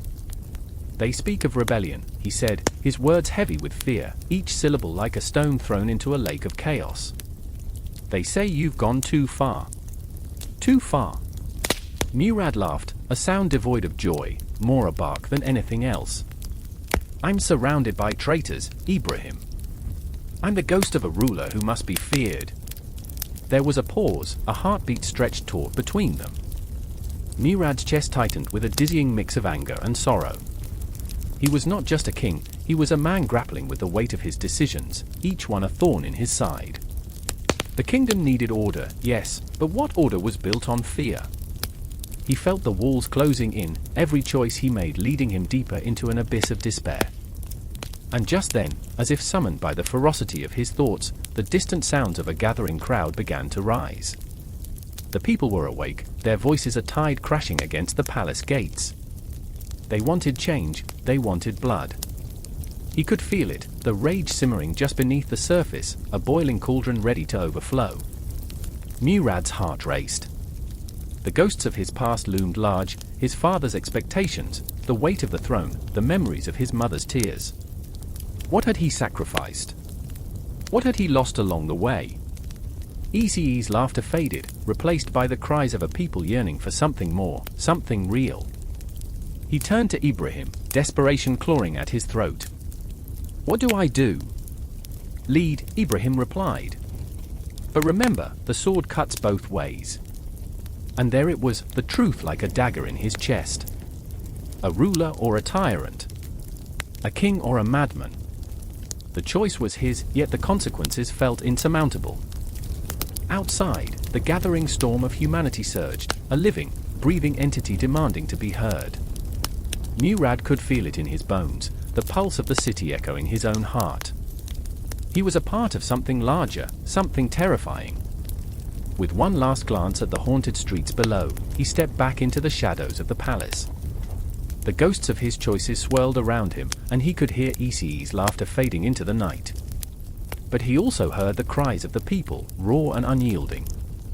It was a moment suspended in time, a breath held between chaos and clarity. A decision loomed on the horizon, sharp and unyielding. In that moment, Murad IV stood at the edge of his own legend, teetering between myth and reality, haunted by the choices he had made. The line between ruler and monster blurred, and the weight of the crown pressed down, a constant reminder of the darkness that lingered just out of reach. And the city watched, waited, and breathed, its heart beating in sync with his own, as a storm brewed on the horizon, an inevitable clash of dreams and nightmares. The air crackled with tension, thick as the smoke curling from the fires of Istanbul. Shadows flickered against the stone walls of the seraglio, and I stood, breathless, at the edge of chaos. Guards, faces set in stone, bore the weight of swords that gleamed like fangs in the dim light.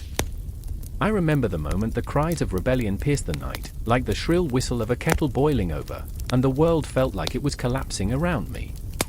Murad IV, the Sultan who ruled with an iron fist and a heart that beat like a war drum, had already cast his shadow long before his ghost could ever be summoned.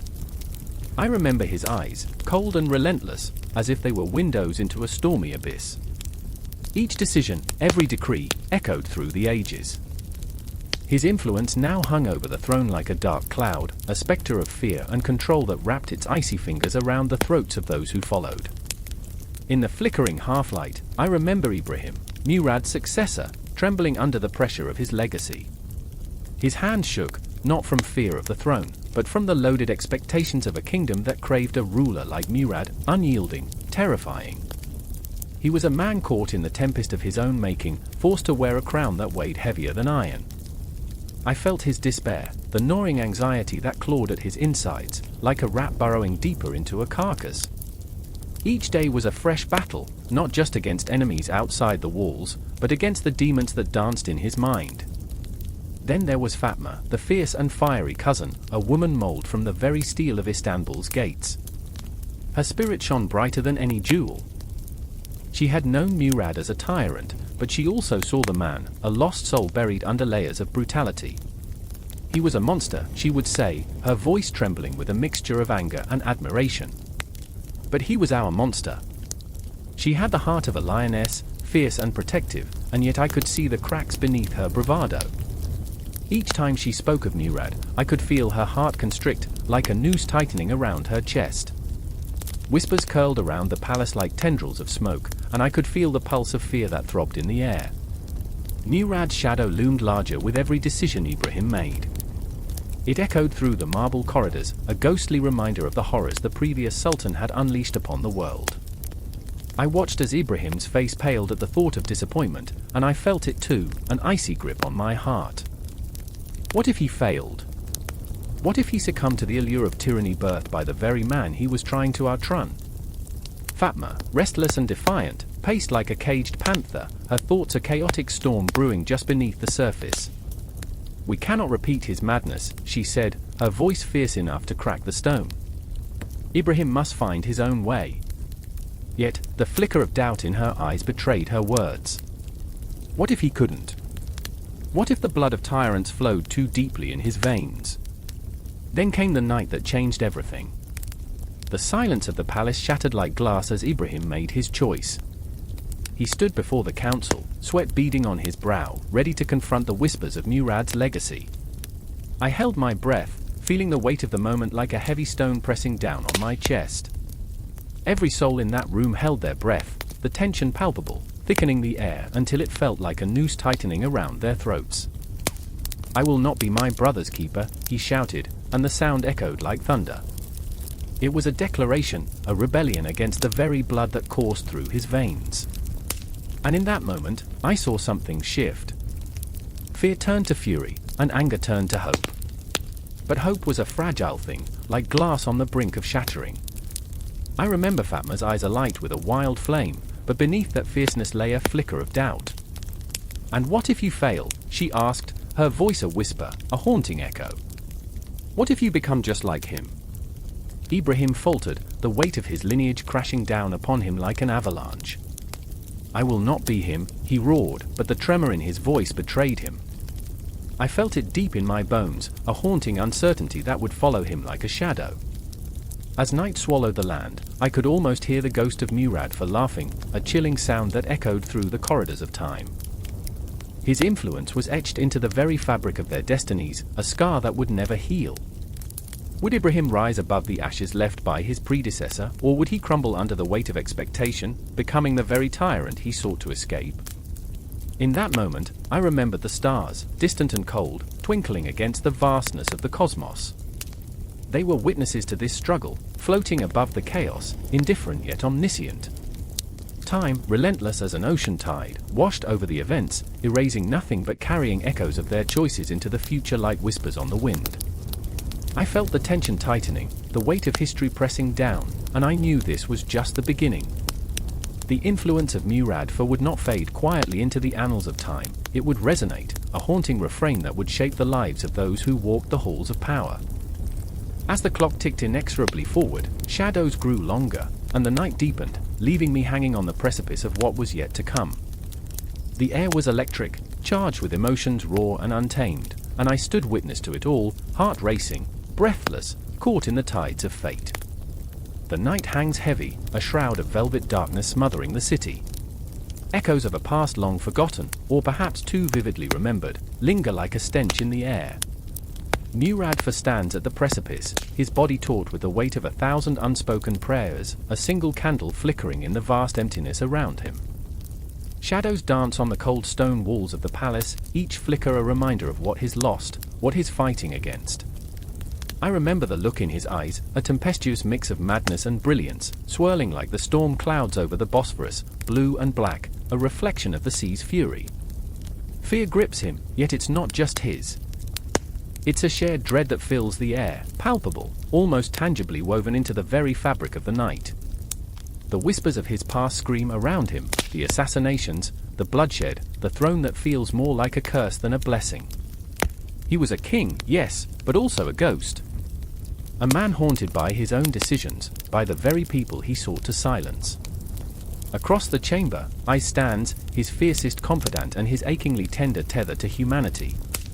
Her heart races, each beat a reminder of the risk that wraps itself around them. She wears her fear like a second skin, her resolve slowly tethering her to the ground. When she speaks, her voice trembles, quivering with emotion. You can't keep doing this, Murad. You forget, you're not invincible. But he doesn't hear her. The weight of the world crushes him, a relentless force that claws at his sanity. The empire is crumbling, the streets echo with the cries of the starving, and he is caught in the eye of the storm. I remember I's eyes, dark like the void, yet shimmering with a desperate hope, a flicker of light in the suffocating darkness. She sees the king, but beneath the crown, she sees the man, a broken soul fighting against the encroaching shadows. Do you believe I have a choice? His voice is a low growl, reverberating off the stone walls. The city burns, and I must be the one to extinguish the flames. The words hang heavy, a challenge, an invocation. The ghosts of his enemies whisper in his ear, their laughter a sinister chorus echoing through the hollow halls of power. In the corners of the room, walls seem to close in, the air thick with the tension of an impending collapse. I remember the tales of old, the kings who fell, the cities that crumbled under the weight of their rulers' hubris. Each story a spectre, a reminder that the past is never truly dead, it lurks, waiting for the opportune moment to strike. I's courage flickers like that candle, fighting against the draft that threatens to snuff it out. You think more blood will lead to peace? Look around you. We're surrounded by ghosts, Murad. You're becoming one of them.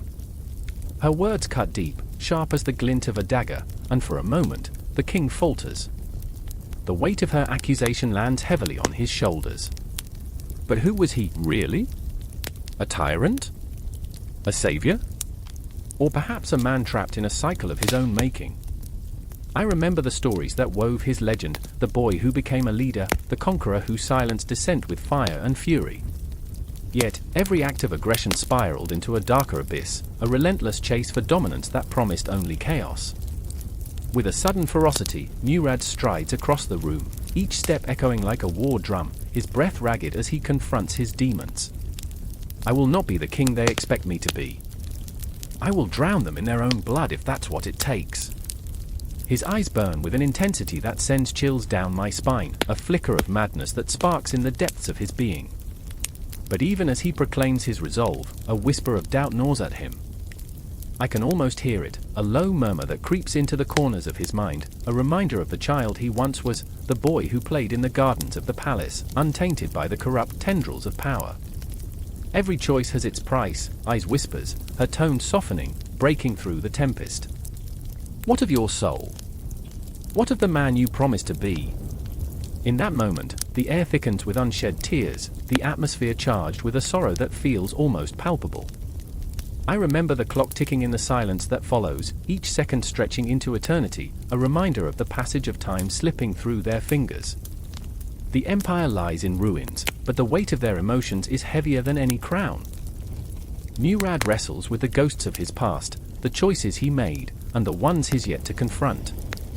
In the shadows, a figure lurks, an assassin, perhaps, or merely a spectre of his failures. The line between friend and foe blurs, and the tension thickens like fog rolling in over the sea. Murad turns, eyes aflame with fury, sensing the presence, the encroaching danger. The pulse of the night quickens. What are you afraid of? Ice challenges, her voice steady amid the chaos. The king or the man? They can't coexist forever. He falters again, and I remember the weight of his choices, how every decision sends ripples through the fabric of time. In this moment, the ghosts whisper louder, their voices merging into a cacophony of regret. The tension wraps around them like a noose, tightening, constricting, as the shadows advance. But the confrontation, the one that will define them both, remains shrouded in uncertainty. A dance of destiny plays out in the dim light, and I can feel the electric charge in the air, a prelude to something monumental. And then there's silence. The kind that sends chills racing down one's spine. Time hangs suspended in the balance, heavy and unyielding.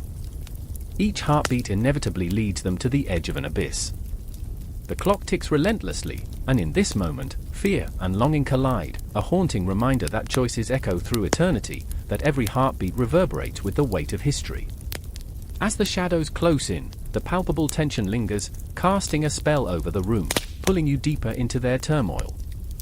There, at the heart of the storm, Murad IV stands, on the cusp of a choice that will forever alter his fate, and perhaps the fate of an empire. The darkness beckons, and as we linger on the threshold, the intensity of their emotional struggle fills the air, leaving us breathless, yearning for resolution, knowing it is but a heartbeat away. The air in the dimly lit chamber crackled with tension, the heavy scent of unwashed silk and sweat hanging like a shroud. I remember the way the shadows danced along the walls, flickering like anxious spirits, as Murad IV sat rigid on his throne, eyes narrowed, heart pounding like a war drum. Outside, the distant clamor of the city echoed, a cacophony of rebellion, of whispers that dripped with blood, the murmurs of discontent creeping like a serpent through the alleys of Istanbul. Every heartbeat felt like a countdown, a race against time. Murad, a young man caught in the iron grip of fear and ambition, felt the weight of his lineage crush him. He was the Sultan, yet he was suffocated by the very crown that promised power. His breath came in ragged gasps as he grappled with the ghosts of his predecessors, each one a broken echo in the vast, turbulent ocean of his mind. Suleiman, the Magnificent, who turned the empire into a shimmering jewel, Ahmed, who sought peace yet found only despair. Their stories haunted him, a constant reminder that greatness often came at a steep price. His heart raced, not solely from the impending storm outside but from the visceral reality of his own inadequacies. What did it mean to lead when every decision could lead to ruin? The blood of those who crossed him simmered beneath his skin, and he, too, feared becoming a ghost in the annals of history. He could see them, his predecessors, their eyes hollow, still watching, waiting, judging. And then there was the whisper of another, a shadow in the corner, a figure draped in a dark cloak, the ever-loyal Grand Vizier, a man whose own ambition pulsed like a living thing. I remember how his voice slithered through the air, oily and smooth. "Your Majesty, the people grow restless. They dream of rebellion, of freedom, of a world untainted by the weight of your rule." Each word dripped with a mix of fear and an unsettling excitement, as though his own dreams were woven into the fabric of Murad's fate. With a single glance, Murad felt the invisible hand of destiny snatch at him. The Grand Vizier was right, of course. The city was a powder keg, and Murad was not just the spark, he was the fuse. He could sense the tremors beneath the surface, feel the rumble of discontent echoing in his bones. The echoes of the past loomed larger than life, and he was caught in a web of their making. I remember standing in that chamber, the very essence of time swirling like a tempest around me. The clock ticked, each second a pulse, a reminder that life was a fragile thing. What if I am not enough? Murad whispered into the void, his voice trembling. What if I become just another footnote in the bloody tapestry of our history? His gaze fell upon a window, the soft glow of moonlight casting an ethereal glow over the chaos outside. A figure darted through the streets, cloaked in shadows, a reminder of the rebellion that brewed like a storm on the horizon. I could feel the tension coiling tighter, the air thick with the promise of violence. Murad's heart ached with the weight of it all. He was not just a ruler, he was a man, flesh and blood, teetering on the brink of oblivion. And then, the silence shattered. A scream erupted from the city, raw and primal, a sound that clawed at the curtains of the night. Murad's breath hitched as he turned back to the Grand Vizier, whose eyes glinted with something dark and terrifying. "You must act, my Sultan. Show them the iron hand of your rule, or they will swallow you whole." But Murad was not just a tyrant, he was a man tormented by the fear of becoming a monster. He struggled against the tide of his own destiny, grappling with the sharp edges of morality and power. I remember how his fingers trembled, the pulse of his heart echoing the uncertainty that thrummed in the air. In that moment, a memory surfaced, vivid and raw. A quiet sun-drenched afternoon, his mother telling tales of the great sultans, their courage echoing through time.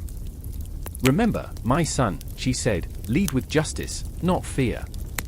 But how does one wield justice in a world drenched in treachery?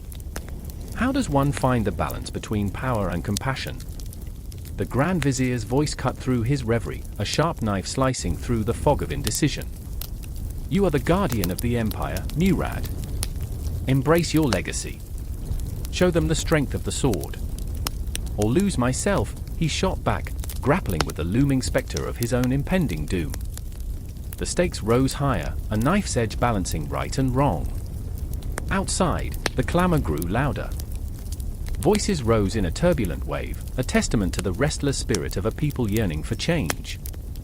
And in that cacophony, Murad felt an unshakable truth: the weight of history was pressing on him, and he stood at the crossroads, teetering between the fear of becoming a tyrant like his forebears and the desire to carve a path of his own. I remember the darkness of the chamber, the air thick with the scent of betrayal and ambition, where every second felt like an eternity. Murad's resolve began to crystallize, and with it stirred a fierce, primal energy. He would not be mere parchment in the scrolls of history, he would become the storm. But what kind of storm? The thought clawed at him, a relentless echo. Would he uphold the fragile threads of justice or wield the sword with reckless abandon, becoming both guardian and executioner? As each heartbeat thundered in his ears, the city outside trembled with anticipation, the shadows swirling around him, whispering promises of glory and doom. What lay ahead was a world painted in hues of red and black, a confrontation with his own demons, the haunting specters of the sultans who came before him. And the clock ticked on, unyielding, merciless, as the night deepened, the shadows lengthening, ready to consume all that came too close. The sun had barely set, casting a blood-red hue across the sky, when I found myself standing at the edge of the Sultan's palace, heart racing, caught in the quiet storm of anxiety that enveloped the night. Murad IV, the boy king turned relentless conqueror, was a mere silhouette against the dim glow of torches. His voice, a low rumble, demanded respect, yet it dripped with desperation, a command born not just from power, but from fear. Outside, the streets of Istanbul pulsed with unrest, the citizens' whispers a cacophony of uncertainty, echoing the chaos brewing within. I remember the chill that ran down my spine as the night air thickened, heavy with the scent of sweat and iron. In the dim light, two figures stood near Murad, their fates intertwined in a tapestry of loyalty and betrayal. One was his closest advisor, a man named Ibrahim, whose sharp features betrayed his own inner turmoil. I could see it in his eyes, the flicker of rebellion, the weight of choices yet to be made. A loyalty forged in blood felt like a shackle, heavy and relentless. What would he sacrifice for the boy he had once sworn to protect? I remember the way his hands trembled slightly as he clutched a scroll, ink still wet, like a lifeline spiraling into the unknown. Then there was Layla, a fierce spirit trapped in the gilded cage of the harem, her beauty matched only by her defiance. She watched Murad with a mix of admiration and fear, her heart torn between love for the man he was and anger for the tyrant he had become. I could almost hear her thoughts, a raging tempest within her, each heartbeat echoing her frustration. He was a boy once, I imagined her whispering into the void, but who is he now? The shadows danced around her, whispering promises of freedom yet binding her tighter in chains of affection. The fire in her belly burned hot, and I felt its warmth in my own chest, a strange kinship with her plight. As the clock tower chimed ominously, the city seemed to breathe with anticipation. The people were restless, longing for a leader who would restore their faith, yet fearing the very man who stood poised to crush dissent with the ferocity of a beast. Murad's eyes glinted with the light of 1,000 ambitions, but behind that fire lay a flicker of doubt, like a candle struggling against the wind. Would he be the savior or the executioner? I felt the tension tighten in my gut, each second dragging on like an eternity as destiny hung in the balance. I remember the silence before the storm, when a shout erupted from the crowd below, a rallying cry that tore through the night. Freedom, they chanted, a word that felt foreign in this world of oppression, yet intoxicating, like the first sip of wine after years of thirst. Murad's expression hardened, a mask of authority that trembled under the weight of his hidden insecurities. With a single gesture, he could ignite a firestorm, one that could consume him whole. Ibrahim took a step closer, urgency bleeding into his voice. "Your Majesty, the people," but Murad's glare silenced him. The air crackled with palpable tension, the unspoken words hanging like a guillotine above their heads. Layla stepped forward, her fierce spirit undeterred. "You cannot silence them forever," she said, her voice a haunting melody that resonated in the darkness. "You will suffocate their dreams beneath your iron fist." The challenge hung there, daring him to respond. I felt her anger, raw and vibrant, a wildfire refusing to be tamed. Murad's jaw clenched, and in that moment, I was struck by the fragility of power, how it could slip through fingers like sand, leaving only despair in its wake. But the storm was rising, the chants grew louder, and Murad could no longer ignore the thunderous roar of the people outside. "I will not be a puppet in my own palace," he declared, more to himself than to them, a truth he could barely comprehend. The fear in his voice was a ghost, haunting him, a reminder that the very empire he fought to uphold could turn on him in an instant. I could feel the pulse of the city, a heartbeat synchronized with his own, the whispers of 1,000 souls bleeding into the night. What was power if not a fragile figment, one moment cherished, the next discarded? The shadows whispered secrets that seemed to mock him, taunting him with visions of glory and ruin. Murad's hands clenched into fists, knuckles white against the backdrop of flickering flames. The choice loomed before him like a spectre, casting long shadows across the landscape of his soul. Would he crush dissent underfoot, or would he become the leader the people so desperately needed? Just then, a figure caught my eye, a boy, no older than 12, with dirt-smeared cheeks and eyes filled with raw determination. He was the embodiment of hope, the spirit of a nation yearning for change. I remember my heart lurching at the sight of his small frame standing resolute in a sea of chaos. "For our future," he cried, and the sound filled the void, echoing through the very bones of the earth. It was an anthem of defiance that sent shivers down my spine, a rallying cry that transcended time and space. But what would Murad choose? Would he let the fire of rebellion engulf him, or would he rise from the ashes, a phoenix crafted from the pain of his own past? I felt the weight of his decision pressing down like the night itself, heavy and oppressive. The world held its breath, the city silent except for the reverberating heartbeat of anticipation.